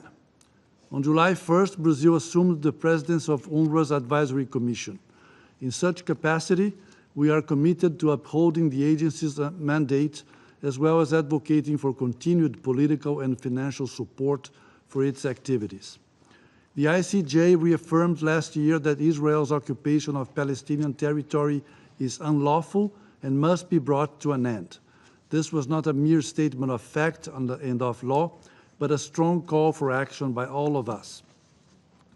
Indeed, this decades-long history of violence and deprivation will only cease with the full implementation of the two-state solution, with an independent and viable state of Palestine living side by side with Israel in peace and security within the 1967 borders, which includes the Gaza Strip and the West Bank, with East Jerusalem as its capital.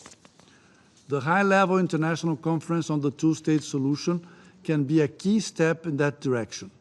Brazil is fully engaged in its preparation as co-chair, alongside Senegal, of the Working Group on International Law and is fully committed to its success. In this context, we renew our call on all member states that have not yet recognized the State of Palestine to do so and to support its full membership in the UN. Mr. President, beyond Palestine, the Middle East faces increased tensions. Brazil expresses its grave concern regarding the recent military escalation in the region. We firmly condemn military attacks against safeguarded nuclear facilities in Iran, which violate the country's sovereignty and breach international law, while also posing unacceptable humanitarian risks to civilian populations and the environment. Brazil rejects any form of nuclear proliferation and defends the exclusive use of nuclear energy for peaceful purposes. In this context, we reiterate the importance of establishing a nuclear weapon-free zone in the Middle East. It is our conviction that nuclear disarmament is the only way to ensure a sustainable and enduring peace. We remain deeply concerned by the situation in Yemen, as well as by the repeated violations of the ceasefire in Lebanon and by the continued attacks against Syrian territory. Israel's actions in Syria can only aggravate instability in a context of high volatility. We reiterate the imperative of upholding international law and fully complying with the relevant United Nations resolutions in all circumstances. Mr. President, Brazil's commitment to peace and justice in the Middle East is unwavering. We stand ready to continue contributing to the success of the upcoming high-level international conference and to the realization of the two-state solution that will ultimately bring peace and stability to the whole region. Thank you. Thank the representative of Brazil for the statement, and now give the floor to the representative of Indonesia. Mr. President, I thank Pakistan for convening this meeting and for the briefers for their insights. Allow me to start by expressing Indonesia's profound sorrow on the tragic demise of Dr. Marwan Sultan, the director of Gaza's Indonesian hospital, who was killed along several of his family members by Israeli airstrikes early this month. Their demise adds to the long list of humanitarian worker casualties in Gaza who perished while defending humanity. It also reflects the alarming fact that since the Council's last open debate just 3 months ago, the situation in the Middle East has only deteriorated. Deterioration caused by a self-appointed sheriff in the region who, instead of bringing law and order, has unleashed further chaos by attacking its neighboring nations of Iran, Syria, and Lebanon. A self-appointed sheriff whose pattern of aggression is deeply linked to its persistent illegal actions in Palestine, where the humanitarian crisis in Gaza continues to soar, and the West Bank faces escalating violence and expansion of illegal settlements. How can this sheriff operate with blank check, enjoying both immunity and impunity? What will the Council do to exert its authority in maintaining international peace and security so that no state can act with impunity.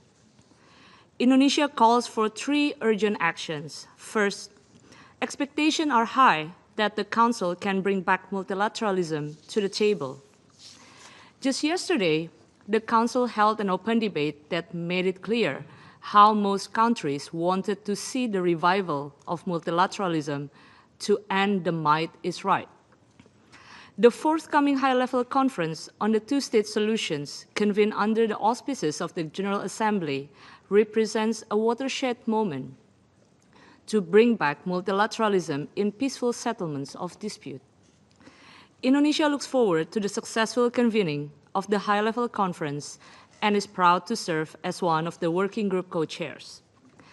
Indonesia also continues to support various ongoing processes and deliberations under the ICJ, another example of multilateralism in action.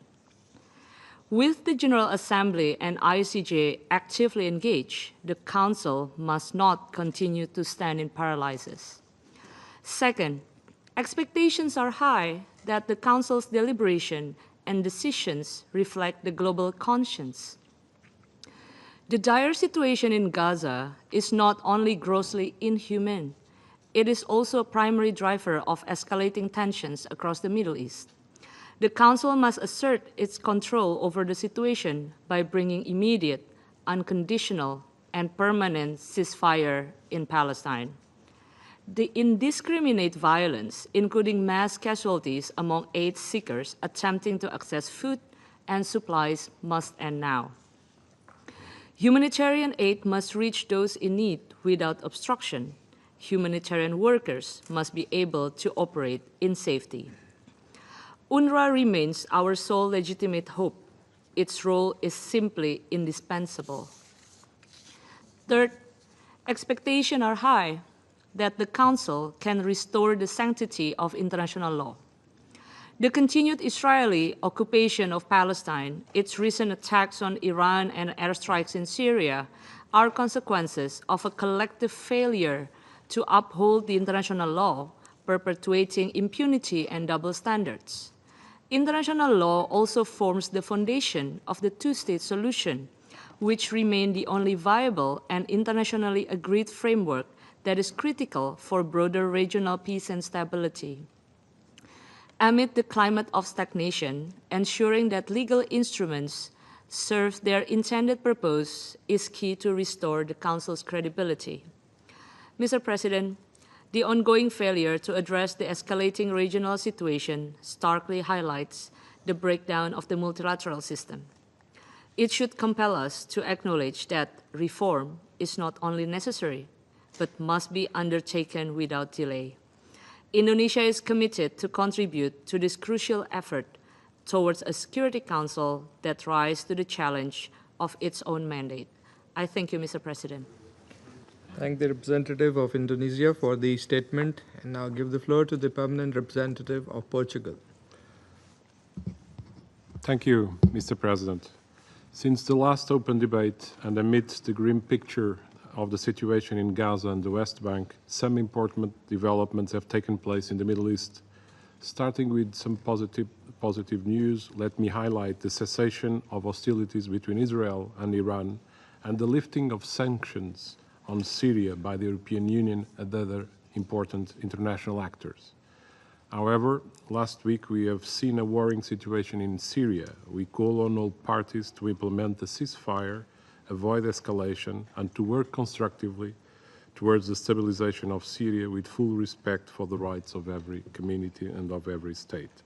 In Lebanon, we reaffirm our support for the full implementation of the terms of the 27 November 2024 ceasefire agreement and Security Council Resolution 1701.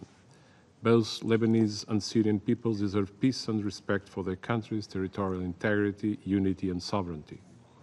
In Gaza, let me start by expressing Portugal's profound concern about the humanitarian situation unfolding in the territory.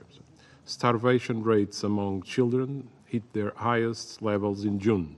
70% of essential medicines are out of stock, and 95% of households do not have access to adequate water, just to mention a few figures. Against this background, there have been daily reports of little shots fired at Palestinians waiting in line for humanitarian aid under the militarized humanitarian mechanism implemented in Gaza. We underline that even during wars, international law and international humanitarian law must be upheld by all parties, and the core principles for humanitarian action, humanity, neutrality, impartiality, and independence must be respected fully. The resumption of UN-led humanitarian operations in Gaza in line with the international humanitarian law is key. We condemn the taking of hostages by Hamas, and we demanded their immediate release.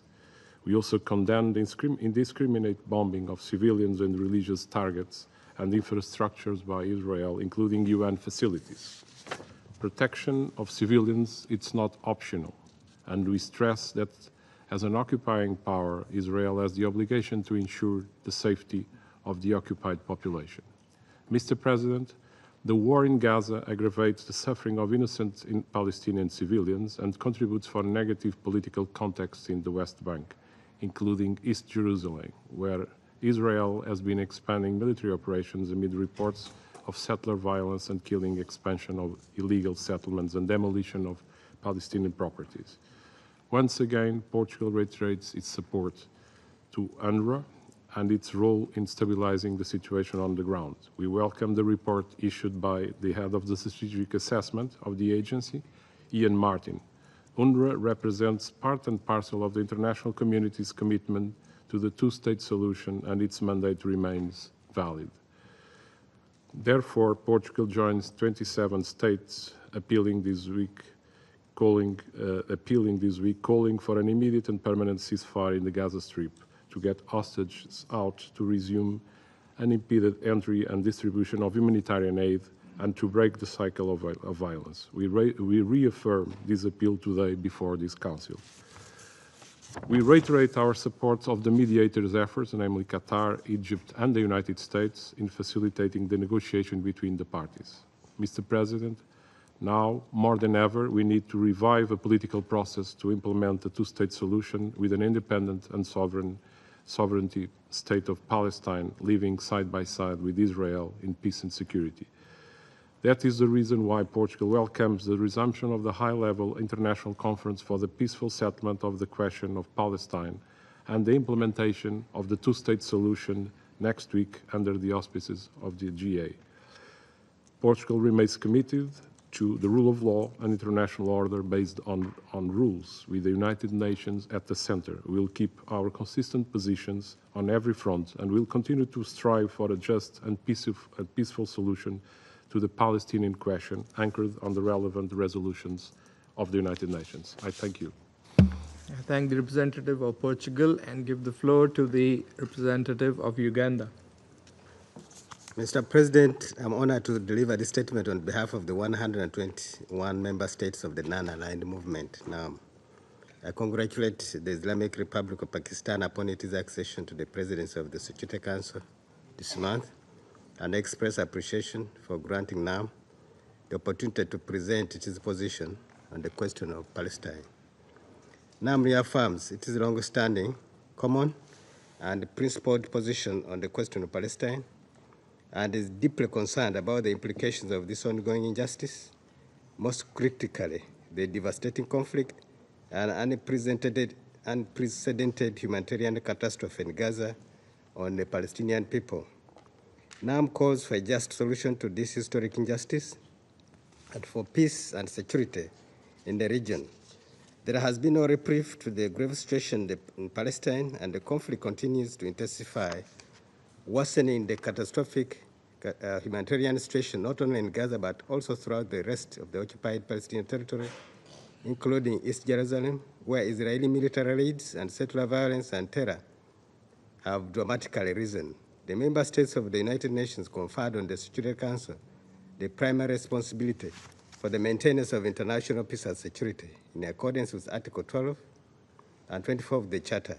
The Security Council must uphold its mandate to maintain international peace and security and must act to implement its own resolutions. The question of Palestine cannot be an exception to international law and to the authority of this Council. We call on the Security Council to uphold its responsibilities and to act forthwith for the full implementation of all its resolutions pertaining to the question of Palestine, including its most recent resolutions 2334, 2016, 2712, 2022, 2720, 2023, 2728, 2024, and 2735, 2024. NAM regrets that despite all efforts, including those by member states of NAM caucus in the Security Council, that this august body continues to fall short in demanding an immediate, unconditional, permanent, and fully respected ceasefire in the Gaza Strip, and once again urges the Council to fulfill its primary responsibility for the maintenance of international peace and security as provided for in the UN Charter, particularly by urgently demanding a ceasefire and acting with resolve to address this prolonged crisis. NAM condemns in the strongest terms all forms of violence, particularly Israel military attacks and Israel collective punishment against the Palestinian people as grave breaches of international law, including humanitarian and human rights law. The killing and injury of tens of thousands of Palestinian civilians in Gaza, the majority of whom are children and women, including medical personnel, humanitarian workers, and journalists, is an indictment to the mandate of the UN Security Council. NAM demands an immediate and complete cessation of all forms of armed hostilities, violent repression, and illegal Israeli policies and practices against Palestinian people and other nations in the region. The non-aligned movement expresses its appreciation to the role played by the Arab Republic of Egypt and the State of Qatar, both members of our movement, in securing the ceasefire agreement that went into effect on 19th January 2025, and their ongoing efforts aimed at achieving an immediate and permanent ceasefire. Accordingly, NAM calls for the release and exchange of hostages and the Palestinians detained in Israeli prisons, the return of Palestinian civilians to their homes and neighborhoods in all areas of Gaza, and the safe and effective distribution of sufficient humanitarian assistance throughout the Gaza Strip to all Palestinian civilians who need it, including medical needs.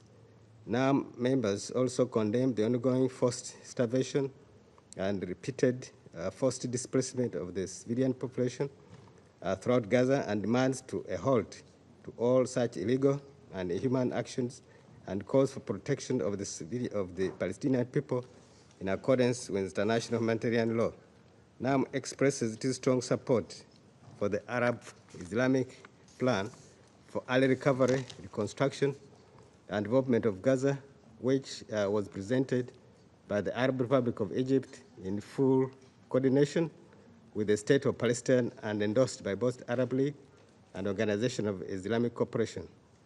NAM urges member states, international organizations, and donors to provide the necessary political and financial support to the plan, and also commends Egypt's efforts to convene an international conference for this objective. The non-aligned movement condemns the daily Israeli violations of the cessation of hostilities announcement since its entry into force in November 27, 2024, by committing thousands of aerial and territorial violations against Lebanon and launching raids claiming the lives and wounding hundreds of victims.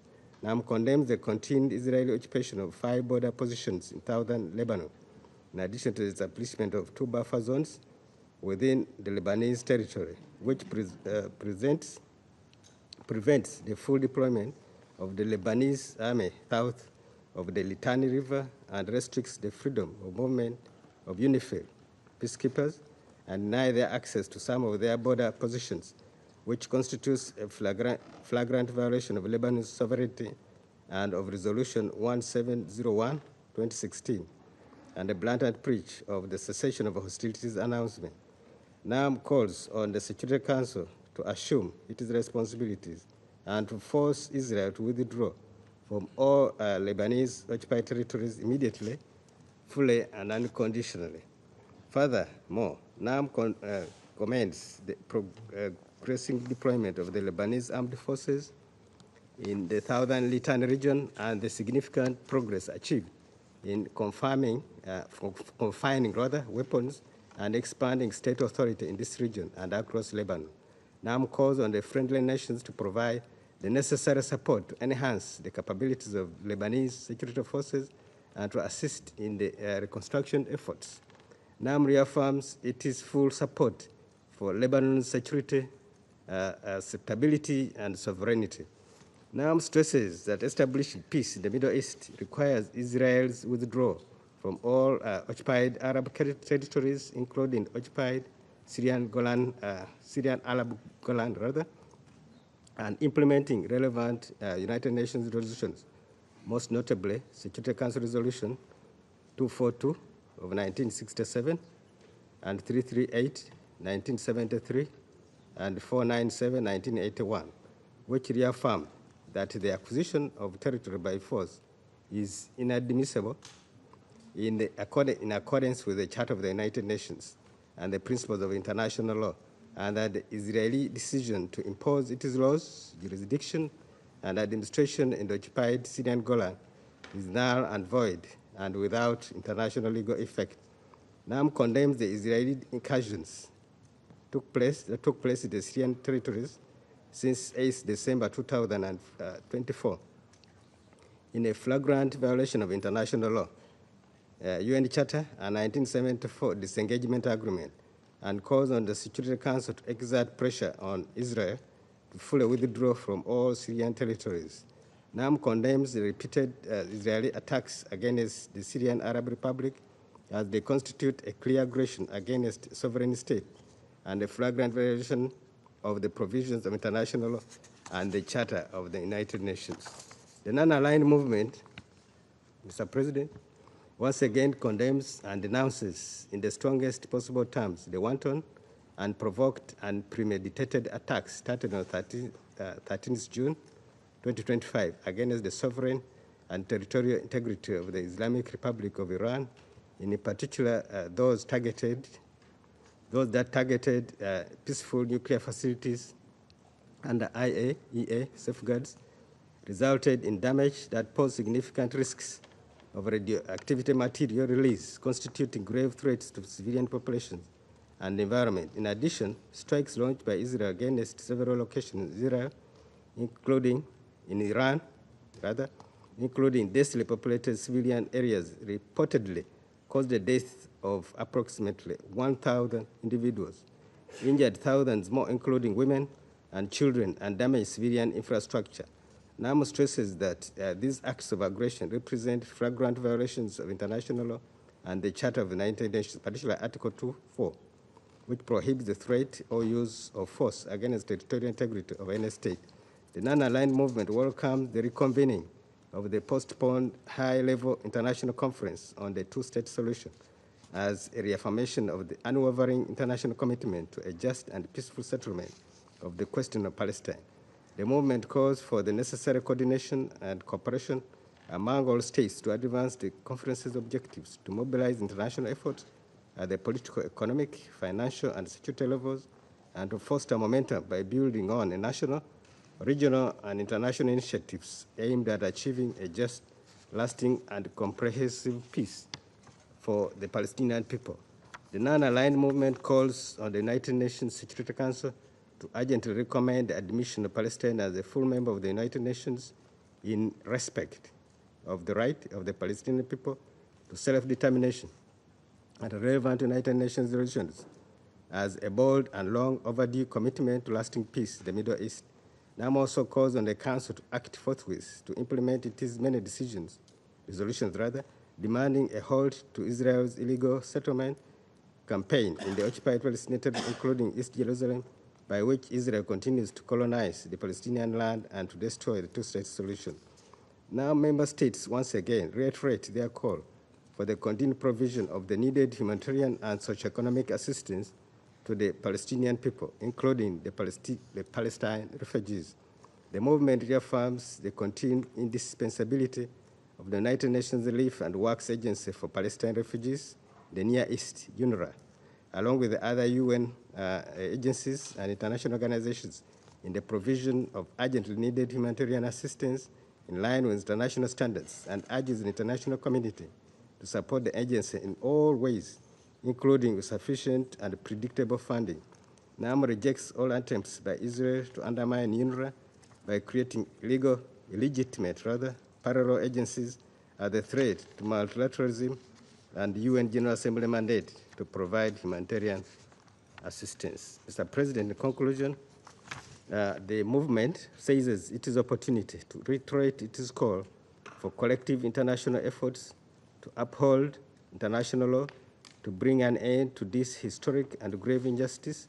Now member states reaffirm their commitment to promoting a just, lasting, comprehensive, and peaceful solution to the question of Palestine in all its aspects, including for the plight of the Palestinian refugees, and reaffirm their support for the Palestinian people in their struggle to achieve justice and fulfill their inalienable rights and legitimate national aspirations, including self-determination, freedom, and independence in their sovereign and independent state of Palestine, with East Jerusalem as its capital.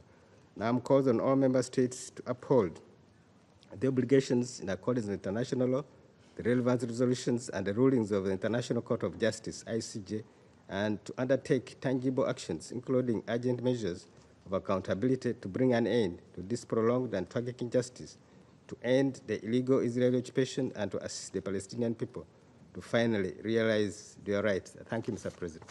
I thank the representative of Uganda for the statement on behalf of the non-aligned movement. And now I'll give the floor to the permanent representative of Turkey. Mr. President, I have the honor to deliver this statement on behalf of the group of member states of the OIC, Organization of Islamic Cooperation, in my capacity as chair of the group. Mr. President, distinguished members of the Council, at the outset, I would like to express our appreciation to the Islamic Republic of Pakistan for convening this open debate and for the comprehensive briefings.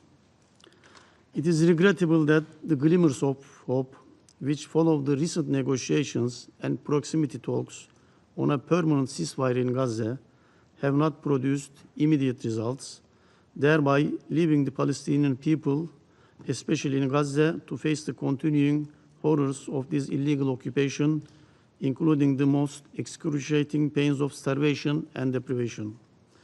With each passing day, more innocent lives are lost as the people of Gaza struggle to survive under unbearable and life-threatening conditions.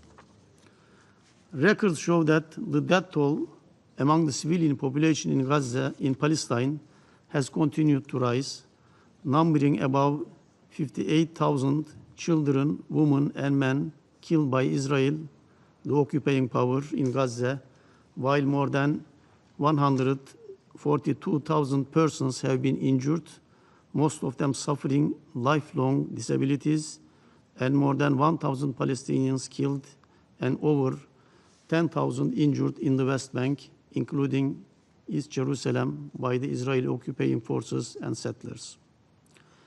The OIC group reiterates its strong condemnation on the escalation of the crimes, including genocide, forced displacement, starvation, and destruction perpetrated by the Israeli occupation in the Gaza Strip. This includes the recent barbaric massacres, including that perpetrated on June 30th, which resulted in the deaths of more than 85 martyrs and left hundreds wounded. OIC regards these actions as war crimes and crimes against humanity.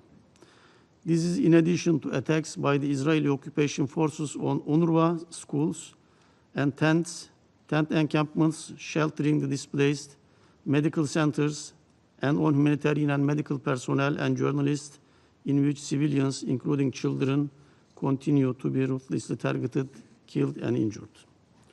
Furthermore, we echo the OIC General Secretariat's concerns about the escalating Israeli attacks and the organized violence carried out by extremist settlers in the West Bank. This includes storming cities, establishing military checkpoints, targeting refugee camps, attacking civilians, displacing tens of thousands of citizens, and destroying homes and infrastructure. Furthermore, there continue to be incursions into the blessed Al-Aqsa Mosque, where Palestinians are being denied access in clear violation of international law and relevant UN resolutions. In this regard, the OIC calls for the respect of the historic status quo of the holy sites in Jerusalem. Continuation of all these crimes by Israel as the occupying power, as it violently entrenches its illegal occupation and continues to pursue the colonization and annexation of the Palestinian territory, while driving the Palestinian people from their homes and off their lands, compels the OIC to once again call for urgent action by the Security Council to ensure protection of the Palestinian people in accordance with international law and relevant UN resolutions of this Council, especially concerning the protection of civilians in armed conflict. Mr. President, in the midst of this desperate situation, Israeli military attacks on Gaza have continued unabated, while the people of Gaza are barred from returning to their homes. This calculated strategy, aimed at forcibly displacing the indigenous Palestinian civilian population of Gaza, represents an unprovoked violation of fundamental human rights and all norms of international law and international humanitarian law. Worse still, these actions are taking place in spite of the explicit provisions of the Security Council Resolution 2735, which calls, among other issues, for an immediate ceasefire in Gaza and an unhindered flow of humanitarian relief assistance to the besieged Palestinian people in Gaza. In this regard, OIC expresses its unwavering support for the United Nations Relief and Works Agency, UNRWA, which continues to play an irreplaceable role in providing services to Palestinian refugees against all odds. We therefore call on the international community to continue their support to UNRWA, both politically and financially, and to ensure it is able to uphold its General Assembly mandate and operate unhindered in the face of worsening humanitarian situation in the occupied Palestinian territory, including Al-Quds al-Sharif, and continue its support to Palestinian refugees throughout the region and promote regional stability pending the realization of a just and lasting solution to the Palestinian question. In the same vein, the OIC group reaffirms its firm rejection of all illegal measures taken by Israel at undermining the mandate, operations, and continued existence of UNRWA. Mr. President, at this juncture, we urge the Council to act for the full implementation of its relevant resolutions and to support the full implementation of the resolutions of the General Assembly in its 10th Emergency Special Session, including Resolution ES-10/24 of 18 September 2024, which approved a pathway to the immediate termination of the Israeli occupation of the Palestinian territory.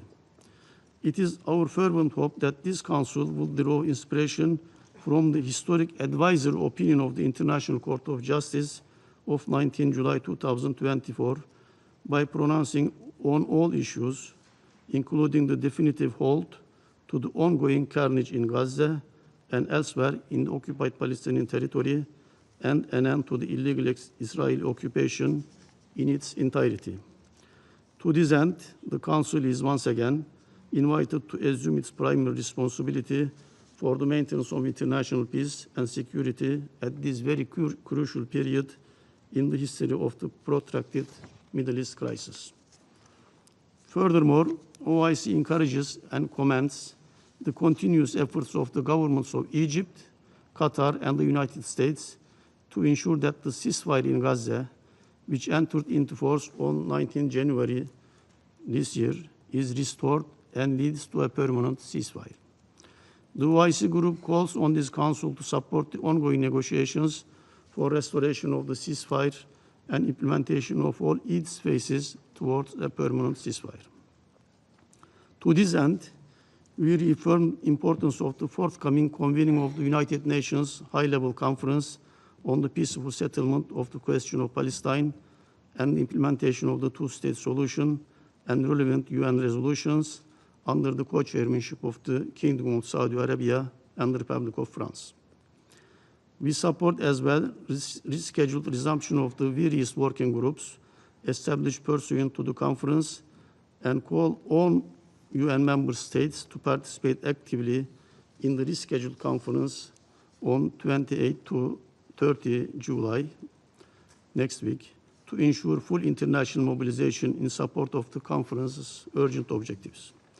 Similarly, we highly appreciate the efforts undertaken within the framework of the Global Alliance for the Implementation of the Two-State Solution initiated by the OIC, LAC Contact Group, European Union, and Norway, League of Arabs.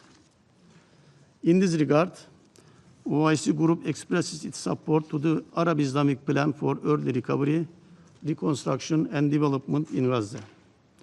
OIC Group commends Egypt's efforts to convene an international conference in this context and urges international community to support politically and financially the Arab Islamic Plan, which underscores feasibility of reconstructing Gaza Strip without displacing the Palestinian people and calls upon the member states and the international donors to participate actively in the conference that Egypt plans to host.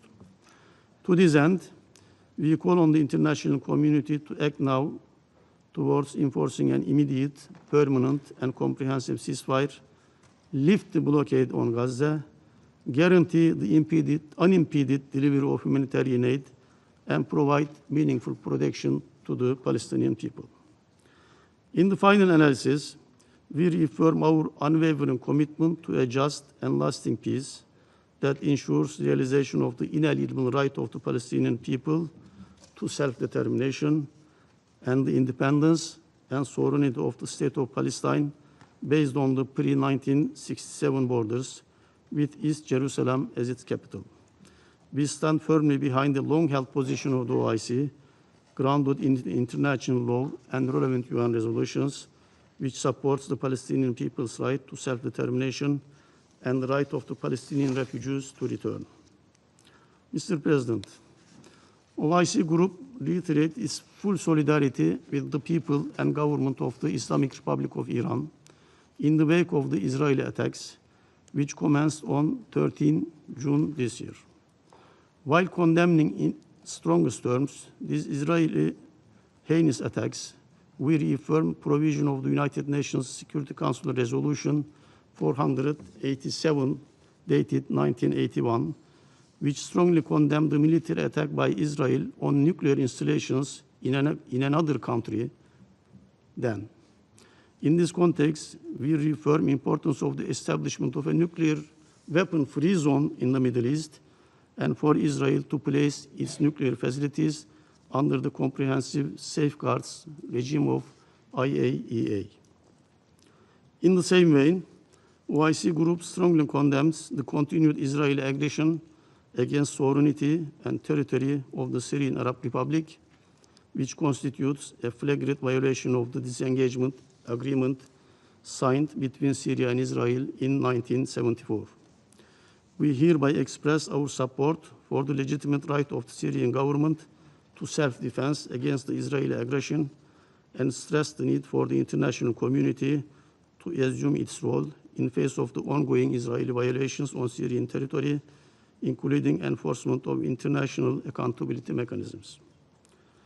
OIC Group condemns the daily Israeli violation of the cessation of the hostilities announcement since its entry into force on November 27, 2024, by committing thousands of aerial and territorial violations against Lebanon and launching raids, claiming the lives and wounding hundreds.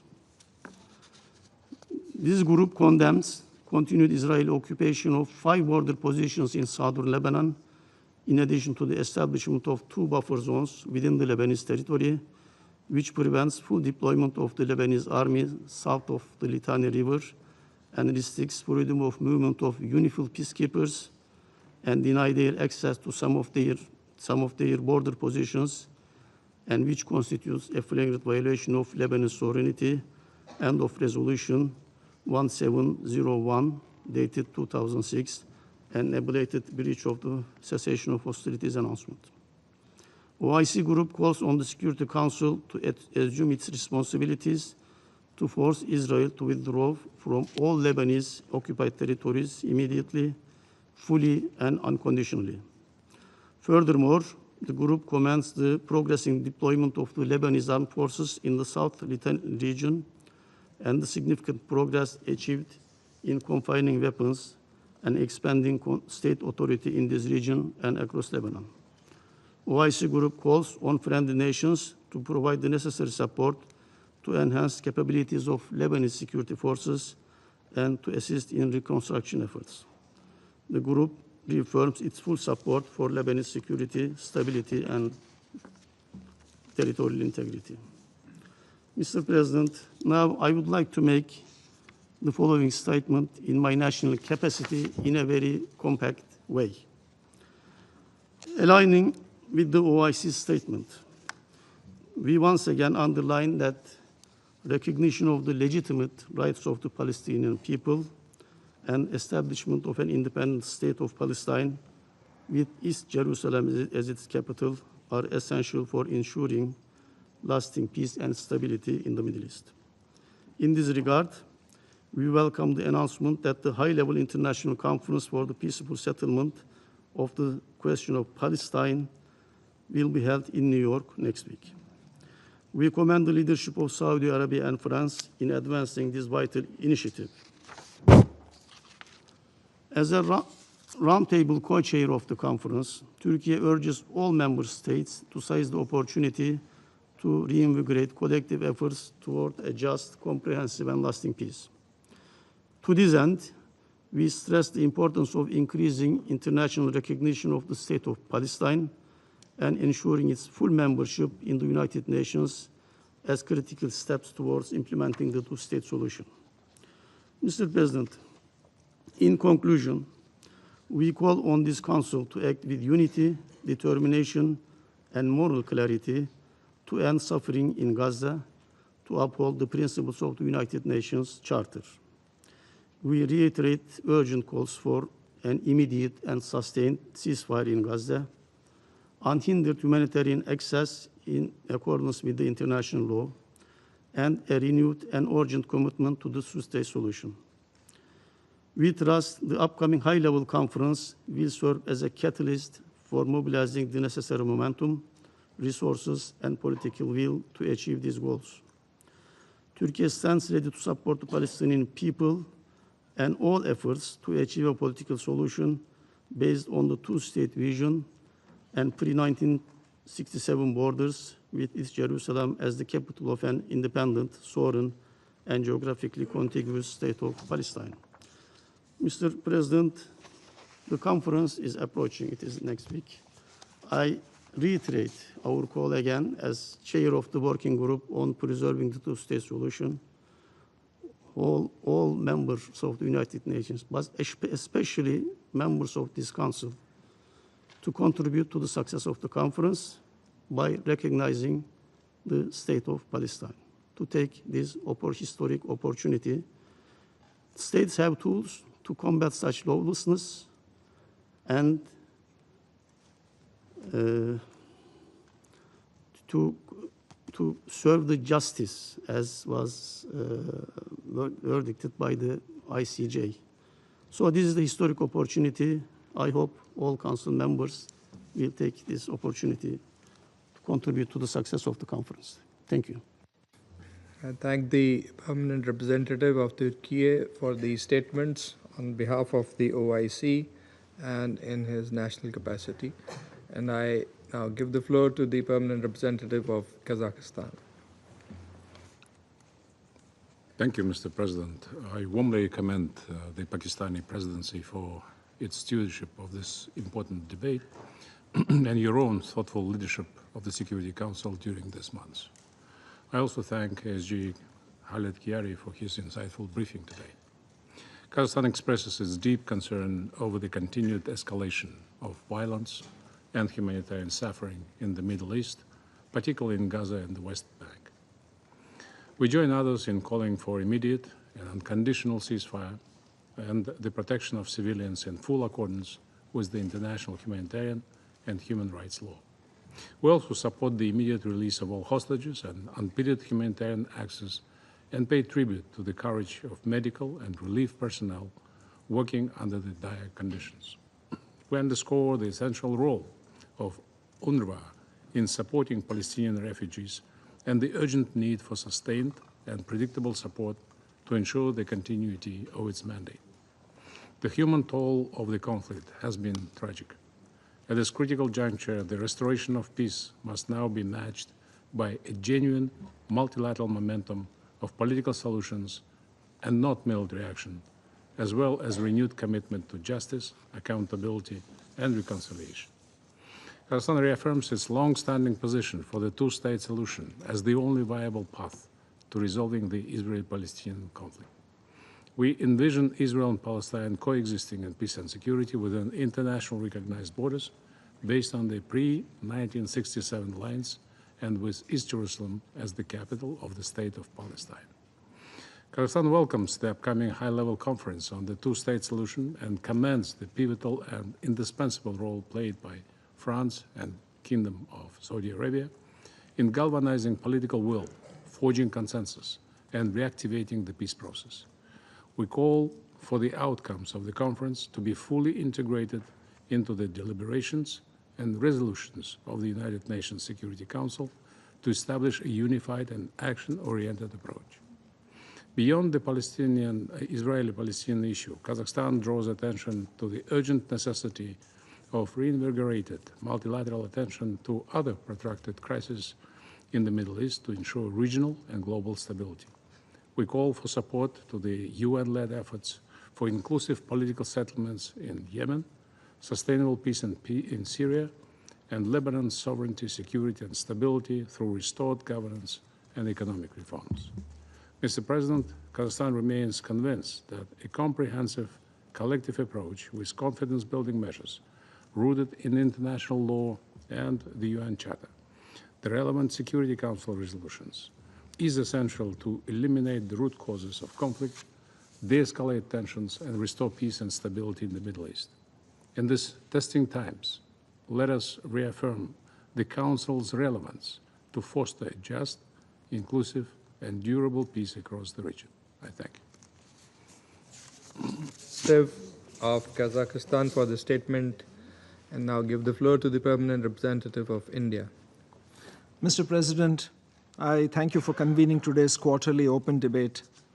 Today's meeting takes place against the backdrop of a persisting humanitarian crisis in Gaza. Intermittent pauses in hostilities are not enough to address the scale of humanitarian challenges confronting the people who grapple daily with acute shortages of food and fuel, inadequate medical services, and lack of access to education. The health and education situation is particularly troubling. The WHO estimates that around 95% of all hospitals in Gaza are damaged or destroyed. The Office of the High Commissioner for Human Rights reports that more than 650,000 children have had no schooling for over 20 months. The way ahead is clear, and India has been consistent in this regard. The ongoing human suffering must not be allowed to continue. Humanitarian assistance needs to be facilitated in a safe, sustained, and timely manner. There is no substitute to peace. A ceasefire must be put in place. All hostages must be released. Dialogue and diplomacy remain the only viable paths to achieving these objectives. There are no other fixes or solutions. India shares historic and strong ties with our Palestinian brothers and sisters. We have always stood by them, and our commitment towards a Palestinian cause is unwavering. We were the first non-Arab country to recognize the state of Palestine. We support the Palestinian people in various ways, directly and through our support to other organizations such as UNRWA. Our endeavor is to make a tangible impact on the daily lives of the Palestinians by implementing projects in diverse sectors. India is currently implementing projects valued at more than $40 million.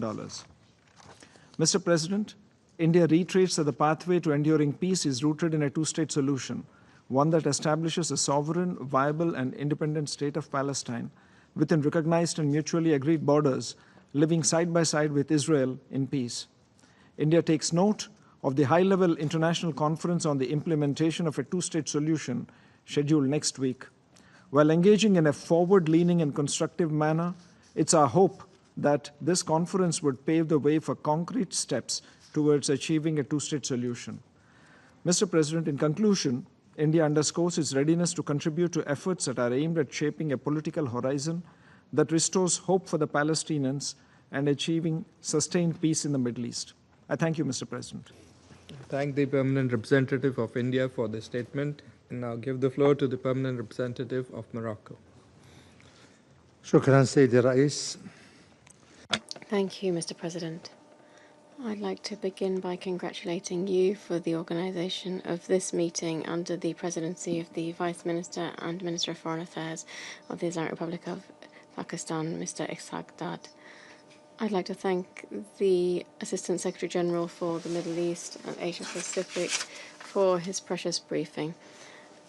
President, Gaza has for 2 years been experiencing unprecedented humanitarian suffering, which is increasingly somber day by day. A terrifying number of victims have died, in the majority of whom are women and children, in addition to the large-scale destruction and the obstruction of entry of food, water, medication, and humanitarian aid in flagrant violation of international humanitarian law and international law.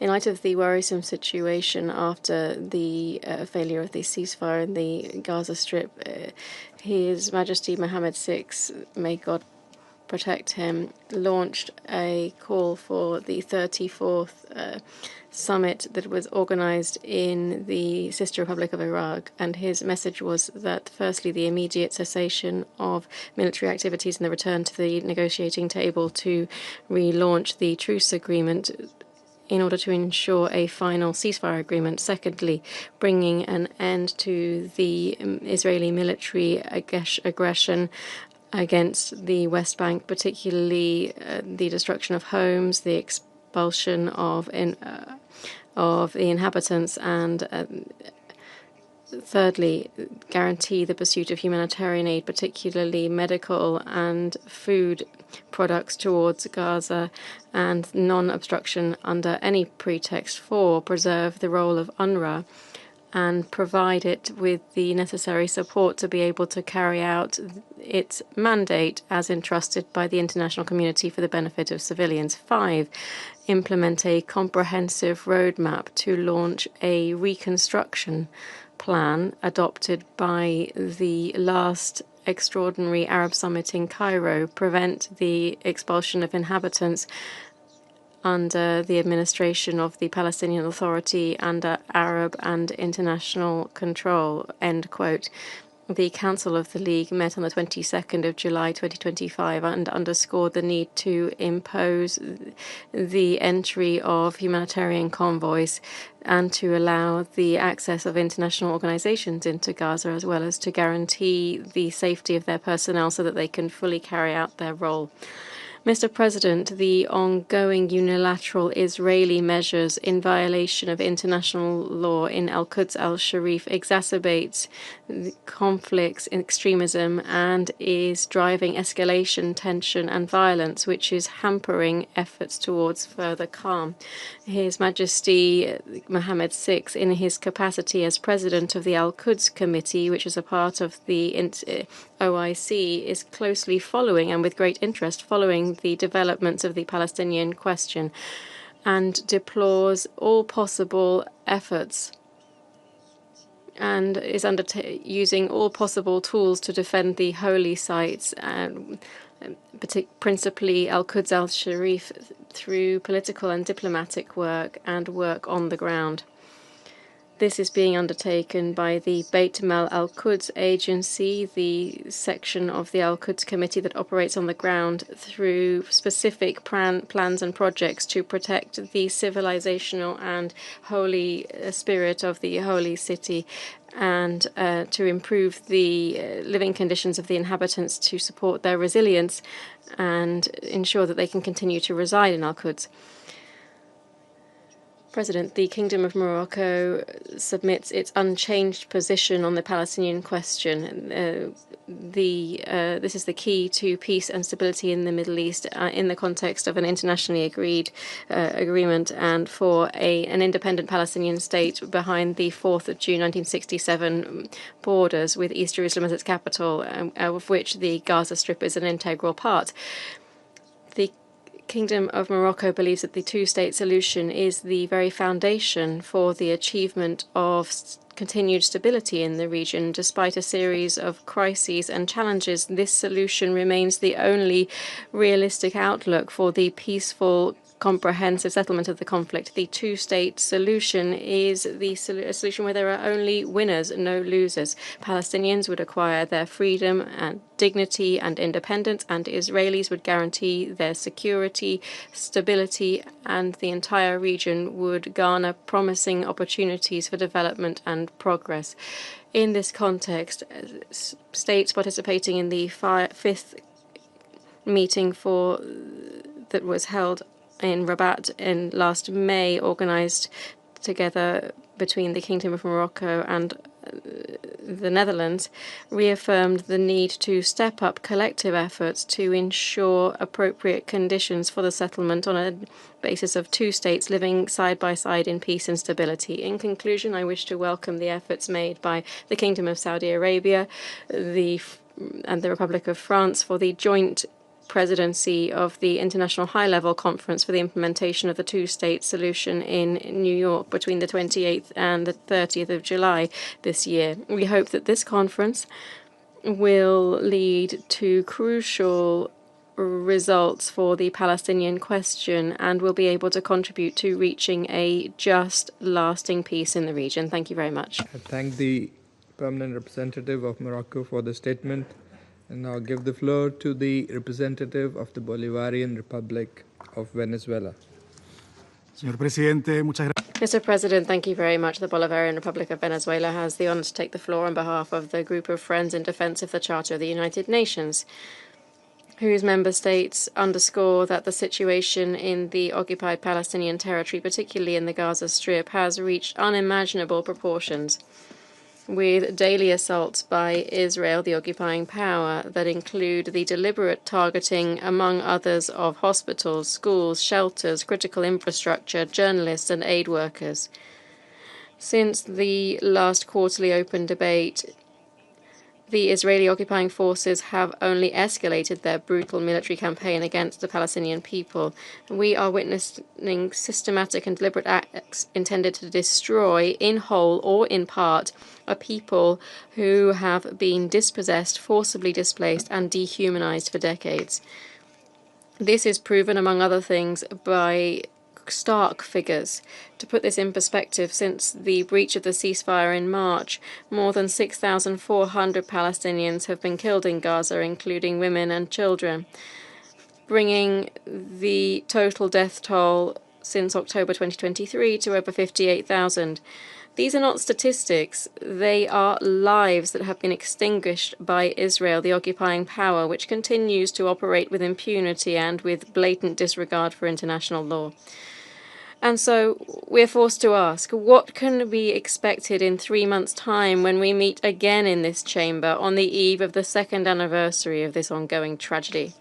Now, Mr. President, in parallel, the situation in the rest of the occupied Palestinian territory, particularly in the West Bank, is not much different, as is evidenced by the ongoing calculated destruction of homes and infrastructure and the forced displacement of entire communities in a clear attempt to alter the demographic or territorial character of the state of Palestine as part of the illegal occupation's blatant and illegal schemes to colonize and annex the Palestinian land.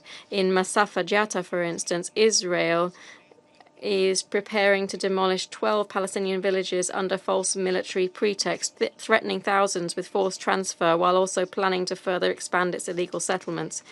Such acts are part of a broader and more long-standing policy aimed at creating facts on the ground, which violates, inter alia, Security Council Resolution 2334 and the Fourth Geneva Convention.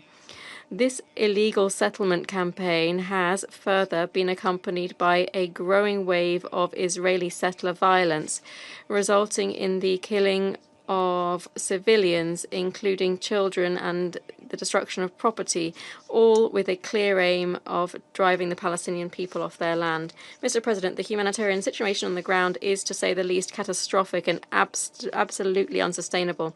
In this context, we cannot but stress once again the importance of urgently achieving an immediate, unconditional, permanent, and fully respected ceasefire, both in Gaza and in other areas under attack by the occupying power, as well as the need to take urgent steps to halt the provision or transfer of arms, munitions, and related equipment to Israel in all cases where there are reasonable grounds to suspect that they might be used in the occupied Palestinian territory, including East Jerusalem, as is stipulated in General Assembly Resolution ES 1024. We cannot overemphasize this. It is of utmost importance for creating the conditions that are needed on the ground to facilitate the work of humanitarian actors in providing rapid and unhindered support and assistance to Palestinian civilians in desperate need today, in a consistent and safe manner and at scale.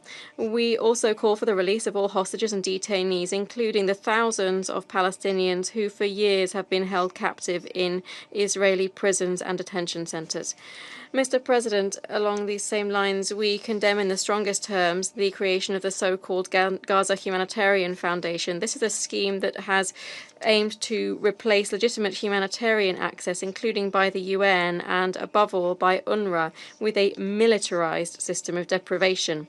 This system has become a death trap in which starving, displaced, and desperate civilians deprived of food, water, and all other essentials of life are being lured to so-called distribution points only to be targeted by live fire from Israeli forces and private contractors who have thus far killed over 600 Palestinians, including children, and injured thousands more.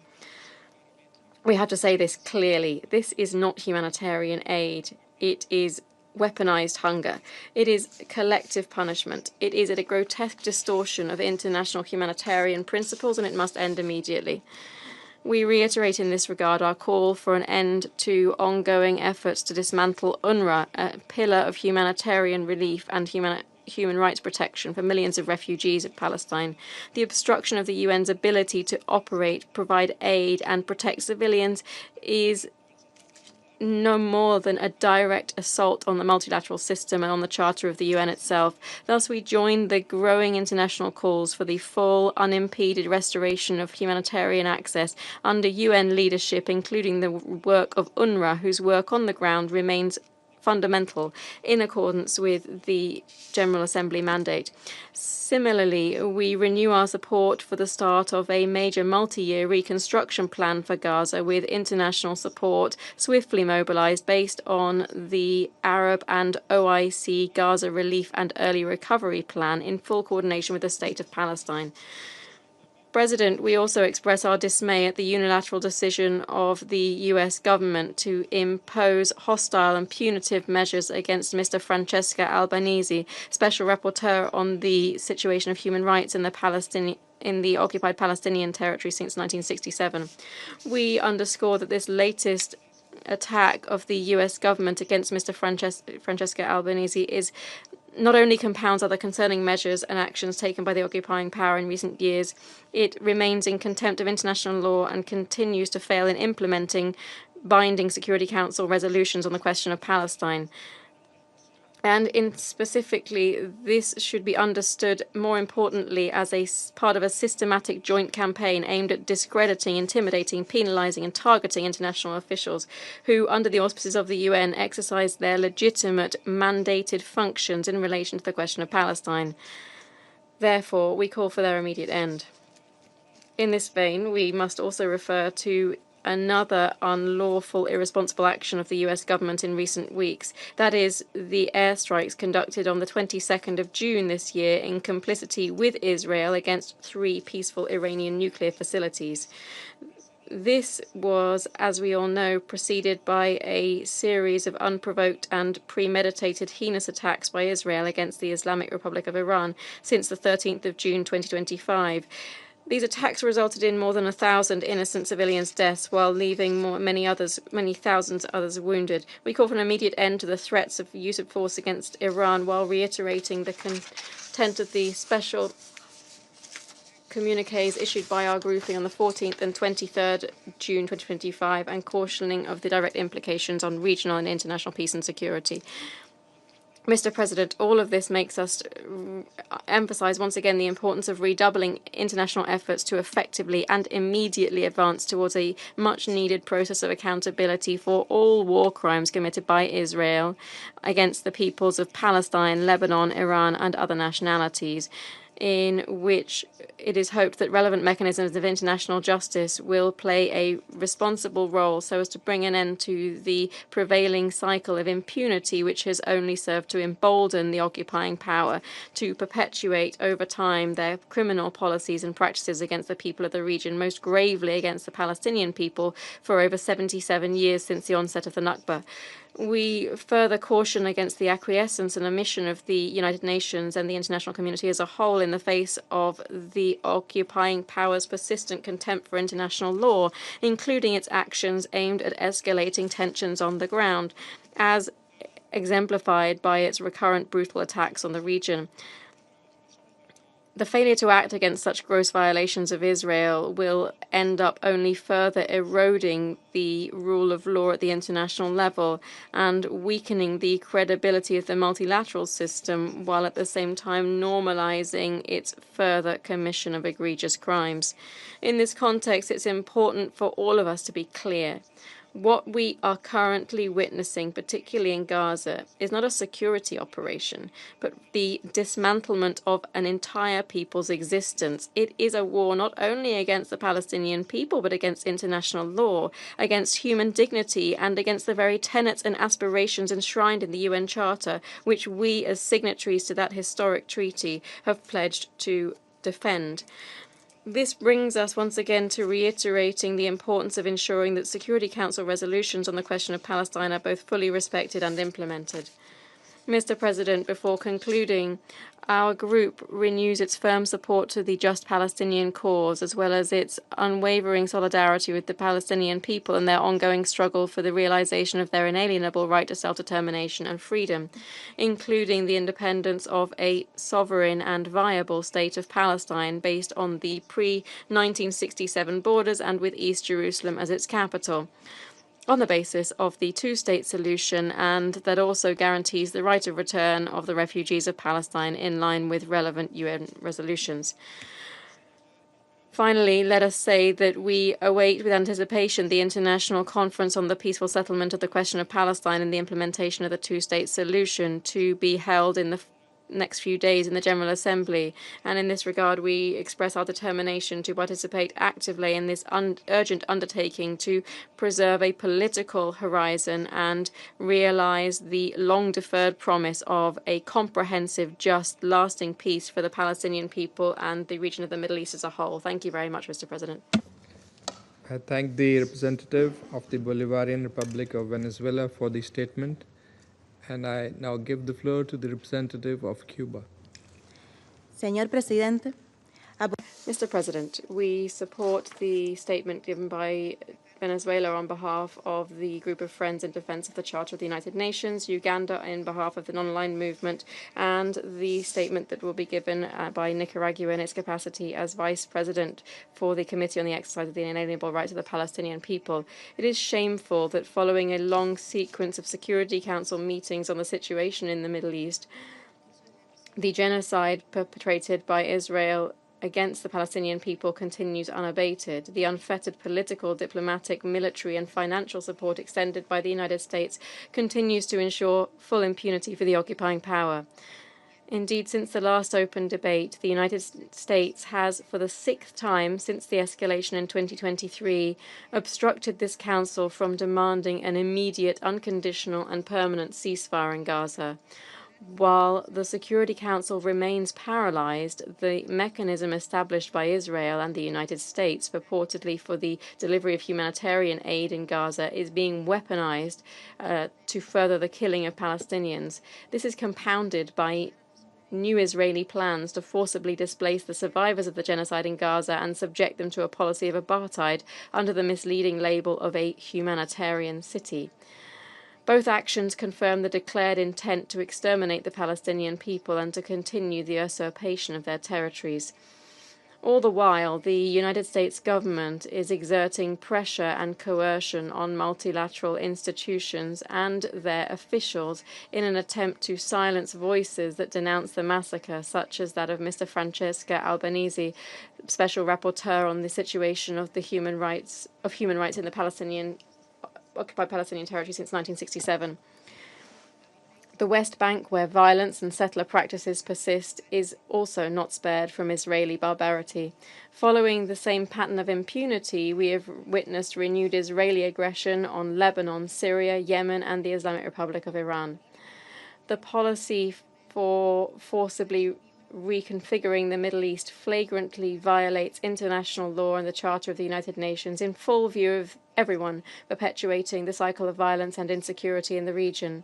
Peace in the Middle East cannot be achieved without a broad-based, just and lasting solution to the Palestinian question. It is imperative to bring an end to the Israeli occupation of Palestinian and all other occupied Arab territories and to realize the right of the Palestinian people to an independent and sovereign state within the pre-1967 borders, with East Jerusalem as its capital, and which guarantees the right of return for Palestinian refugees. There is no justification for further delaying the admission of Palestine as a fully fledged UN member state.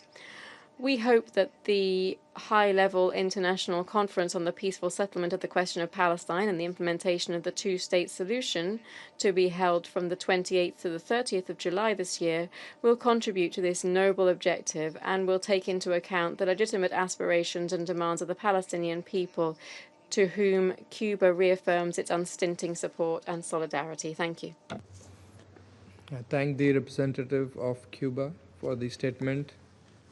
I now give the floor to His Excellency Mr. Jaime Hermida Castillo, Vice Chair of the Committee on the Exercise of the Inalienable Rights of the Palestinian People. Mr. President, first of all, receive our recognition from all the members of the committee because of your leadership and determination. Members of the Security Council, Excellencies, colleagues, we commend Pakistan for its leadership of the Council and His Excellency Mr. Mohammad Ichardar, Deputy Prime Minister and Minister for Foreign Affairs, for convening this meeting. We appreciate the briefing by Assistant Secretary General Khaled Khiari. As today, 655 days of relentless carnage has ravaged the Gaza Strip.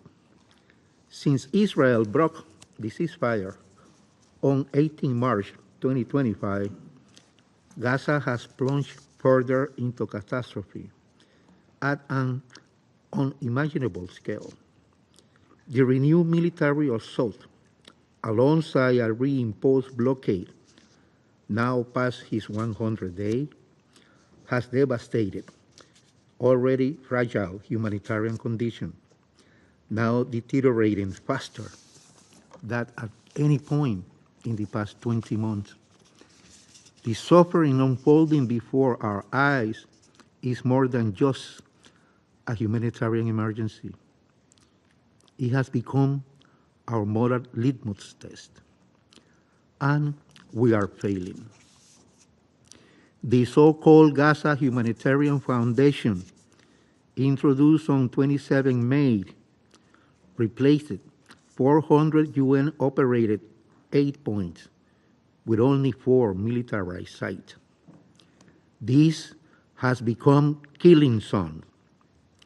Almost 1,000 Palestinians have been killed and at least 5,000 injured while attempting to access food and relief. Starving people are being shot in overcrowded areas where there is no safety, no shelter, and nothing left of human dignity. This is not humanitarian assistance, but a deliberate and calculated infliction of suffering in violation of international law and UN Resolution 2735. Israel's continued relentless and disproportionate military operation on Gaza has killed over 58,000 Palestinians and wounded 140,000, the majority of whom are children, women, and other vulnerable civilians, a staggering toll that reflects no statistic, but lives, entire families, and futures erased. We urge once more the Security Council to hear the cries of a defenseless people and act on the international community's deep concern. It must condemn Israel's strike on displaced civilians and those searching for food, and demand full, safe, and sustained aid, access for people long denied the basic of life. With growing alarm, many member states and humanitarian organizations now reject the so-called Gaza Humanitarian Foundation as dangerous and ineffective, calling instead for a return to the trusted UN-led system. Israel's military strike on the 9th of July on 6 Palestinian children fetching water in Nuseirat came mere days after the country's formal listing in the Secretary General CAAC report of June 2025 for grave violation against children.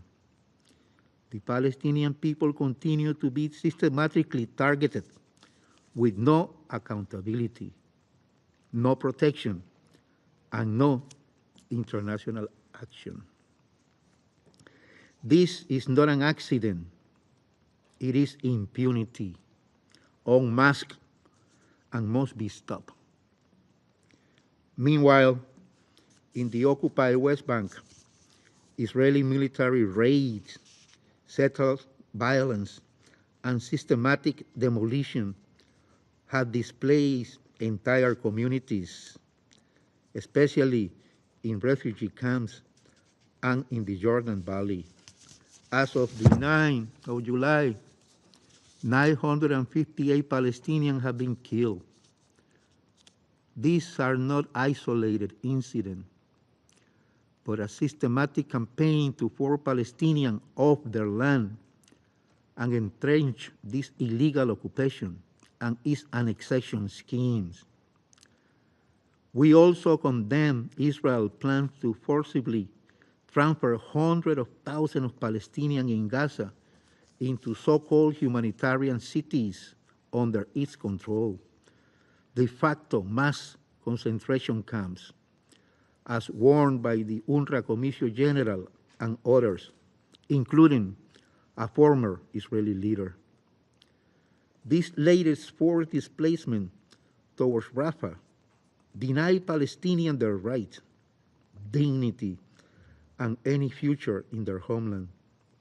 These are no security measures, but a demographic engineering strategy that we categorically condemn.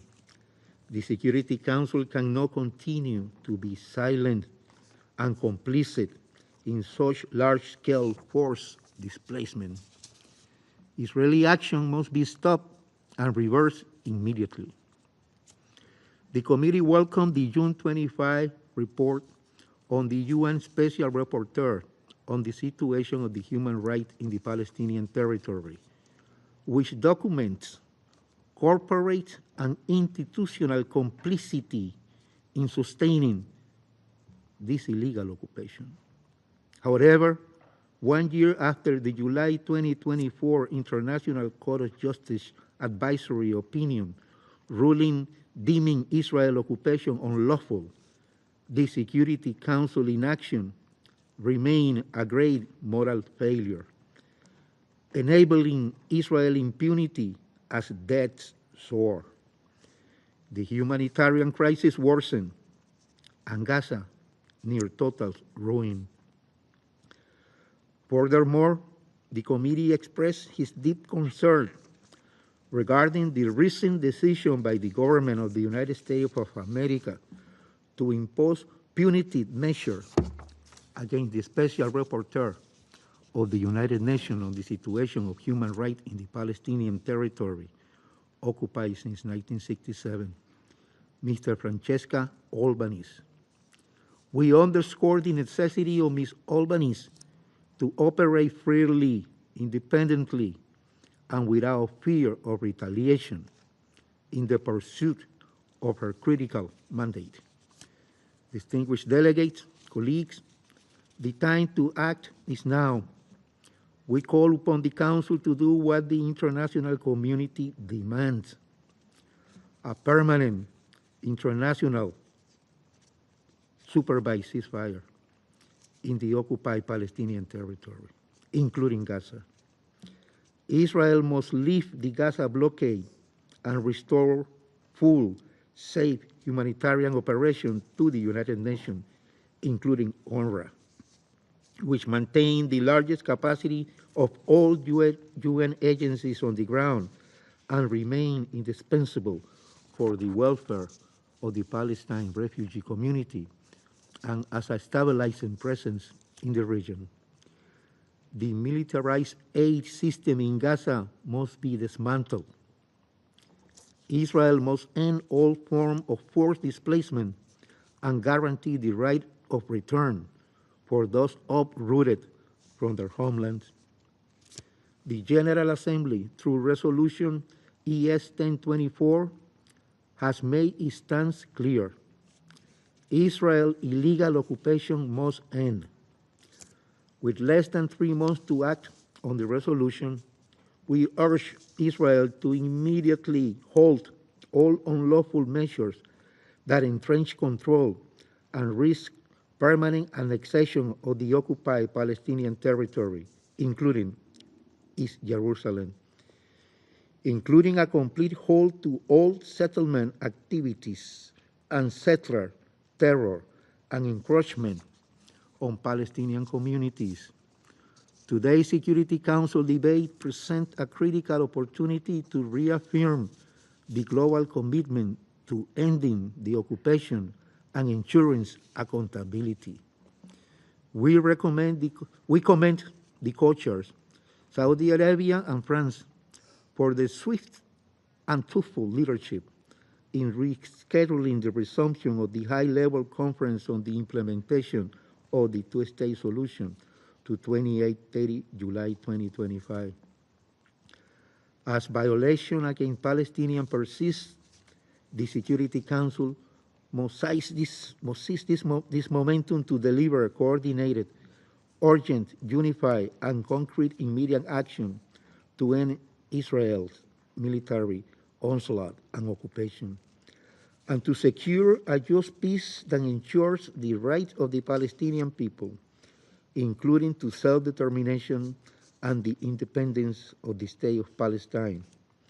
We also urge the Security Council to align itself with the broad consensus expressed by the General Assembly and recommend the admission of the State of Palestine as a full member of the United Nations. The systematic decimation of the Palestinian people, the annexation of their land, and the erasure of their future are accelerating. The international community must act decisively and without delay. We must respond with meaningful, coordinated action. The Palestinian people's right to self-determination and the independence of the State of Palestine, with its Jerusalem as its capital, must be realized in line with international law and relevant UN resolution without any further delay. I thank you on behalf of the committee. I thank His Excellency Mr. Almeida Castillo for his statement.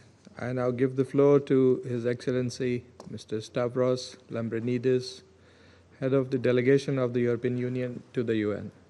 Thank you, Mr. President. I have the honor to speak on behalf of the European Union and its member states, the candidate countries North Macedonia, Montenegro, Ukraine, the Republic of Moldova, Bosnia and Herzegovina, and the EFTA country Iceland, as well as Andorra and San Marino, align themselves with this statement. Mr. President, the European Union remains strongly committed to peace, security and stability in the Middle East. We welcome the recent cessation of hostilities between Israel and Iran.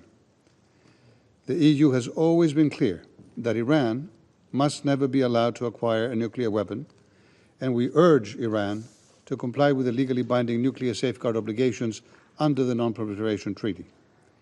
In this context, we express our full support to the IAEA and Director General Grossi. The European Union will continue to contribute to all diplomatic efforts aimed at de-escalating tensions and reaching a lasting solution to the Iranian nuclear issue, which can only be achieved through negotiations. The EU calls for an immediate ceasefire in Gaza and the unconditional release of all hostages, leading to a permanent end to hostilities. The EU continues to fully support the mediators, the United States, Egypt and Qatar. It deplores the dire humanitarian situation in Gaza, the unacceptable number of civilian casualties, and the levels of starvation. The EU calls on Israel to fully lift its blockade on Gaza, to allow immediate, unimpeded access and sustained distribution of humanitarian assistance at scale into and throughout Gaza, and to enable the UN and its agencies and humanitarian organizations to work independently and impartially to save lives and reduce suffering. Israel must fully comply with its obligations under international law, including international humanitarian law. The EU deplores the refusal of Hamas to hand over the remaining hostages. We stress the essential role of the UN and its agencies, notably UNRWA, which provides crucial support to the civilian population both in Gaza and the wider region. Mr. President, given the catastrophic humanitarian situation in the ground in Gaza, EU High Representative Kaja Kallas entered into a dialogue with Israeli authorities on the humanitarian situation. Following this dialogue between the EU and Israel, steps have been agreed by Israel to improve the humanitarian situation in the Gaza Strip. The European Union expects the immediate and full implementation of these steps. The EU strongly condemns the further escalation in the West Bank, including East Jerusalem, following increased settler violence, the expansion of illegal settlements, Israel's military operation, and increased terrorist attacks against Israel. The EU will continue to work on further restrictive measures against extremist settlers and against entities and organizations that support them, as well as against Hamas. The European Council reaffirmed the EU's commitment to a lasting and sustainable peace based on the two-state solution, and we are ready to contribute to all efforts towards the solution and call on all parties to refrain from actions that undermine its viability. The EU will continue supporting the Palestinian Authority and its reform agenda. In this context, we look forward to the high-level international conference for the peaceful settlement of the question of Palestine and the implementation of the two-state solution, co-chaired by France and Saudi Arabia.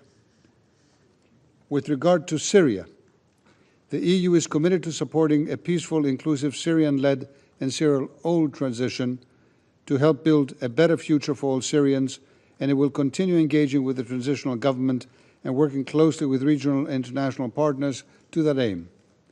The EU welcomes the commitment by the transitional government to build a new Syria based on national reconciliation, rule of law, and separation of powers, and the initial steps taken in this regard. Human rights and fundamental freedoms must be respected, protected, and fulfilled for everyone in Syria. The EU strongly condemns the violent clashes in Sfaida over the past few weeks. The transitional government, together with local authorities, bear the responsibility to protect all Syrians without distinction and to take all necessary steps towards disarmament, demobilization, and reintegration of all armed groups into unified national security forces. A comprehensive and inclusive transitional justice process, Syrian-led and Syrian-owned, is a necessity for reconciliation and lasting peace. The EU calls for a swift, transparent, credible, and impartial investigation of the recent attacks on civilians in Syria's coastal region, Damascus area, and Shuaida, as well as for a transparent and victim-centered follow-up process. The EU calls on the transitional authorities to continue engaging in this respect with the international, impartial, and independent mechanism and the Commission of Inquiry. The EU also expresses its full support to the important work of the Independent Institution on Missing Persons in the Syrian Arab Republic. And we condemn any unilateral foreign military action and presence, as well as attempts to undermine Syria's stability and prospects for a peaceful transition, including through foreign information manipulation and interference. The EU in particular expresses deep concern at recent strikes in Damascus and in southern Syria, which jeopardize the lives of civilians and risk further fueling sectarianism and undermining Syria's transition. The European Union also calls on the transitional government to pursue the fight against international terrorism, in particular Daesh and Al-Qaeda affiliates. The EU condemns the terrorist attack at the Mar Elias Church in Damascus and calls on the traditional government to ensure that those responsible are held into account. The EU calls on the traditional authorities to continue cooperating with the Organization for the Prohibition of Chemical Weapons to eliminate Syria's chemical weapons program for good. The EU will continue to play a leading role in the humanitarian funding and is committed to supporting Syria on its path towards stabilization and reconstruction. The EU lifted, I remind, all its remaining economic sanctions on Syria, with the aim to support Syria's inclusive political transition as well as its swift economic recovery, reconstruction, and stabilization, while maintaining sanctions related to the Assad regime, sanctions based on security grounds, and introducing additional sanctions against human rights violators and those fueling instability in Syria. Mr. President, on Lebanon, the EU reiterates its support for the Lebanese people and welcomes the efforts of the new authorities to stabilize the economic and security situation.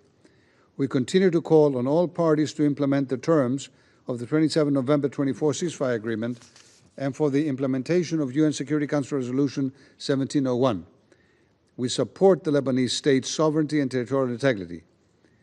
We recall the fundamental stabilization role of UNIFIL, to which EU member states significantly contribute, and commend UNIFIL's effective cooperation with the Lebanese armed forces. The EU will continue supporting the Lebanese armed forces to this effect, and we call for the renewal of UNIFIL's mandate. Thank you, Mr. President. The full statement is available online. I thank His Excellency Mr. Lambrinidis for his statement, and now I give the floor to the permanent representative of Kyrgyzstan. Mr. President, Excellencies, distinguished delegates, I also join other speakers to thank Pakistan for convening this important open debate on the situation in the Middle East. Let me also thank all high-level participants for their engagement, concern, and meaningful contributions to addressing one of the most pressing issues on the global agenda. Today, the Kyrgyz Republic speaks with a deep sense of responsibility and urgency regarding the situation in the Middle East, a region whose fate remains closely tied to the resolution of the Palestinian question. We reaffirm our unwavering commitment to promoting peace, justice, and stability in the region, grounded in dialogue, respect for international law, and the principles enshrined in the UN Charter. Mr. President, the Palestinian issue remains one of the most enduring and painful challenges for the international community. It continues to test our collective resolve to uphold the principles of justice and peaceful settlement of disputes. The suffering of the Palestinian people, decades of occupation, repeated cycles of violence, the destruction of vital infrastructure, and the displacement of innocent civilians demands our full and urgent attention. Kyrgyzstan firmly believes that a just, lasting, and a comprehensive solution to the Israeli-Palestinian conflict is critical not only for regional stability, but for the credibility and integrity of the international security system as a whole. My country reaffirms its strong support of the two-state solution based on the relevant resolutions of the United Nations. It is the only viable path toward a just, lasting and a peaceful coexistence of Israelis and Palestinians. We call for an immediate end of violence and further escalation, the protection of civilians with particular emphasis on the safety of women and children, the full and unimpeded delivery of humanitarian aid, especially in the Gaza Strip, where the humanitarian crisis has reached catastrophic levels, the ongoing blockade of assistance, the destruction of healthcare and civilian infrastructure, and the mass displacement of populations demand urgent international response. Kyrgyzstan believes the international community must prioritize the following steps: the resumption of diplomatic efforts under the auspices of the United Nations with the active engagement of the Quartet and regional stakeholders to pave the way for direct, increased support of UN agencies, particularly UNRWA, in their efforts to provide essential humanitarian relief to the Palestinian people, especially refugees, the promotion of confidence-building measures between the parties to reduce tensions and foster conditions for meaningful dialogue. Mr. President, the Kyrgyz Republic remains steadfast in its support for the legitimate rights of the Palestinian people and will continue to advocate for these rights across multilateral platforms, including the United Nations and the Organization of Islamic Cooperation. At the same time, we are mindful of the broader challenge facing the Middle East, ongoing conflicts and tensions, the threat of terrorism, the devastating impacts of climate change, and the critical shortage of resources.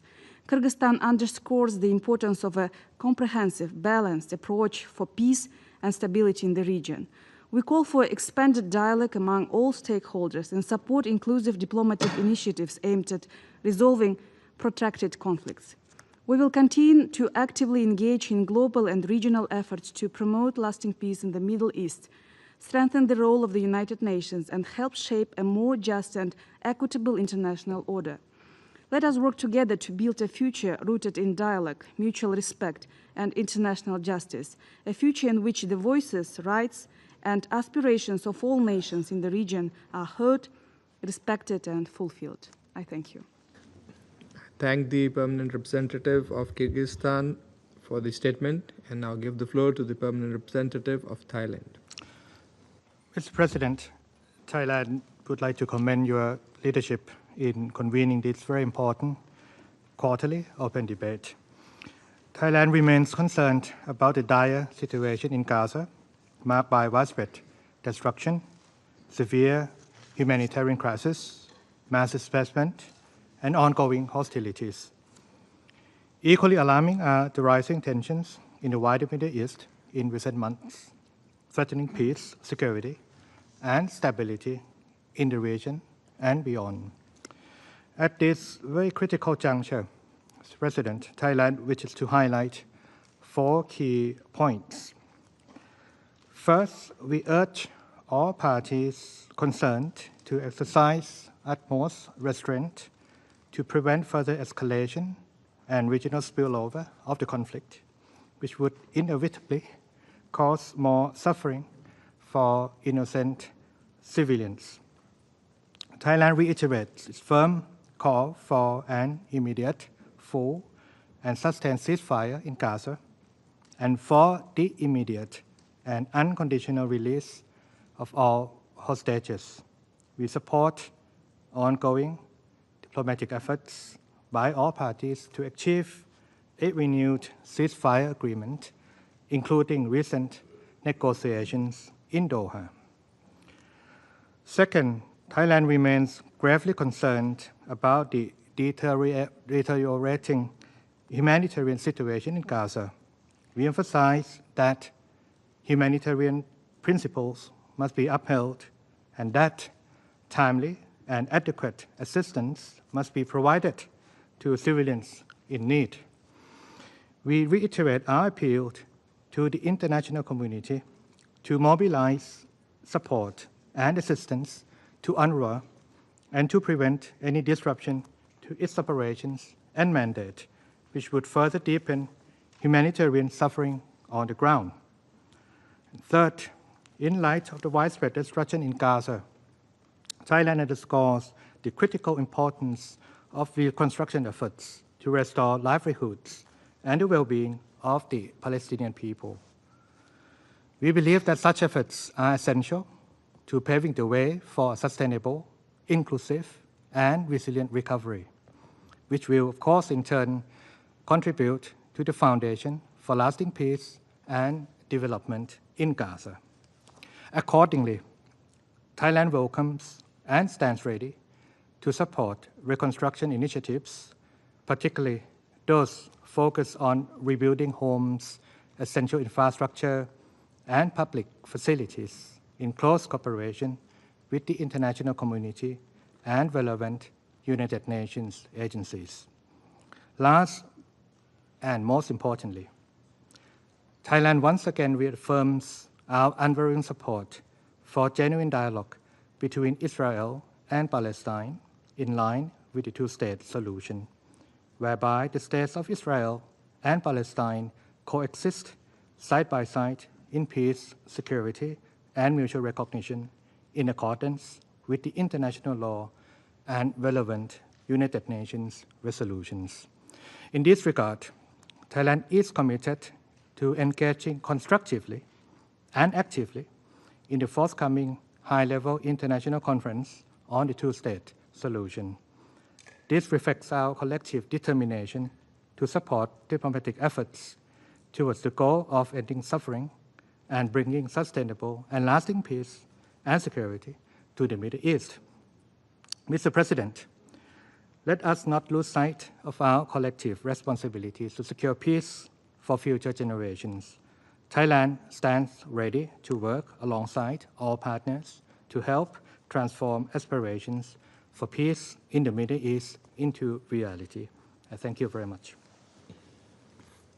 I thank the Permanent Representative of Thailand for the statement and now give the floor to the Permanent Representative of Mexico. Señor Presidente. Mr. President, Mexico is participating in this Security Council debate on the Middle East with profound concern regarding the increasing fragility in the region. The recent escalations of violence and the latent risk of a regional confrontation of unpredictable proportions not only compromises the stability of the Middle East, but also threaten international peace and security. Against this backdrop, it is imperative to revitalize multilateral platforms that address the root causes of conflicts in the region. In this context, Mexico welcomes the resumption of the high-level conference on the two-state solution. The Israeli-Palestinian conflict remains perhaps one of the most long-standing within the multilateral system and holds particular significance for us due to the historical involvement of the UN. We cannot allow other crises to divert attention from the extremely serious humanitarian situation in Gaza and the West Bank. Every day, as we meet, thousands of civilians die or are displaced, and famine is spreading at an alarming rate. We have observed that the Gaza Humanitarian Foundation mechanism established by Israel for the distribution of food in the Strip is both dangerous and ineffective. Mexico condemns the use of hunger as a weapon of war and regrets policies that propose the creation of the so-called closed humanitarian city. A two-state solution for Palestine involves the reconstruction of Gaza. Economic indicators reflect a critical situation. In 2024, food prices in Gaza rose by more than 200%, and the Palestinian gross domestic product declined by 28%. Furthermore, a sustainable solution requires security guarantees both for Israel and for a future Palestinian state, in accordance with relevant United Nations resolutions. In this regard, the establishment of a lasting ceasefire is an imperative to advance in any peace effort. On another note, attacks on nuclear facilities anywhere in the world represent a grave danger to civilian populations and to the environment, since radiological risks do not heed borders. We reiterate the importance of implementing the so-called 7 indispensable pillars for ensuring nuclear safety, technological and physical, nuclear safety and security during armed conflict. On the recent attacks perpetrated against Damascus, we issue a firm call for restraint. We urge all actors involved to refrain from action that might exacerbate tensions, undermine the political transition in Syria, and worsen the humanitarian situation in that country. Mr. President, in conclusion, we reiterate the importance that we attach to the respect for international law, in particular, international humanitarian law. It's urgent that we redouble diplomatic efforts, including the role incumbent on this Security Council towards a lasting peace in the Middle East. Thank you very much. I thank the Permanent Representative of Mexico for the statement, and I'll give the floor to the Permanent Representative of Poland. Mr. President, I would like to begin by thanking Pakistan for convening today's meeting and ASG Khiari for his briefing. Poland supports the broad statement delivered by the European Union. Mr. President, the time has come to renewed and genuine efforts to bring lasting peace to the Middle East. The region cannot afford further cycles of violence, despair, and a humanitarian catastrophe. Poland reaffirms its long-standing position that the Israelis' long-term security must be achieved through diplomatic engagement with its neighbors. The Abraham Accords, achieved under the US auspices, illustrate the potential of such diplomacy. However, their further development requires addressing the Palestinian question. We remain fully committed to the two-state solution. Poland recognized Palestinian statehood in 1988. We also remain engaged in preparation for the upcoming New York conference in support of that goal. Mr. President, while we recognize the Israelis' right to self-defense, we cannot accept actions that result in starvation of civilian population, including children, in the occupied Palestinian territories. Poland reiterates that the blockage of the Gaza Strip and restrictions on humanitarian aid constitute unacceptable violations of international law. We firmly oppose the instrumentalization of humanitarian needs for political or military aims. We further call for the protection of humanitarian aid and medical personnel and respect for international law. Recent attacks on religious sites, including churches, are unacceptable. Mr. President, Poland calls for immediate, full and sustained humanitarian access. The situation on the ground is extremely dramatic, and the most vulnerable continue to suffer the most.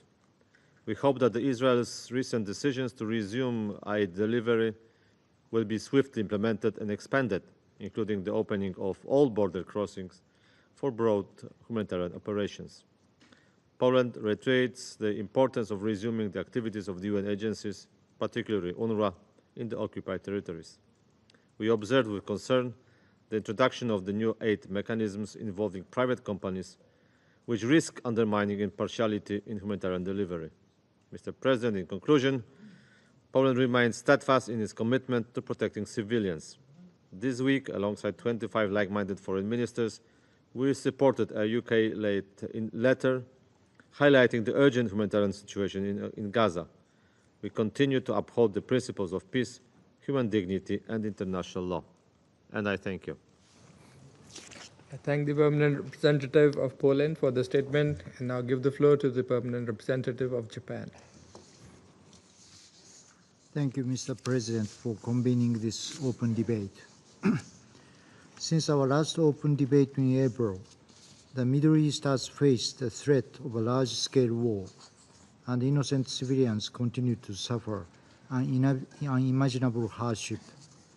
We remain deeply concerned over the current situation both in Gaza and the West Bank. The repeated acts of violence, the appalling humanitarian crisis, the settlement expansion, and the plight of the Palestinian people and that of the hostages cannot be tolerated anymore. This sense of urgency is the core of the joint statement issued by 29 partners, including my own country. Once again, all parties concerned must achieve an immediate ceasefire in Gaza and unconditional release of all remaining hostages. We commend the tireless mediation efforts of the United States, Egypt, and Qatar. A ceasefire is an essential cornerstone through which humanitarian aid can reach the vulnerable people of Gaza and lay the foundation for reconstruction and a renewed commitment to a two-state solution. In this regard, as the co-chair of the work group together with Norway on economic viability of the Palestinian state, we will actively contribute to the discussions at the upcoming conference for the implementation of the two-state solution. Our support for Palestinian economic development has continued for decades. This month, together with Malaysia and Palestine, Japan held the fourth ministerial meeting of the Conference on Cooperation among East Asia Countries for Palestinian Development, CPAD, a regional cooperation initiative launched by Japan in 2013. The conference adopted the Comprehensive Action Plan for Humanitarian Response, Early Recovery and Reconstruction, and support for PA reforms. Mr. President, the situation in Iran saw dramatic developments in June and remains volatile. We reiterate our support for the ceasefire between Israel and Iran and strongly urged all parties to avoid any destabilizing actions. Iran's development of nuclear weapons must not be allowed. We note the upcoming talks between the E3 and Iran and call for early resumption of the U.S.-Iran negotiations toward a solution to the Iranian nuclear issue. The IAEA's monitoring and verification is essential in this regard, and Japan strongly urges Iran to swiftly resume full cooperation with the agency. Based on our long-standing relationship with Iran, Japan will continue to make necessary diplomatic efforts. Mr. President, in Syria, while concrete progress has been made toward a political transition, Japan is deeply concerned by the continued violence, especially in the south. We call for steady implementation of the ceasefire agreement and strongly urge the utmost restraint. All parties must work constructively toward an inclusive political settlement and national reconciliation through dialogue. Syria's sovereignty, territorial integrity, and independence must be respected. In Yemen, we condemn the resumption of Houthis' attacks on commercial vessels. The Houthis must cease this reckless conduct immediately and release all detainees without delay. In Lebanon, where the ceasefire largely holds, the situation remains fragile with continued violations. All parties need to fully implement the ceasefire agreement and refrain from any escalation that puts civilians at risk and undermines regional peace and stability. To conclude, the international community must unite in the earnest pursuit of lasting resolutions of the numerous conflicts in the Middle East.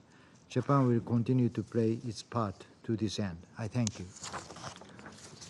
Thanking the permanent representative of Japan for the statement, I now give the floor to the permanent representative of Vietnam. Thank you, Mr. President. Vietnam thanks Pakistan for convening this open debate. We share deep concern over the prolonged conflict in Gaza, now in its 21st month, marked by relentless violence, attacks on women and children, and starvation of the civilian population. We regret that the Security Council remains unable to collectively address the crisis in Gaza and its broader regional implications. We call on the Council to take action to help put an end to the bloodshed and the untold suffering of the civilian population. Vietnam renews its call for restraint and full compliance with the UN Charter, international law, and relevant UN resolutions, as well as the provisional measures of the International Court of Justice. Protecting civilians and essential infrastructure must remain an absolute priority. We reiterate our urgent call for an immediate, enforceable, and permanent ceasefire, the release of all hostages, and the safe return of displaced Palestinians across Gaza. We commend the diplomatic efforts of relevant member states in pursuit of these objectives. Mr. President, the catastrophic humanitarian situation in Gaza demands urgent and coordinated action. We call for unhindered access to life-saving aid and reaffirm our strong support for UNRWA's vital role in coordinating and delivering humanitarian assistance. Vietnam reaffirms its steadfast support for the Palestinian people's right to self-determination and full UN membership. We remain a steadfast advocate for the two-state solution based on the pre-1967 borders and international law, ensuring a sovereign state of Palestine coexisting in peace and security with Israel. In this spirit, we welcome the resumption of the high-level international conference on the peaceful settlement of the question of Palestine, co-chaired by France and Saudi Arabia. Vietnam stands ready to contribute to post-conflict reconstruction in Gaza with a view to restoring peace, dignity, and livelihood for the Palestinian people. I thank you, Mr. President. I thank the representative of Vietnam, and I now give the floor to the representative of Spain. Señor Presidente, Mr. President, I'm grateful for this opportunity to address this Council at a time of particular grave gravity across the entire Middle East region, which makes it all the more urgent to unite our efforts in pursuit of peace and stability. The region remains deeply marked by the Israeli-Palestinian conflict, ramifications of which extend to neighbouring countries and have plunged the entire region into a spiral of violence. The situation in both Gaza and the West Bank remains profoundly alarming. After more than 21 months of conflict, the war has resulted in more than 57,600 civilians, including thousands of women and children. We cannot tolerate further death and destruction in Gaza. The humanitarian blockade has triggered a severe famine affecting 2 million Palestinians in Gaza, who in addition lack access to basic medical treatment. The situation in the Strip is inhumane and unacceptable. We must restore dignity to the Palestinian people. We hope that the parties will soon reach a permanent ceasefire that will allow for the release of all hostages held by Hamas, as well as the swift and unimpeded entry of humanitarian assistance. We will continue to urge Israel to allow the United Nations entities and other humanitarian actors to operate on the ground, ensuring that the distribution of aid is carried out in accordance with humanitarian principles. Our support, in particular for UNRWA, remains steadfast, as demonstrated by our recent presidency of the agency's Advisory Commission, which concluded this month in July. The Gaza Humanitarian Foundation has failed in its responsibilities. We express our deep dismay at the more than 1,000 deaths that have occurred near its distribution points. I wish to stress that peace involves a political solution based on the implementation of a two-state solution. In this regard, the upcoming high-level conference next week is a critical opportunity to advance decisively towards the recognition of both Palestine and Israel and their regional integration. We mustn't squander this political momentum. The recognition of the state of Palestine is a fundamental prerequisite for peace and regional stability. In line with this, Spain recognized Palestine in May 2024, thus reaffirming our commitment to the two-state solution and contributing actively to international efforts to end the Israeli-Palestinian conflict. Mr. President, violence will never resolve the challenges facing the Middle East. Spain has condemned the escalation of violence between Israel and Iran, and we urge all parties to respect the ceasefire agreement. There is no military alternative to a diplomatic solution that guarantees the exclusively peaceful nature of Iran's nuclear dossier. An agreement is urgently needed, and we call upon the parties to resume negotiations immediately. A just and lasting peace in the region necessarily requires a restoration of respect for the principles of the UN Charter, including respect for territorial integrity, particularly in Lebanon and Syria. There is an historic opportunity to advance in the stabilization of Lebanon. Spain reiterates its call on the parties to fully comply with Security Council Resolution 1701 and with the Cessation of Hostilities Agreement of November 2024. We will continue to support its implementation through UNIFIL and through political and financial support of the Lebanese armed forces. The UNIFIL mandate is essential for consolidating the progress achieved. We trust that this Council will show its unanimous support for its renewal in August. Spain has condemned the violence in southern Syria, which must be investigated to ensure accountability. In light of Israeli military actions in Damascus and other parts of the country, Spain demands respect for Syria's sovereignty and territorial integrity, and will continue to support the Syrian people in their pursuit of a peaceful and inclusive political transition. Spain will remain committed to dialogue with regional partners to promote peace and stability in the Middle East. Thank you very much. I thank the representative of Spain for his statement. I now give the floor to the representative of United Arab Emirates. Mr. President, at the outset, I would like to thank Mr. Khaled Khiari for his comprehensive briefing this morning, which shed light on the harsh and precarious reality in the Palestinian territory, particularly in the Gaza Strip. I also align myself with the statements delivered by the Gulf Cooperation Council, the Arab Group, the Organization of Islamic Cooperation, and the Non-Aligned Movement.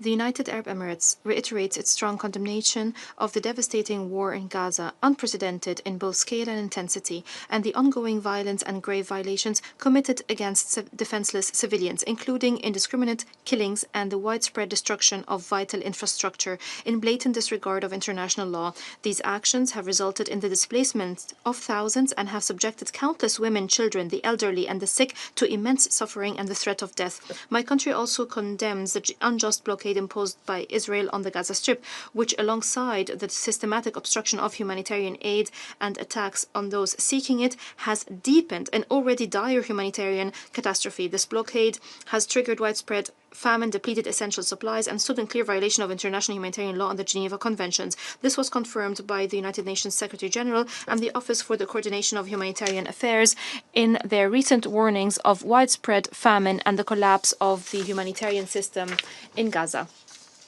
In response to the magnitude of the humanitarian catastrophe in Gaza, the UAE has undertaken a series of initiatives under Operation Gallant Night. These efforts encompass the delivery of food assistance, the provision of essential supplies to sustain local bakeries, and the implementation of water desalination projects to address critical needs. Furthermore, the UAE has received hundreds of wounded and ailing individuals, along with their family members, for medical treatment at hospitals across the country. Despite all ongoing regional and international efforts to reach a ceasefire, secure the entry of humanitarian aid, and release of hostages, the absence of genuine political will has hindered any meaningful progress towards ending this war. This has allowed the bloodshed and human suffering to continue and at a tragic pace. We also draw attention to the dangerous escalation in the West Bank, marked by repeated incursions, arbitrary arrests, violent attacks against civilians, and the continued expansion of illegal settlements and attacks on the property of civilians, which represents a clear violation of international law and undermines the prospects of achieving a just and lasting peace. In this context, the UAE reiterates its unequivocal rejection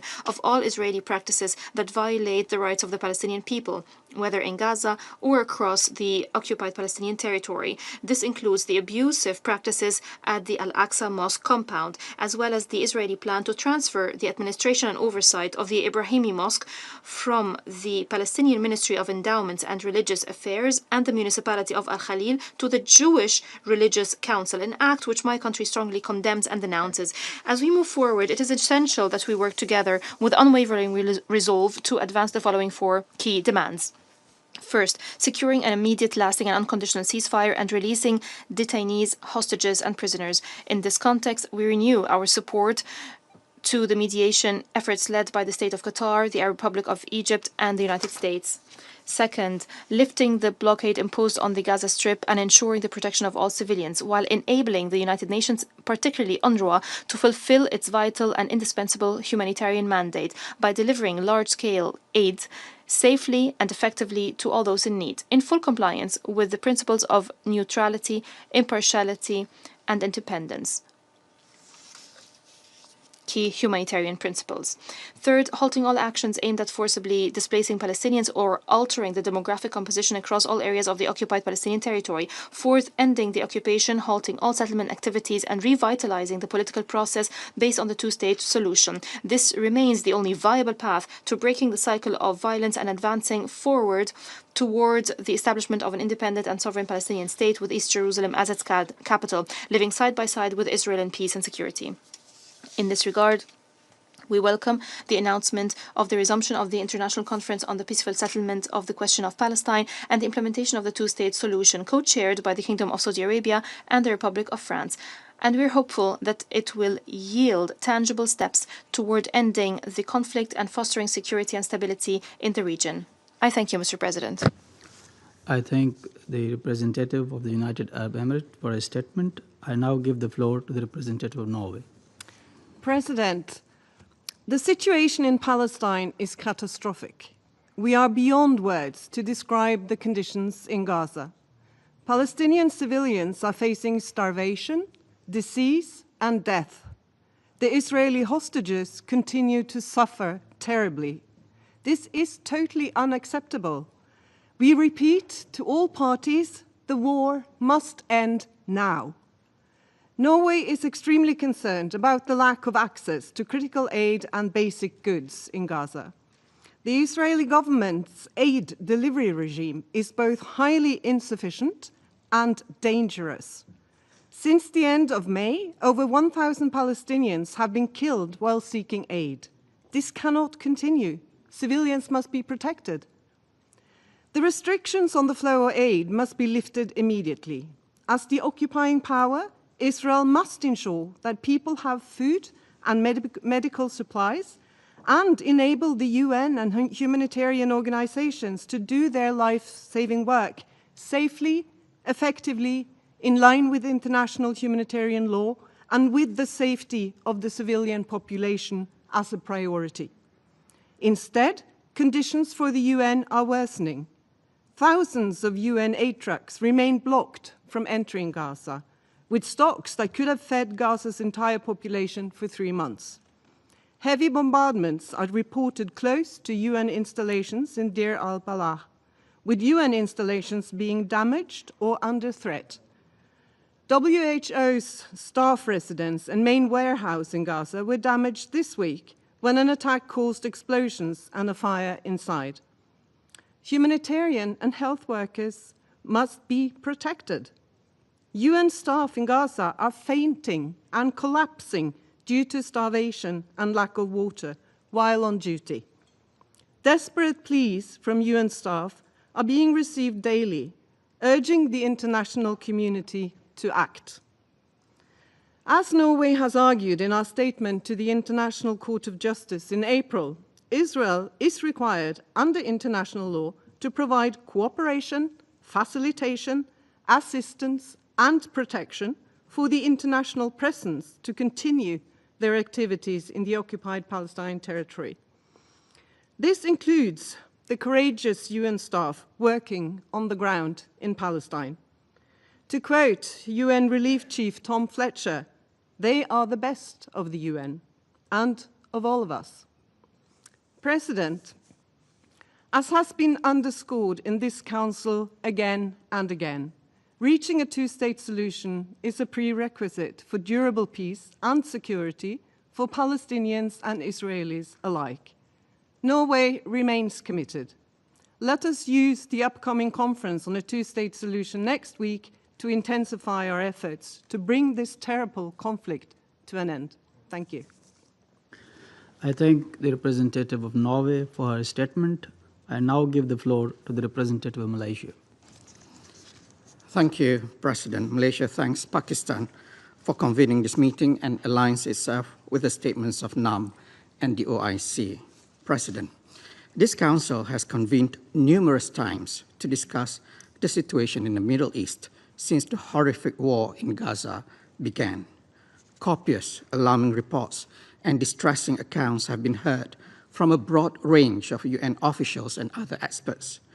The International Court of Justice issued multiple orders of provisional measures in January, March, and May 2024 due to the plausibility of a genocide being committed in Gaza, and yet no credible action has been taken. Almost 60,000 deaths have been recorded, the majority women and children. Thousands more bodies are still buried under the rubbles. More than 140,000 have been injured. UNICEF estimates that between 3,000 to 4,000 children in Gaza have had one or more limbs amputated. Gaza is now the home of more child amputees per inhabitants than anywhere else in the world. About 2 million Gazans have been forcibly displaced, many of them multiple times. 92% of housing units have been damaged or destroyed, while 70 to 80% of civilian infrastructure, including schools, hospitals, and roads, are completely destroyed or damaged. 330 UNRWA staff have been killed, the highest number in the UN history. More than 200 journalists and media personnel have also become casualties, also a new record. The situation in Gaza had been described as catastrophic months ago. Gaza is said to be a graveyard for children and worse than hell on earth.